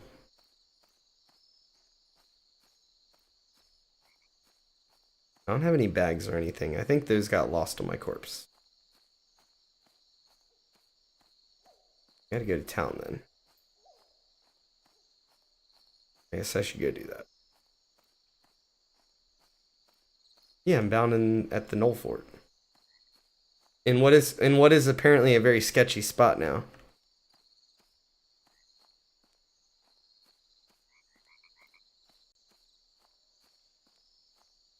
Remember, my wizard like lived in that Knoll Fort. Music sounds kind of loud to me. Probably not too bad though. There's a rare spawn undead gnoll that can spawn in this area we're in right now. I don't see him though.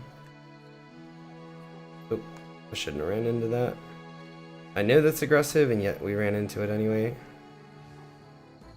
My wizard's extremely strong though. I have the best gear that you could get from the last time I played.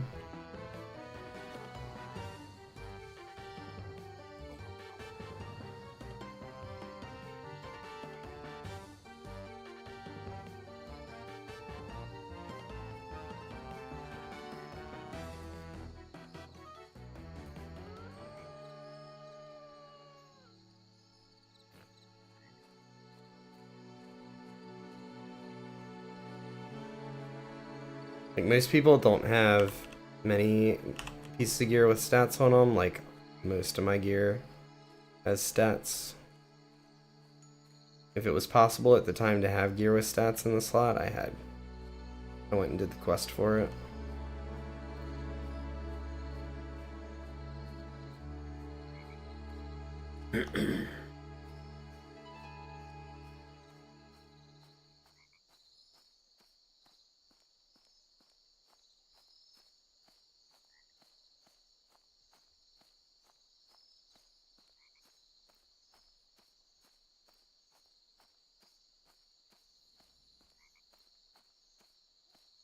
I should go buy all the new wizard spells too.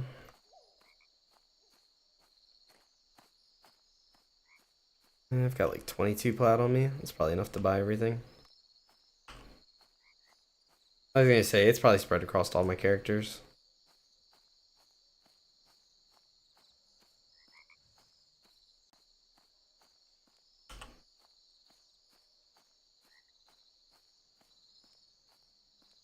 Now we are walking towards the other human starting town. We're almost there. This spot right here, lots of bandits, lots of low-level players, like level 1 to 3 will group up to hunt here. You'll also see some people that'll be like soloing and looking for things.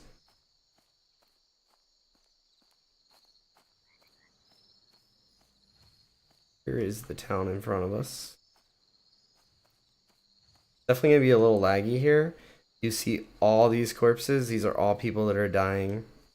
People die like crazy in this game because they don't understand how hard certain things are. Like if they're level 1, they can't fight a level 2. Level 2 is gonna wreck them. I can actually turn them off though, but I wanted to show just how many corpses there are lying around. Everywhere, corpses.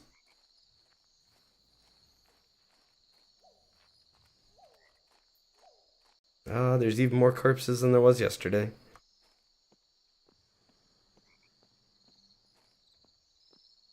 The corpse summon guy's in the same spot, right? By the sewers.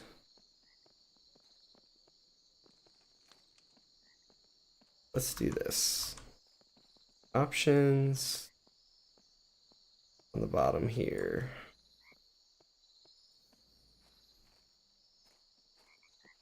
Go.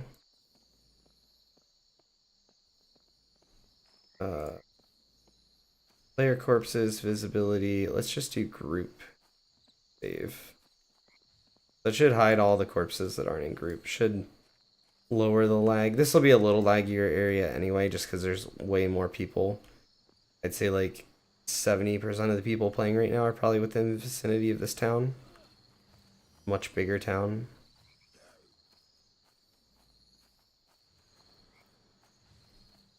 Alright, we gotta give him 10 silver pieces.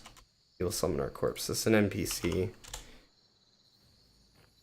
He's in the game to help people like me who I died in a really, really, really bad spot where it would be extremely hard for me to get my corpse back just because of the situation. Like I logged out in a spot that used to be safe, but it's just not safe anymore because they've changed things. So we will take advantage of this, get our stuff out. You see like all this stuff that I have, like wand with stats. It's a really good sword. Stats. Bags full of stuff here too. Inventory where I normally like it. You know, even more stuff with stats.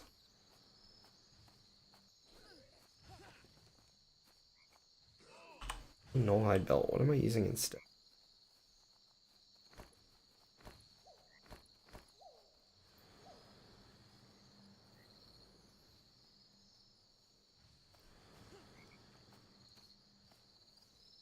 I guess because I didn't want the negative mana on it.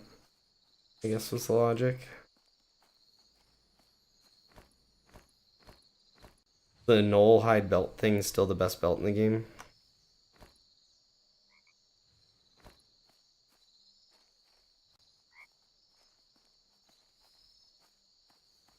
Yeah, it's sitting in my bag on my wizard because I didn't want to use it. 8 of 10 mana is kind of important.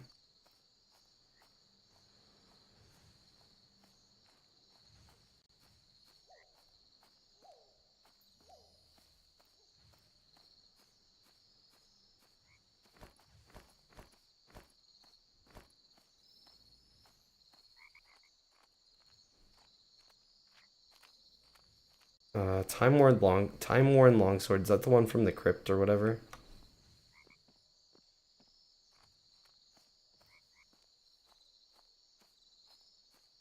I've got like one of like every of the different items that exist. All the ones with stats that were from the last time we played. I don't know if there's any new ones.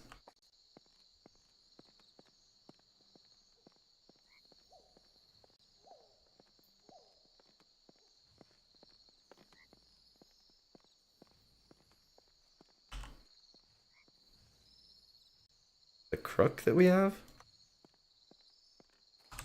Crook came from the big bear.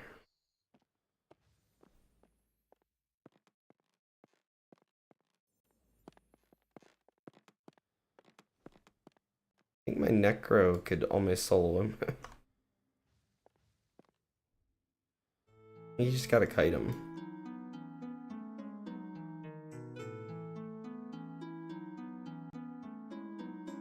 Yeah, I know.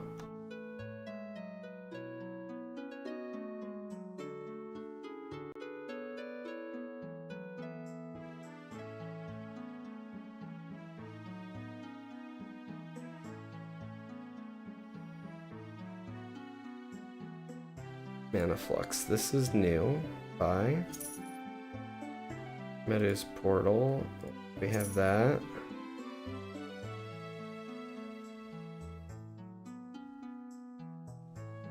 We're gonna get the level 4, the new like level 4s and the new level 8s first, because we can scribe them.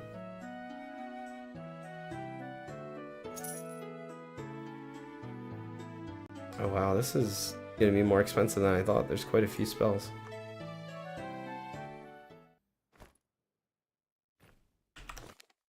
And they're not cheap, but I didn't expect there to be so many. I just bought 4 that are for 8 and below.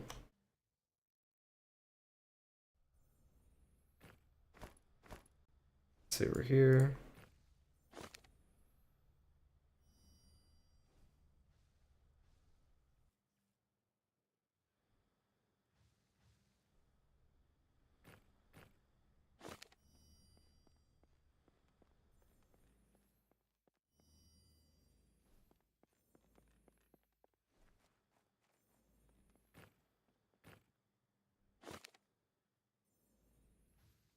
I think that's all the spells that we just bought.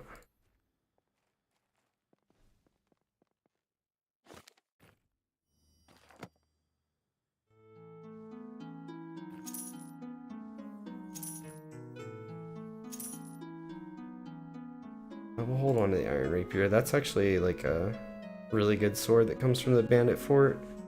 For, like rogues.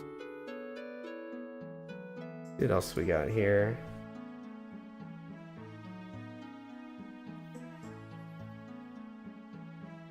We bought Meadows Portal, Mana Flux, Bolt of Embers, and Fiery Carapace.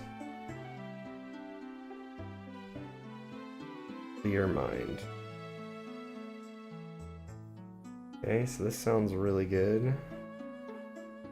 Silent Shelf Portal. We probably want the portal, right?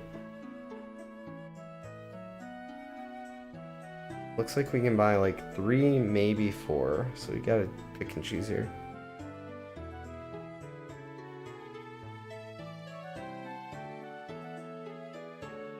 A low level spell. We can buy that. Very cheap.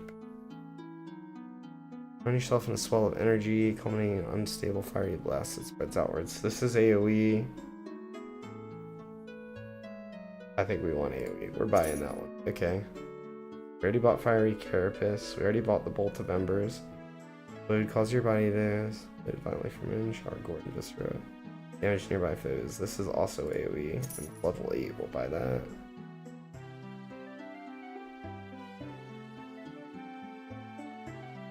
Take this.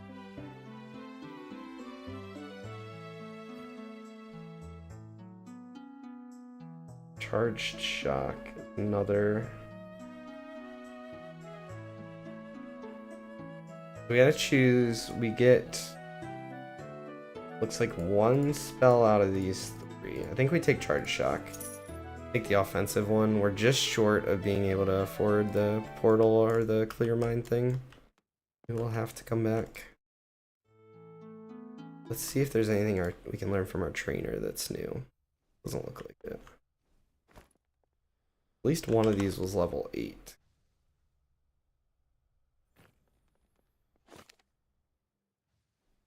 Yeah, I know it's Pet Catchers Update Day. I'm playing this. This game is in an alpha test only for this weekend. Like, once after this weekend, I can't stream this game anymore. I can play it still, but I can only play it with other testers that have access to the game. Right now, there's like 500 people playing this game, which is a lot. Normally, when it's just closed testers that can get into the game, there's only like 10 of us playing at a time, so I am very happy to play this for the weekend. I'll check out Pet Catchers on Monday when this test is over. Thank you for letting me know, though, Void.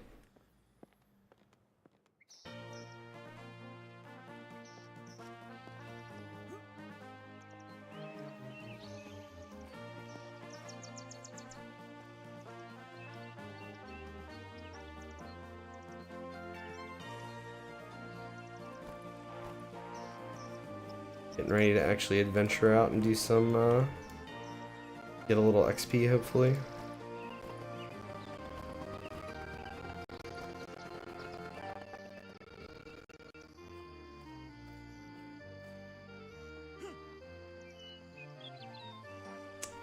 get the wrong way. Dead end.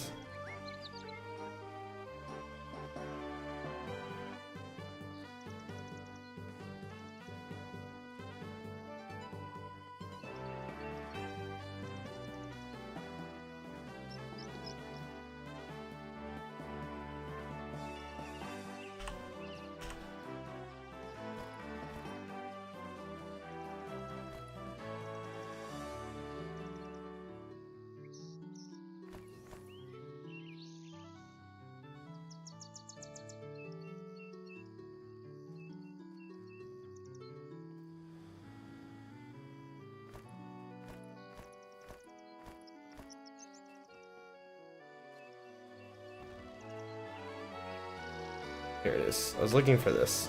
So this is kind of cool. This is an item you can buy. It's called a rusted old compass, but it actually just adds a compass to your UI. So let's just put it like top middle underneath my buff bar.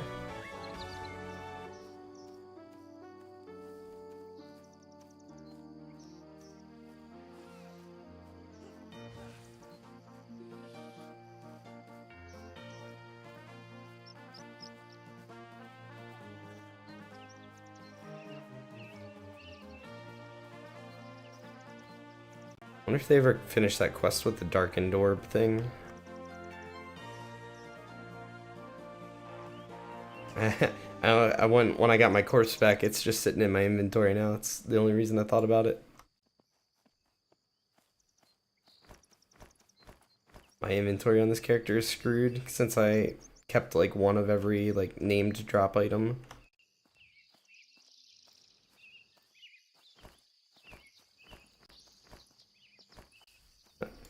My base weight right now walking around is 53 out of 60.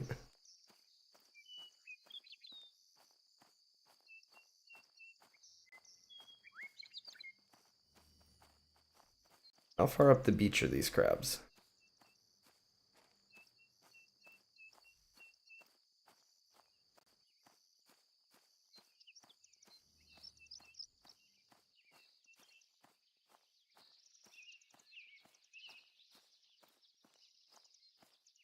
Are they down by like all the other crabs? Oh, yeah, I see one. You want to group up or you just want me to kill him solo?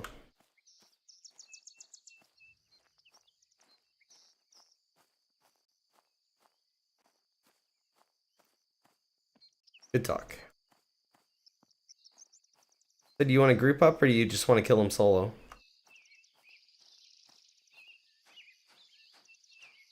Are you back at town or are you just someone over here?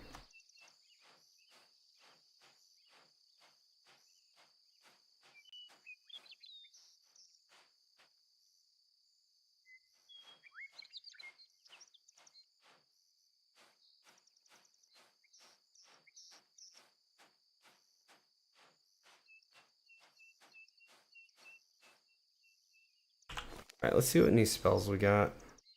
We have AoE, we're not going to be AoEing these solo.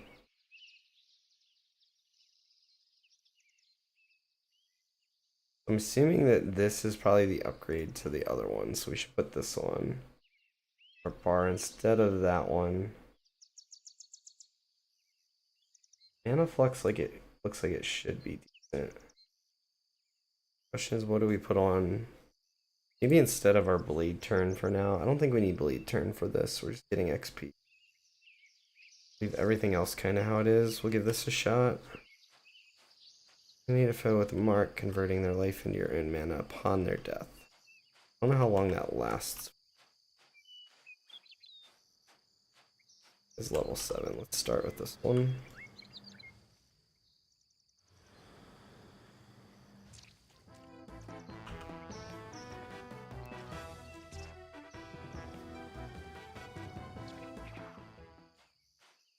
Got how easy this is for a wizard.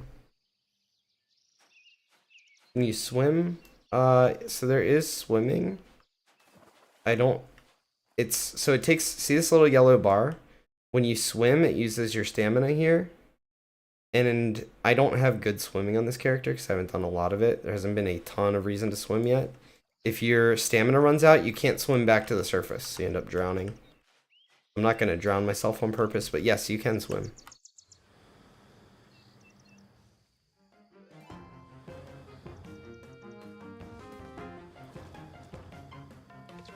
Answer that question. One down.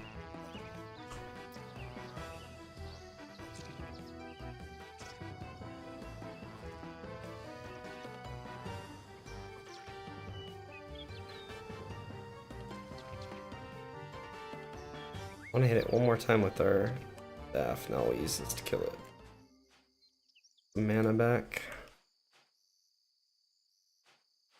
Like remembering how to play, like have to remember how to play. And learn some new stuff since there's new abilities that we just picked up too. I'll have to rest here in just a second.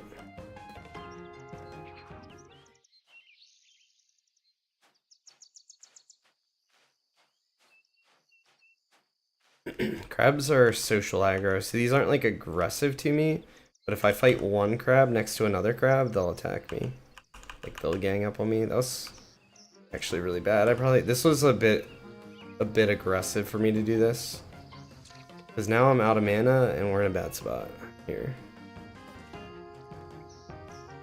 One thing, we didn't put our buff up first, so that doesn't help us any.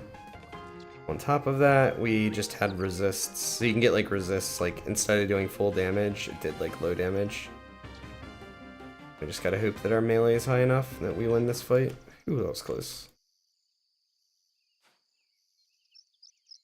Generally speaking, you don't want to be like half health, half mana like I was and start a fight, because things can go bad, as they almost did. Got pretty good XP though. Like 8% of our level. If you swim far enough, would you find more land? Right now, it's closed off as far as I know in that direction. So there's spots in the game right now where the world's bigger than what we can get to, but they have like these invisible walls that are put up that you can't get through.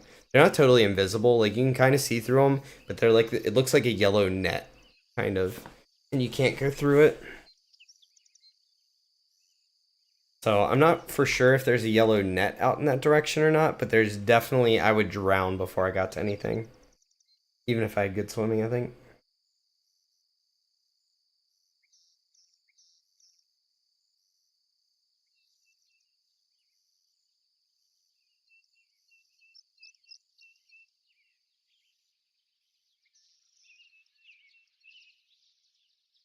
Getting our health back's by far the worst part of this. There's bandages somewhere. I don't think I have any on me though.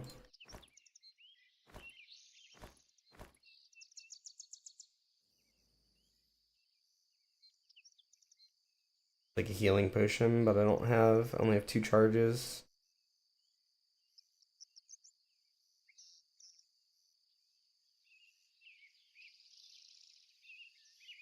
Oh, mimics. That nothing beats that.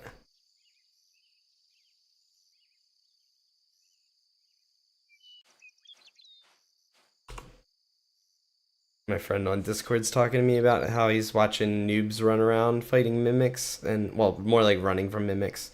So mimics are out in the world, and they look like they literally just. I'll try and summon one here in a minute. Once I get just a little more health back.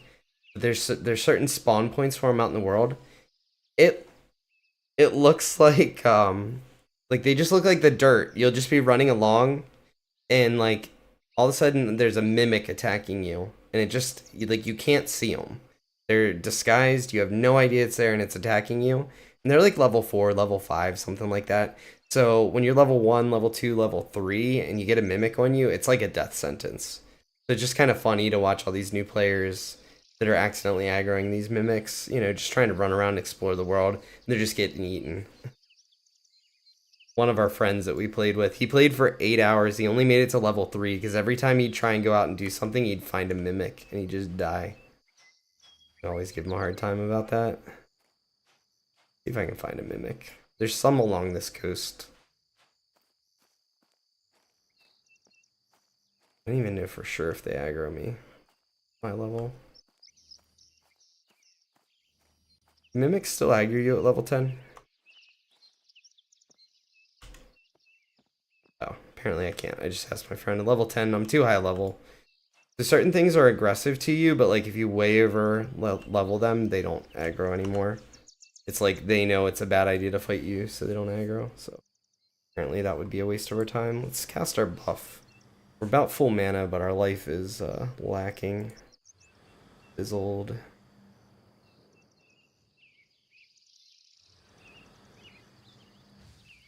We got our buff.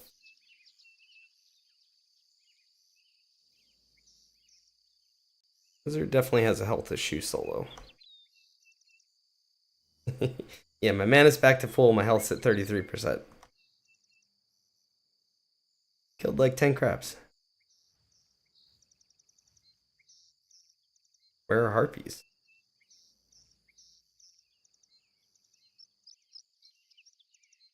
Oh.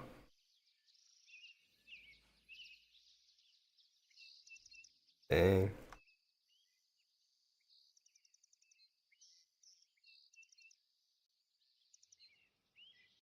Some developer put them there.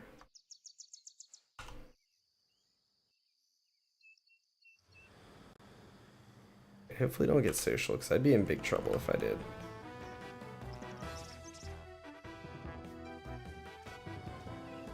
I guess I should pull with...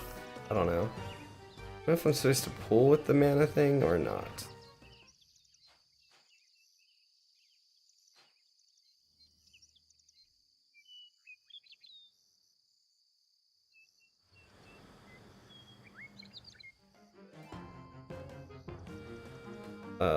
Okay, that was bad. I didn't think the small one would aggro. I think we're still fine here. The small one's really low level. Hopefully return does not kill that. It's unfortunate. It's actually really bad. Should be okay still. Should be able to just melee this crab down. Refamiliarizing ourselves with the mechanics of the game. Did not, like I said, I didn't think this crab would aggro.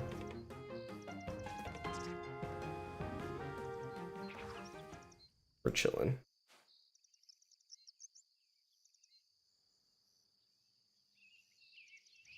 This is like the slower pace of the game. This is why I thought people might not be super interested in it, because like once you're low, you gotta wait for a little while before you can do anything.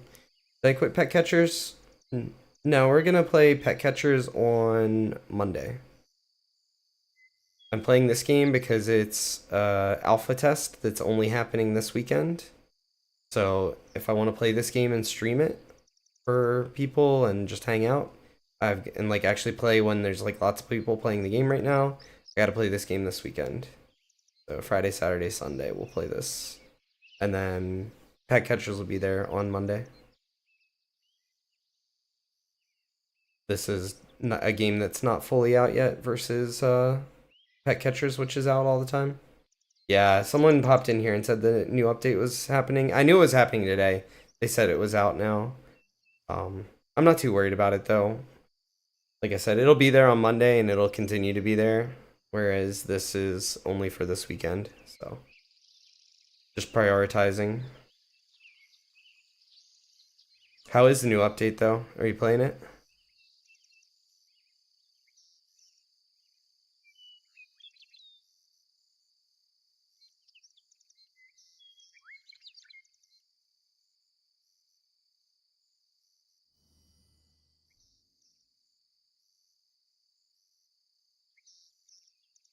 XP seems like it goes decently quick. Like 1% and something for just one of these crabs.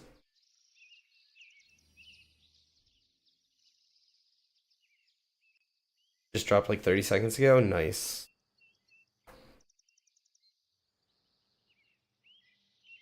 Yeah, I figure there's gonna be a lot less people from pet catchers hanging out. Like I just gonna have a lot less viewers streaming this today, but this is what I want to play. Like overall, right now, this is my favorite game that exists, period. This is my perfect style of game. I love the combat of it. I love MMOs, grouping up with my friends, killing stuff, even though we're solo right now. I'm waiting for my group of friends. Only one of them's online right now. The rest of them are waiting for them to get home from work. But like this is my style of game, very old school MMO. The Minecraft graphics I think look fine. Like I like Minecraft graphics is fine with me. So this is, when I have a chance to play this with like 500 other people, this is what I'm gonna play.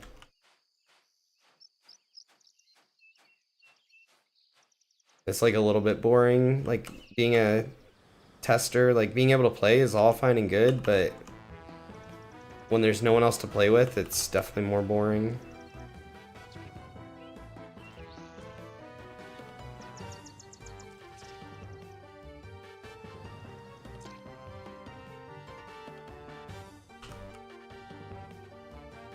I didn't realize it was running from me. I wasn't looking.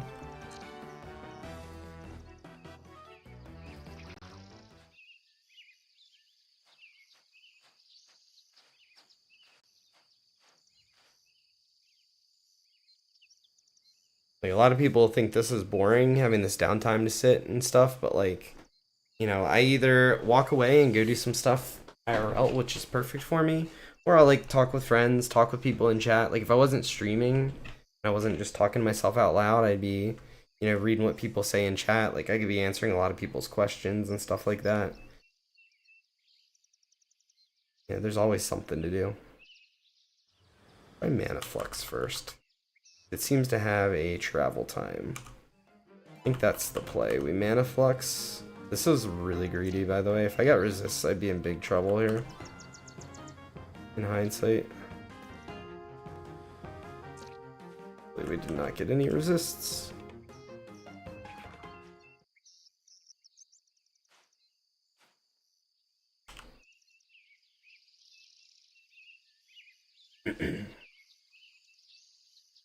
New Mana Flux spell from level 1 is kind of interesting. You basically mark a target with a debuff, and when you kill them, it converts their life into your mana. Can't really, it's hard for me to see it. I don't know, I'm like trying to pay attention to how much it gives me, but it's hard to tell. They added the new hardcore stuff? Yeah, I knew it was coming. That's what I'm most excited for. So that's why on Monday we're going to be playing it.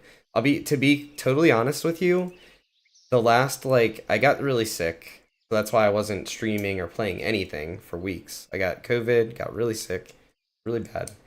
All better now. Well, for the most part, a little bit of a cough still, voice is still rough, but mostly better now. So we're back to playing some games and stuff. But honestly, the pet catchers as a whole, I was a little bit down on it. Like I wasn't having as much fun. It was really bumming me out that people that just spent infinite money on Robux would always have better pets than me. Like no matter how hard I grinded, it wasn't easy to I couldn't make guaranteed gains. I still had to wait to get really good drops from opening eggs and stuff to get your pets and all. So I was kind of down on it, but I'm hoping maybe some of the hardcore stuff will change that. Maybe there's some better ways that we can actually grind up and make, actual guaranteed gains and not just still rely on complete RNG or Robux for strength. So we'll see. I'm hoping it's a little different.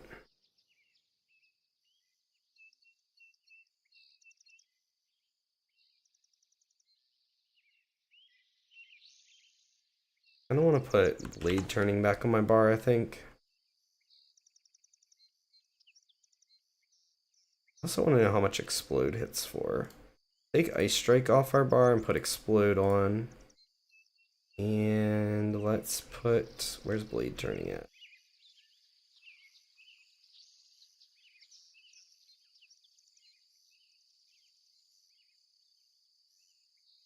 There it is, blade turn. Blade turn on our bar. I really like the system that this game uses and that EverQuest used, where you get access to lots of different spells and stuff, but you can only have 8 memorized at a time. I think that's a really cool system. You have to prepare yourself for the battle you're anticipating. Switch this and this. I need to try, this and this. This isn't even on my bar, which is kind of a problem. This, for this, for this, for this, for this. There we go. Alright. Put blade turn up. Up again. Try it on this crab. Open with mana flux. I'm gonna do burning flames because I kept forgetting to use it. Try that. If it does anything. See how much explode hits for. Definitely a long cast. We're about to get an ad. Good time for the AoE to go off. We are in trouble. We are probably dead here. Guaranteed dead, actually. I think explode might have hit me too, potentially. My only chance is that this kills. Oh, we got so lucky. Oh my god, I can't believe I just lived.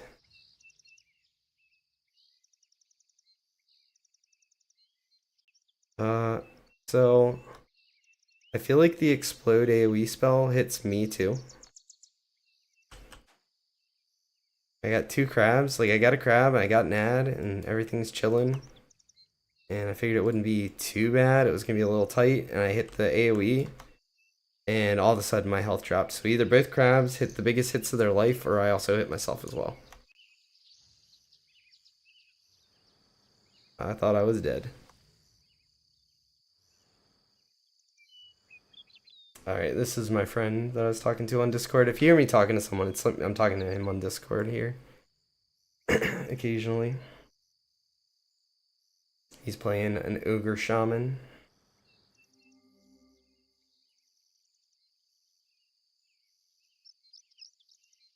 Extremely.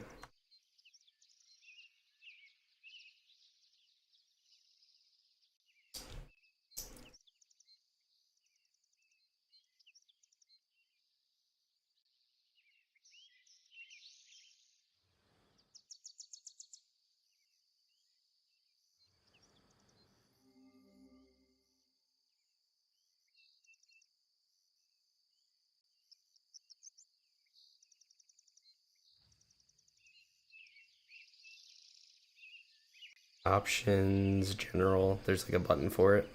Toward the top, I think. Yeah, when I logged in, my strafe was Q and E and my A and D were turned right. I was like, nope, this isn't gonna work. I had to immediately figure that out again.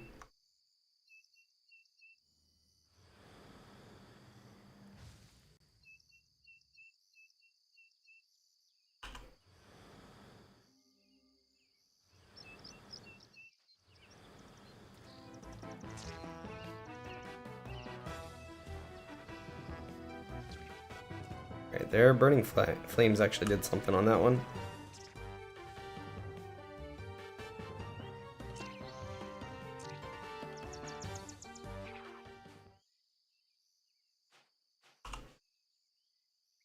I'm not looting anything because I have like no bag space, so take whatever you want.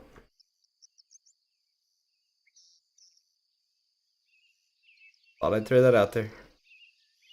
Couldn't quite buy all my spells. I'm missing like the new portal and like 2 other ones. But they're all level 12, so it didn't matter right now.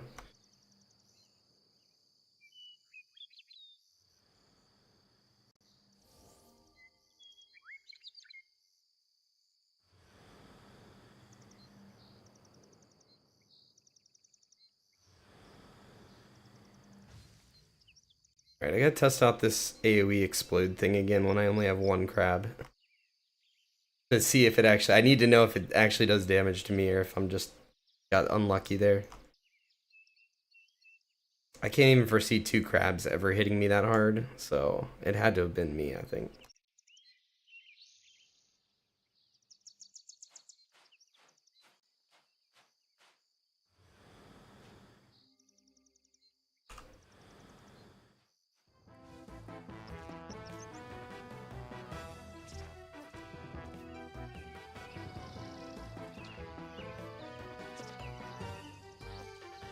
Alright, here we go. Let's see if my health drops. Oh yeah, it definitely drops when I do it. I just made my body explode.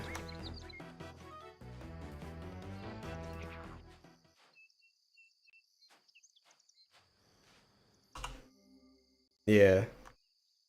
Yeah, I think that's why. Yeah, it's like since I chose to do that, that's what happens. It is cool. It was definitely. I'm glad I didn't pull a bunch of stuff to figure that out.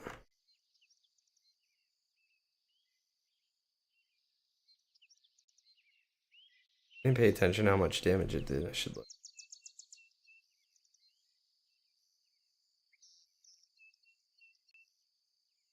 84 damage. That's a lot of damage for being AoE.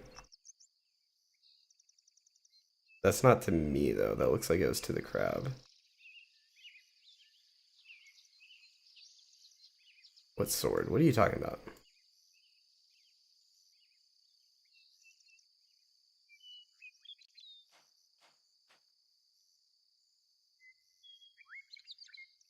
Oh, I'm not sure. I forgot about that, to be honest with you. I knew that Find Wound existed, but I've kind of forgot how to even get to it. Glad you said something, because now I can put Steady Cast on my bar.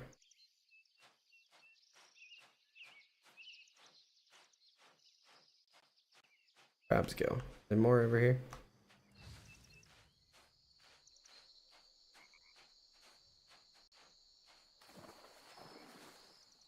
What do you think the cooldown on my explode is? I wasn't paying attention to that.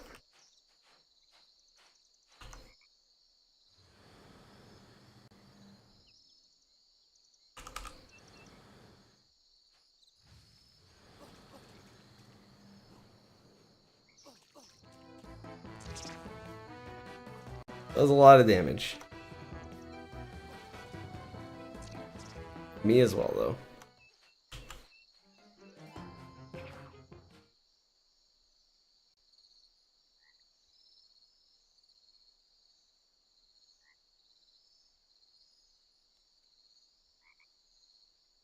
It's 84 damage on explode. That's more than my like single target nuke. But it also takes off like 20 or 30% of my health.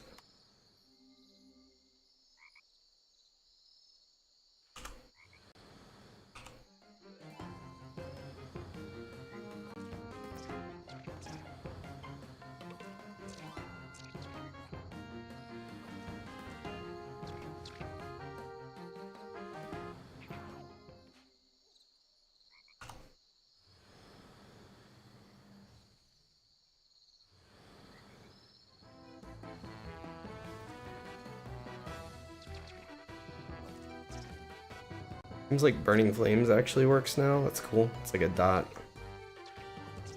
That one was broken last time we played.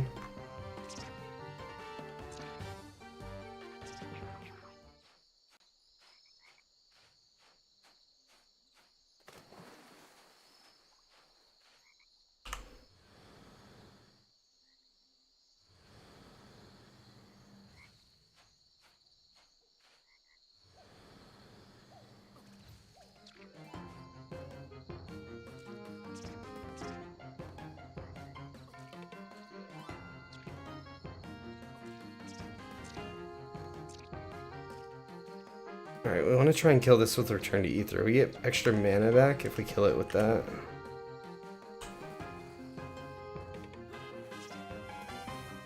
Hopefully one more hit with our melee.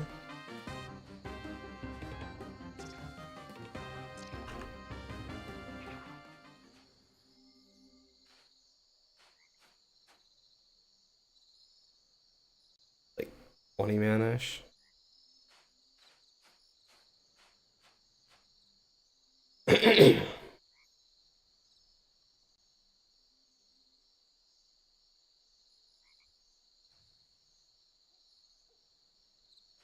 They went with like the old school version of like MMO stuff where he can't see my mana bar, I can't see his mana bar. So you have to actually like communicate just for your group to know what your mana is like.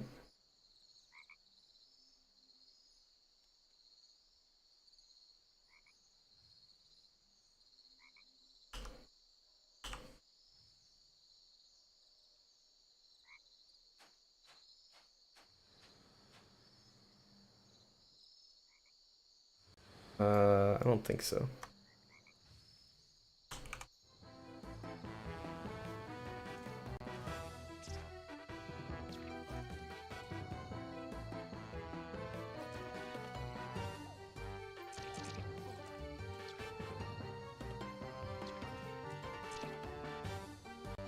They're running from that grab. Oh, gotcha.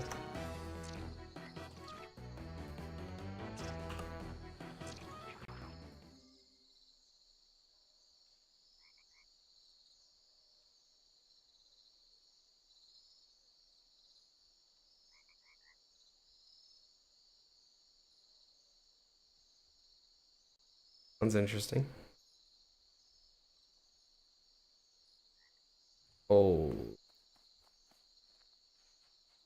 There's like an enchanter one that read like it would cause like the enemy to attack its nearest target or something. It didn't sound like charm. It sounded like temporary charm or something, like a confusion spell. I didn't It was level 12, so obviously I couldn't test it.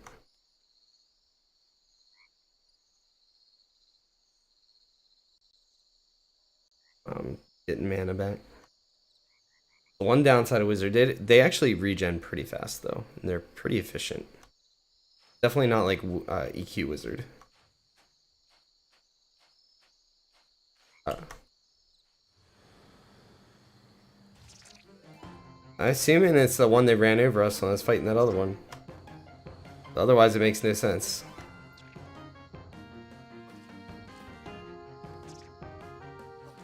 It's not working.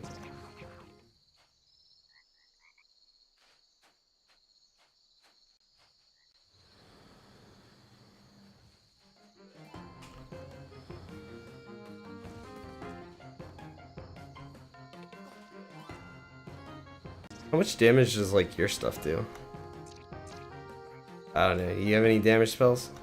Oh, you're shaman, so probably not. Just logged off for work. Test was super fun. Are you playing the ECO test? Is that what you're talking about? Usually people are stopping by talking about other games I play. I'm not used to people stopping by talking about ECO. I love ECO. I have so much fun playing this game. It's my favorite game that exists. How many people we got online now? 515. It's so nice to see that many people online.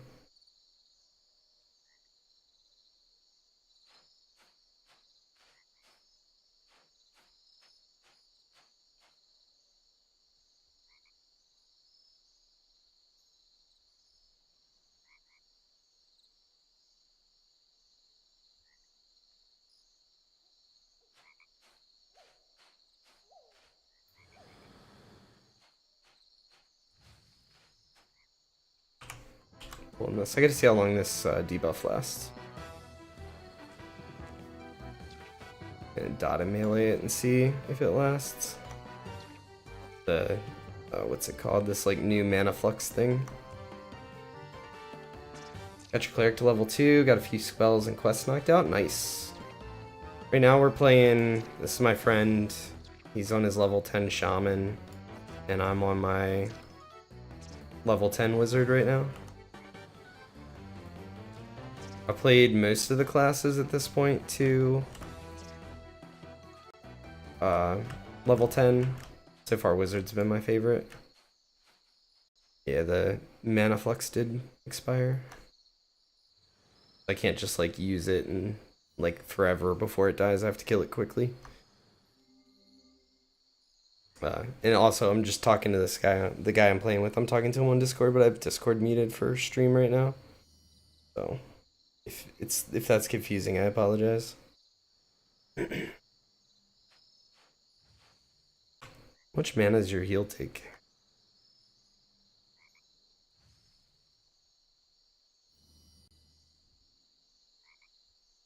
I like cleric too a lot. Cleric's my main healer that I have in this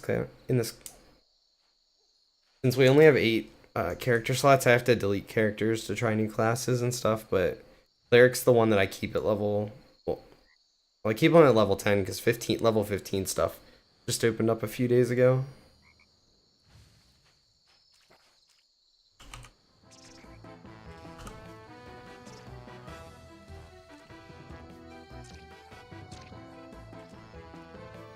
Started playing EQ for the first time a month ago, just in time to get the basics. Like ECO is all about. Yeah, this is very, very similar to EQ for sure. I've played EQ since like 2000, so I've probably got, I don't know, 20, 30, 40,000 hours in EQ at least. My dot does like 13 or something. Doesn't last very long.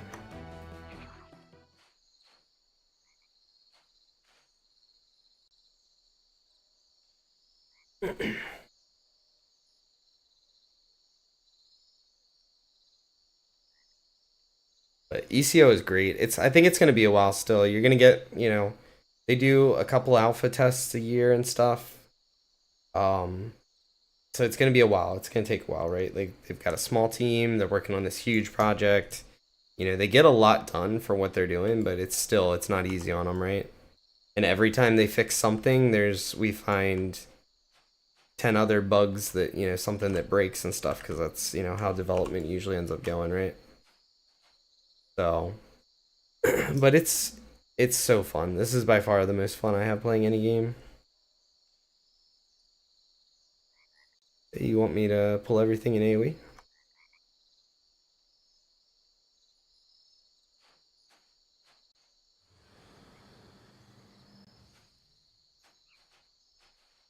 These can't possibly go wrong.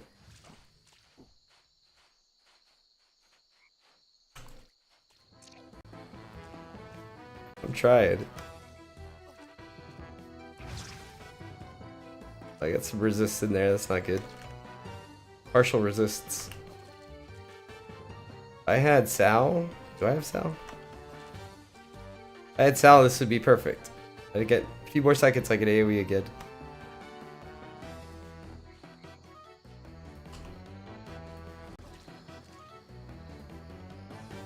Oh, this is gonna hurt me. So you want the good news or the bad news? Oh, I'm dead. Alright, so that's definitely doable, but there's two things. I need Sal, and I also need to start with more mana than I had. Am I in a safe spot right now? I'm bound right outside of the main entrance of the... Oh god, I'm gonna be dead again here in a second. Yeah. They added like a wanderer knoll to the hallway that I gotta watch out for.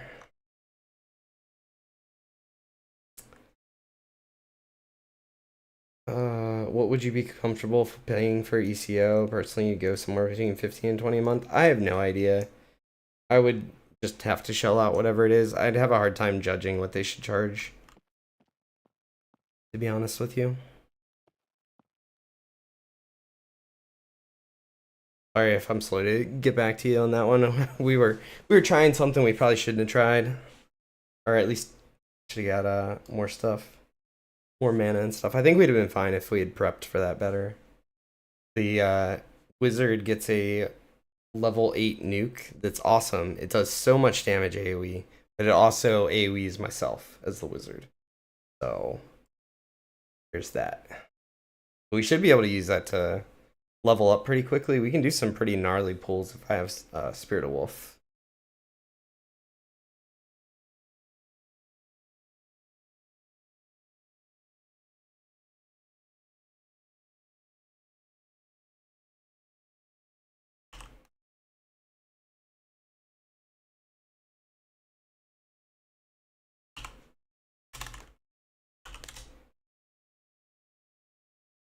I should probably bind myself not in a dungeon. Bind myself somewhere else a little more close to where we're going. Though I can teleport back. That's the reason that I am bound here. Being able to be a wizard and travel around. That's one of my favorite parts of playing a wizard, both in EQ and in this game.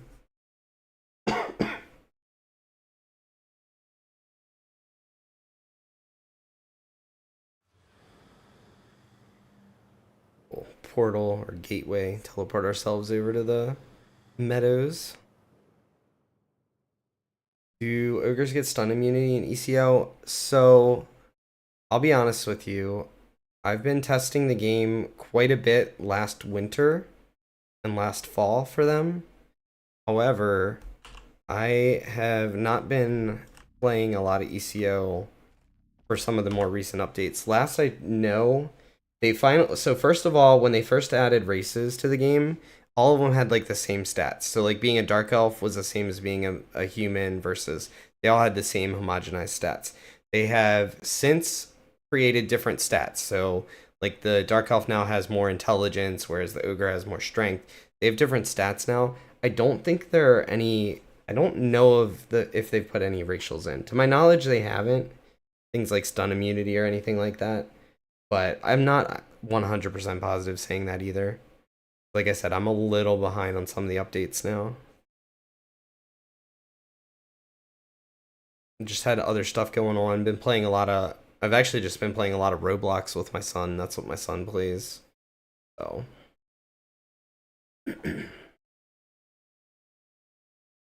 Alright, so let's take a second. Let's fix our spells here.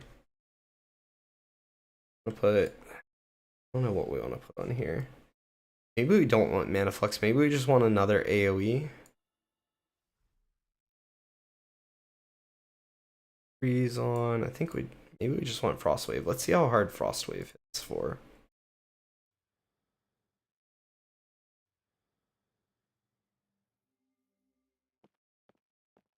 My friend's AFK at the moment, so we won't be pulling any AoE pulls for the moment anyway.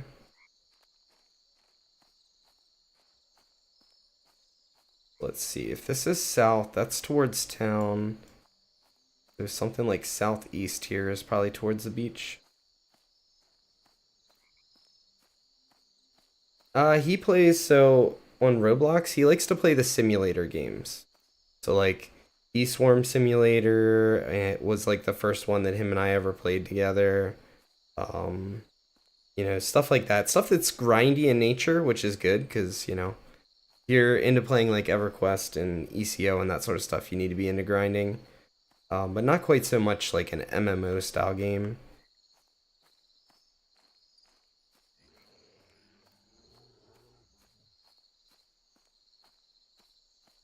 I don't even know. To be honest with you, I don't really know hardly anything about Roblox. It's what like him and his friends play, and then I just, also will play with them. I'm just kind of like tagging along for the ride. And sometimes they pick games where I'm like, nope, don't like it, and then I don't play it with them. But if they play something that's reasonable that I can enjoy too, then it's more fun to play with my son and do stuff like that a lot.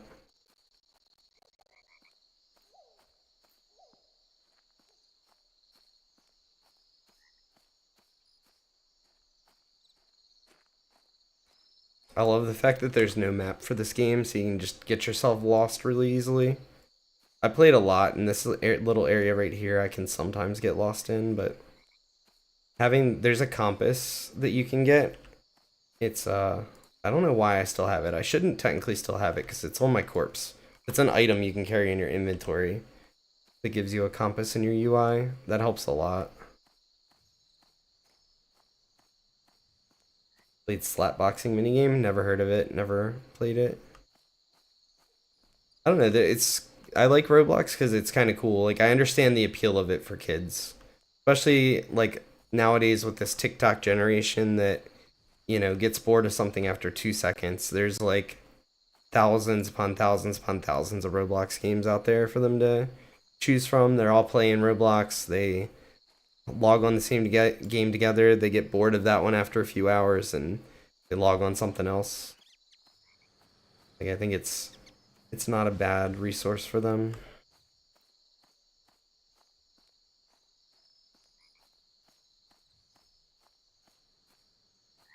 And a lot of the simulator games he gets me to play are like, so for example, Bee Swarm Simulator, the first one we played, and then the one we've been playing the last like 2 weeks is called Ant Simulator. It's literally almost a carbon copy of Bee Swarm Simulator, just with like ants instead of bees, and the ants have different abilities than the bees do. They're similar, but like not the same.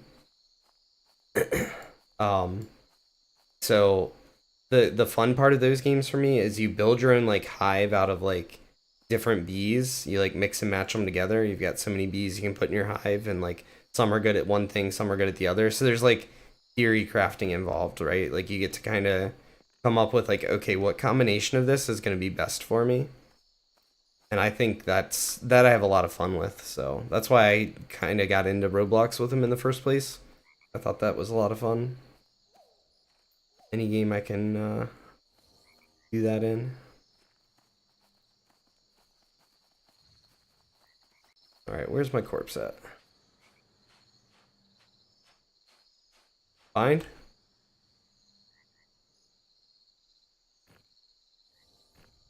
I don't know why you didn't do that.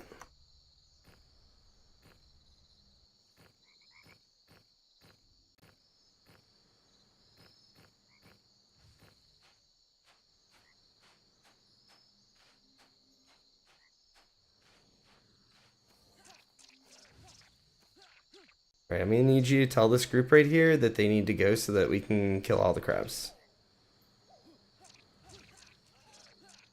Hey, if I had Sal and I started with full health, full mana, I think we'd have been absolutely fine. Probably could have pulled even bigger. I just... No, I need to... So I need to start... I need to play it better, right? So I need to be casting before they get to me. Unlike basically waiting till they're on top of me. Because I didn't have... Without Sal, I couldn't get any distance. You know what I mean? It's a long cast. Yeah, I see him running around. I started that last one. I think my health was good, but my mana was like 40%. And I didn't have Sal.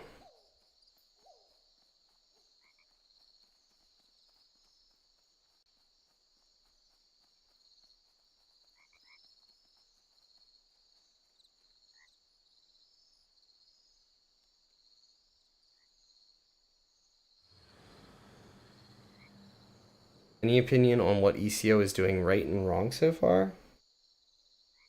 Um, I don't know that they're doing anything wrong. I haven't really found a lot. The only things that they're doing that I don't like as much, and I don't know how much of it is just for alpha testing and how much of it is like long-term plans to keep, but it is the fact that like right now when you die, you don't lose XP. Like I just died and I feel like I should have lost XP. I like to have um I like to have penalty. Like I like to feel like my choices matter. So if I make a bad choice, I feel like some sort of penalty is a nice repercussion. Doesn't have to be a lot of XP, but just a bit of XP loss to, you know, want to persuade you not to sit here and do really stupid stuff like I'm basically doing all the time. But, you know, that's the only thing as far as what I would disagree with. The rest of it I think is pretty good. I think they're doing a really good job. Um, they're really, you know, they're good at communicating, which I think is one of the biggest things. When you have a game that's in long development, you know, being able to communicate with the people is really important, I think. You know, just let everyone know kind of what's up, what's going on, what's up. You know, even if it's been 6 months since the last test, you know, keep people informed on what you're working on. That way people don't lose complete interest.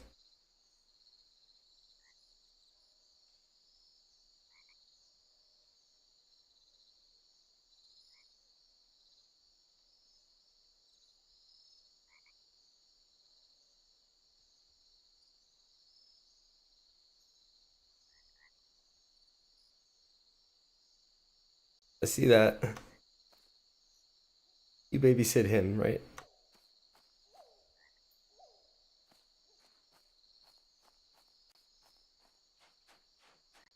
Yeah, you should probably work on that. You got res, right? Oh, this is gonna be so bad.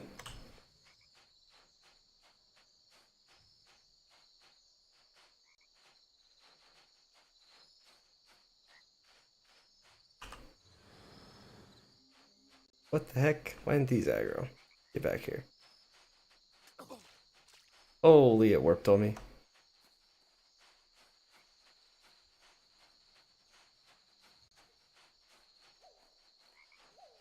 Don't worry, this cannot possibly go bad. I'm definitely not pulling two more.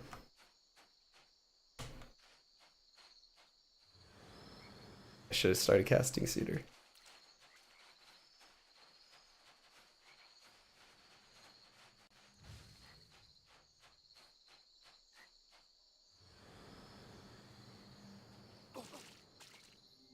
god.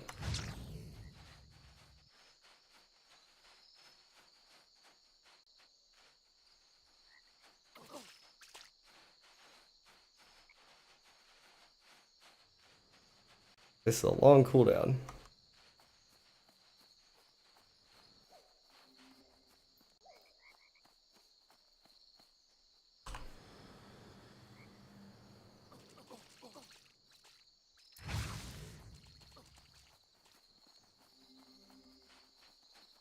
Alright, at least one's dead. Yeah. If I don't get resist at all. I don't think so. I think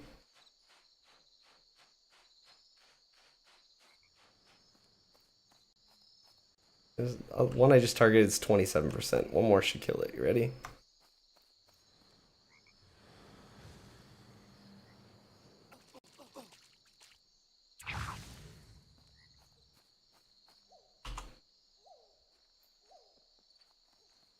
Like 5%. I'm still half health, half mana.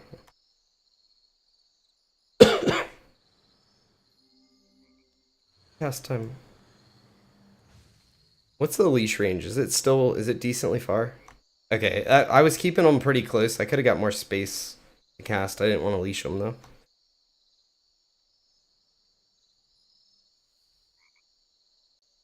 Sorry for anyone's watching stream. Like when I'm doing, that's a risky pull right there. I gotta communicate with him a lot.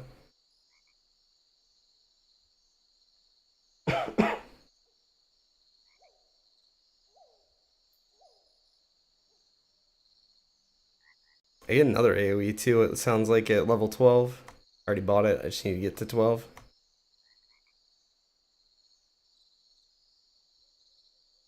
Is he really?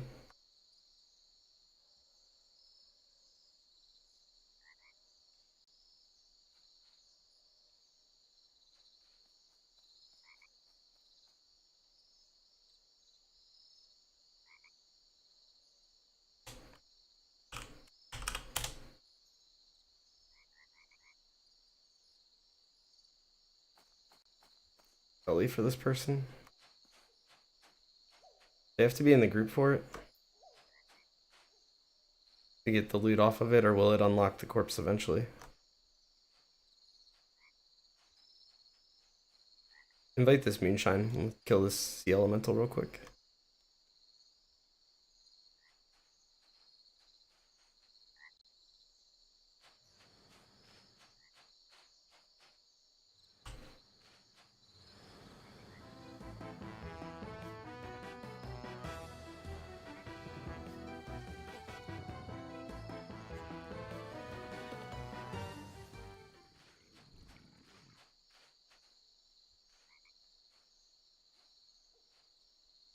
Is that what they needed?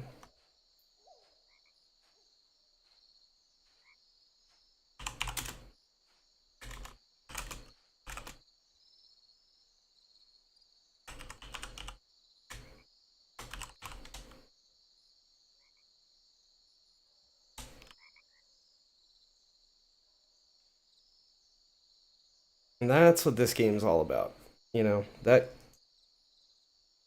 we are, I wasted my man on that. Now we got more downtime, but, just being social and helping people out, you get a lot more of that in ECO and EverQuest.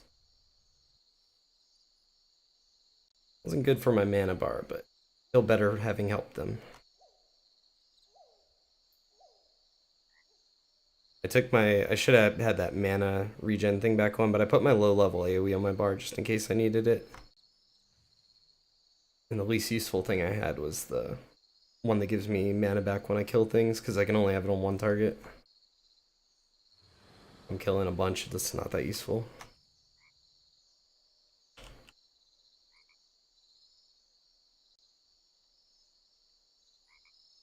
I think this will go really well until I get interrupted a lot, and then it's going to be horrible.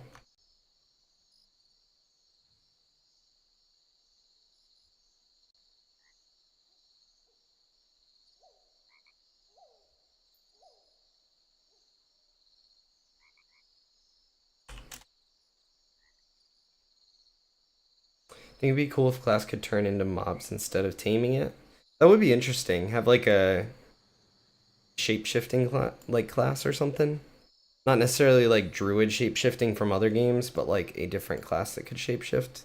That'd be kind of cool.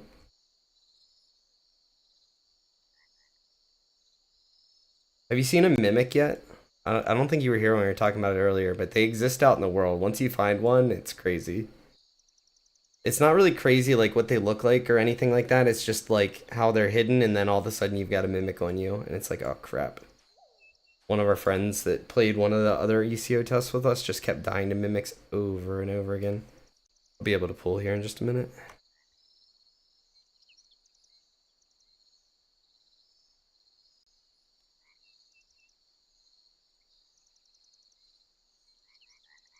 Hype to find a mimic. You'll be hype until you're not hyped to see it anymore. They're like level like 3 to 5, 4 to 5, something like that. And usually what ends up happening is you're traveling somewhere and you come across one, you're not near town, and it's just like a death sentence. But it's fun to watch people, aggro them and go, oh crap, and they know they're in trouble and stuff. It's just kind of entertaining. Alright, so now we're gonna round up a nice big pull here and hope for the best.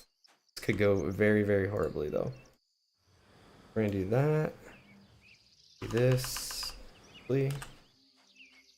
Oop, that one aggro is perfect. He's right up the middle. When I need this one aggro. Hello. Here it comes.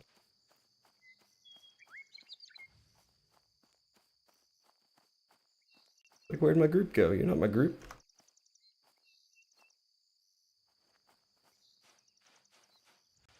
This definitely is not going to be a bigger pull than last time.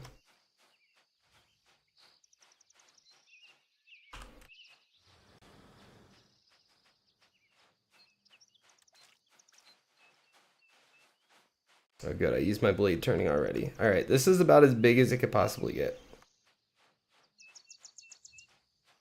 I'm so dead.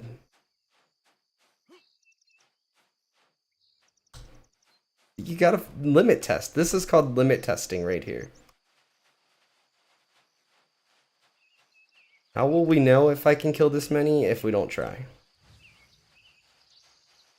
Alright, I gotta get some space before we cast on these.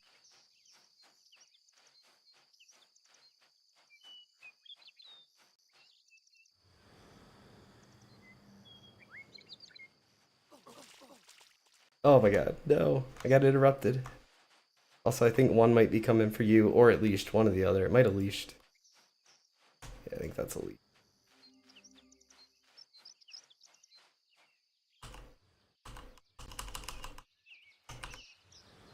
Oh god.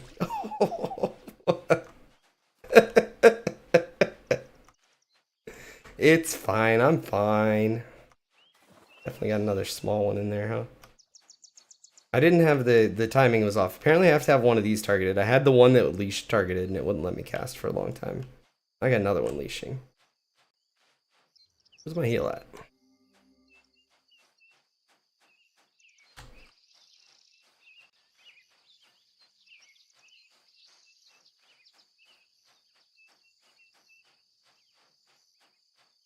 Once I learn the spacing of this, we got it. They're not grouped up very well. It's kind of sucks. Oh! It's got pretty good range on it actually though. I think I could do this. I can the problem is leashing. If it wasn't for leashing, this would be really easy.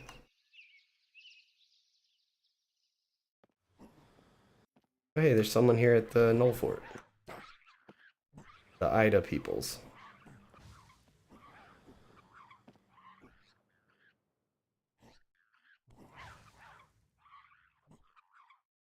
These are the ones that leveled to 15.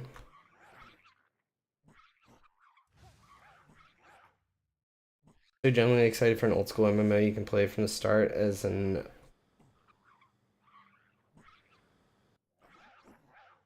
adult with PC. Yeah, that's pretty cool. When I played EverQuest back in the day, I was like 13 years old when I started. 12 or 13. Sorry, I was not reading chat or looking at chat at all. We were trying to That was too many. I need to go a little smaller than that. I think if I split that into two pools, it becomes very manageable. I had to limit test. I needed to know.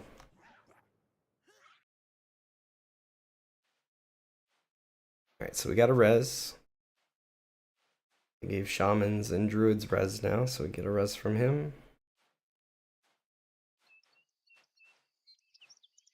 Corpse.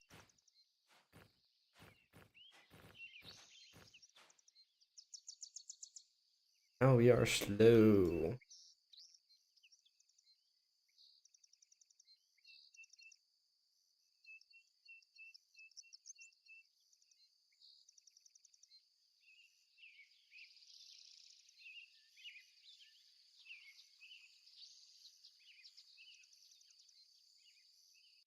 Sounds like dirty.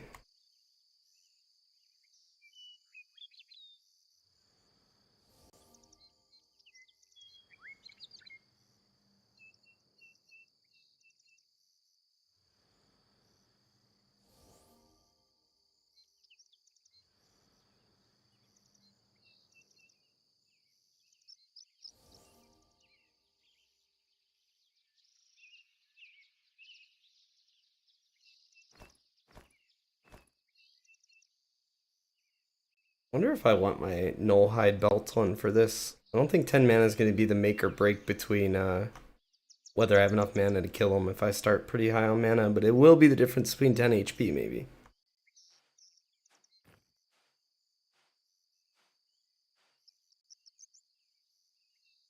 The stats are so we have 227 HP, 267 mana. This makes it 239. 20, so I lose 20 mana, but I gain 12 HP.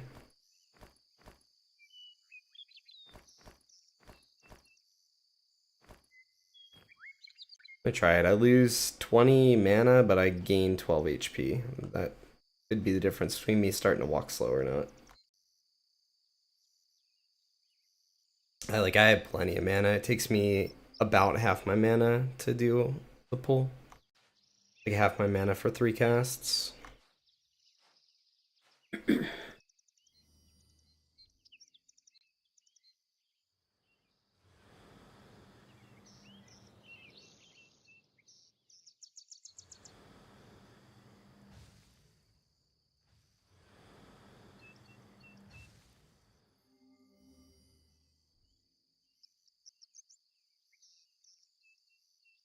Alright, so we got all his buffs.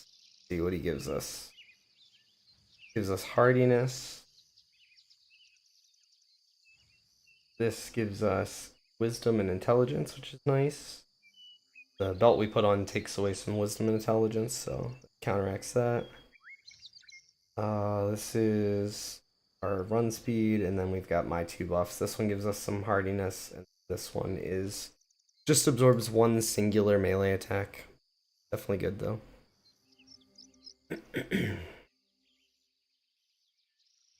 Yeah, imagine if you just had 3 wizards, because it only takes 3 nukes to kill these things. 2 if you don't get a resist. Like any partial resist.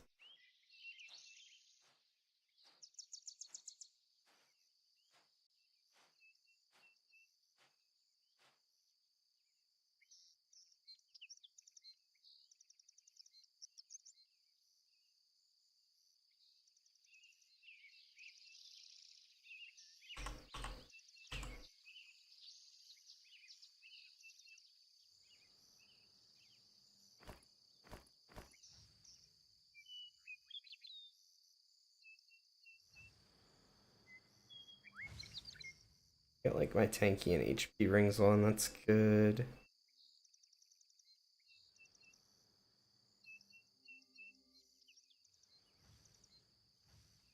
think it's better for tank. And can I wear that? Never mind, I can't wear that. No, just kidding.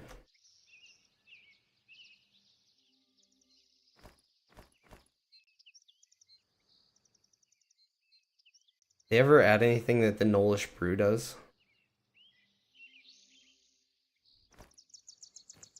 Holy, I shouldn't have clicked that. It does something now. Ever wonder what the drunk effect looks like? Click one of those Nolish brews. It can't possibly be bad for me trying to AoE pull. Two people here killing our crabs, though.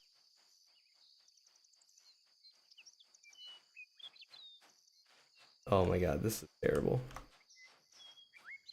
I got this drunk effect going on my screen.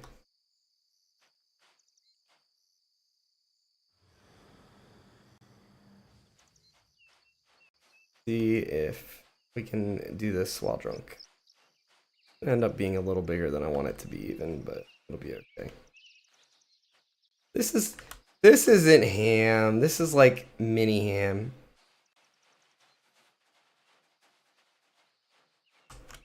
Yeah, this is fine. I feel like the drunk's either getting better or I'm getting used to it. One or the other.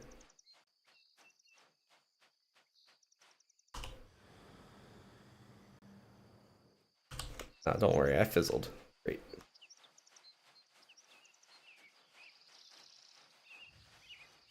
That's a little one. It doesn't count. I had that perfectly timed too, I think.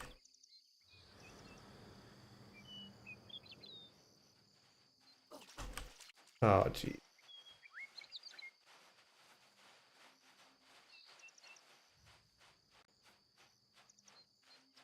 We'll get the timing on this. A little slow to cast. Now I got interrupted on one hit.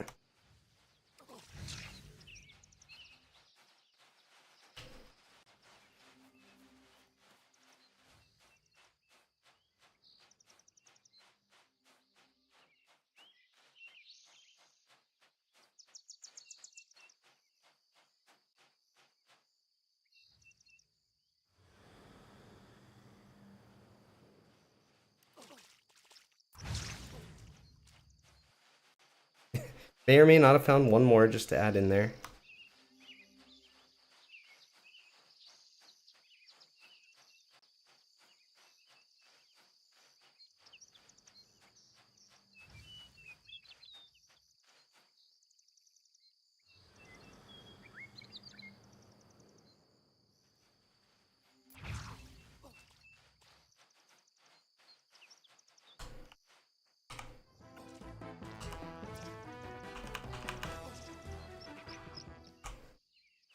Told you it was fine.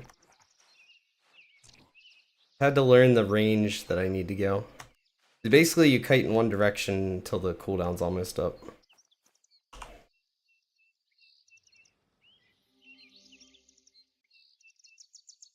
Thanks to Fizzles, though, that did use more mana, so I got to regen like the whole bar.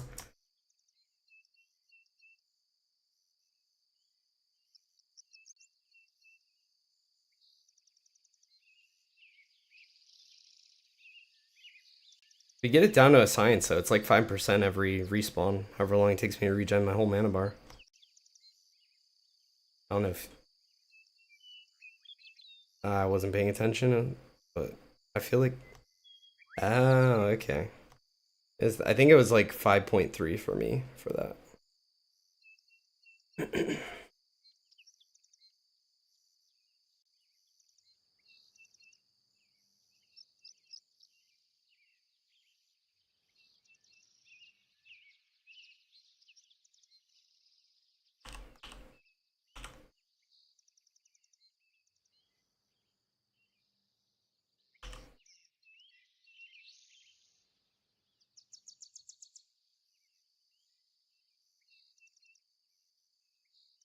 Wizardry, a new skill? I don't remember that last time.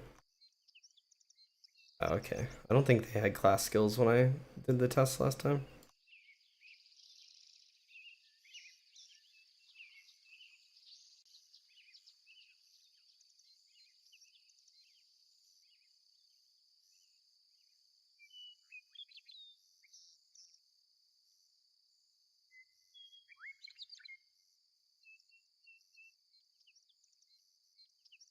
Alright, I think I'm going to end stream for now. I appreciate anyone that stopped by. I'll be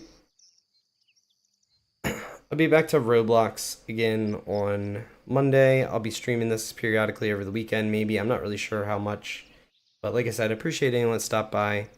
I just wanted to kind of chill, do this with my friends. Not have to worry about like that way. I don't have to worry about talking on Discord and being confusing, and just make the stream as high quality as possible, which it's not when I have Discord muted and stuff. So, hope everyone has a good rest of your day, and I will hopefully see you guys soon.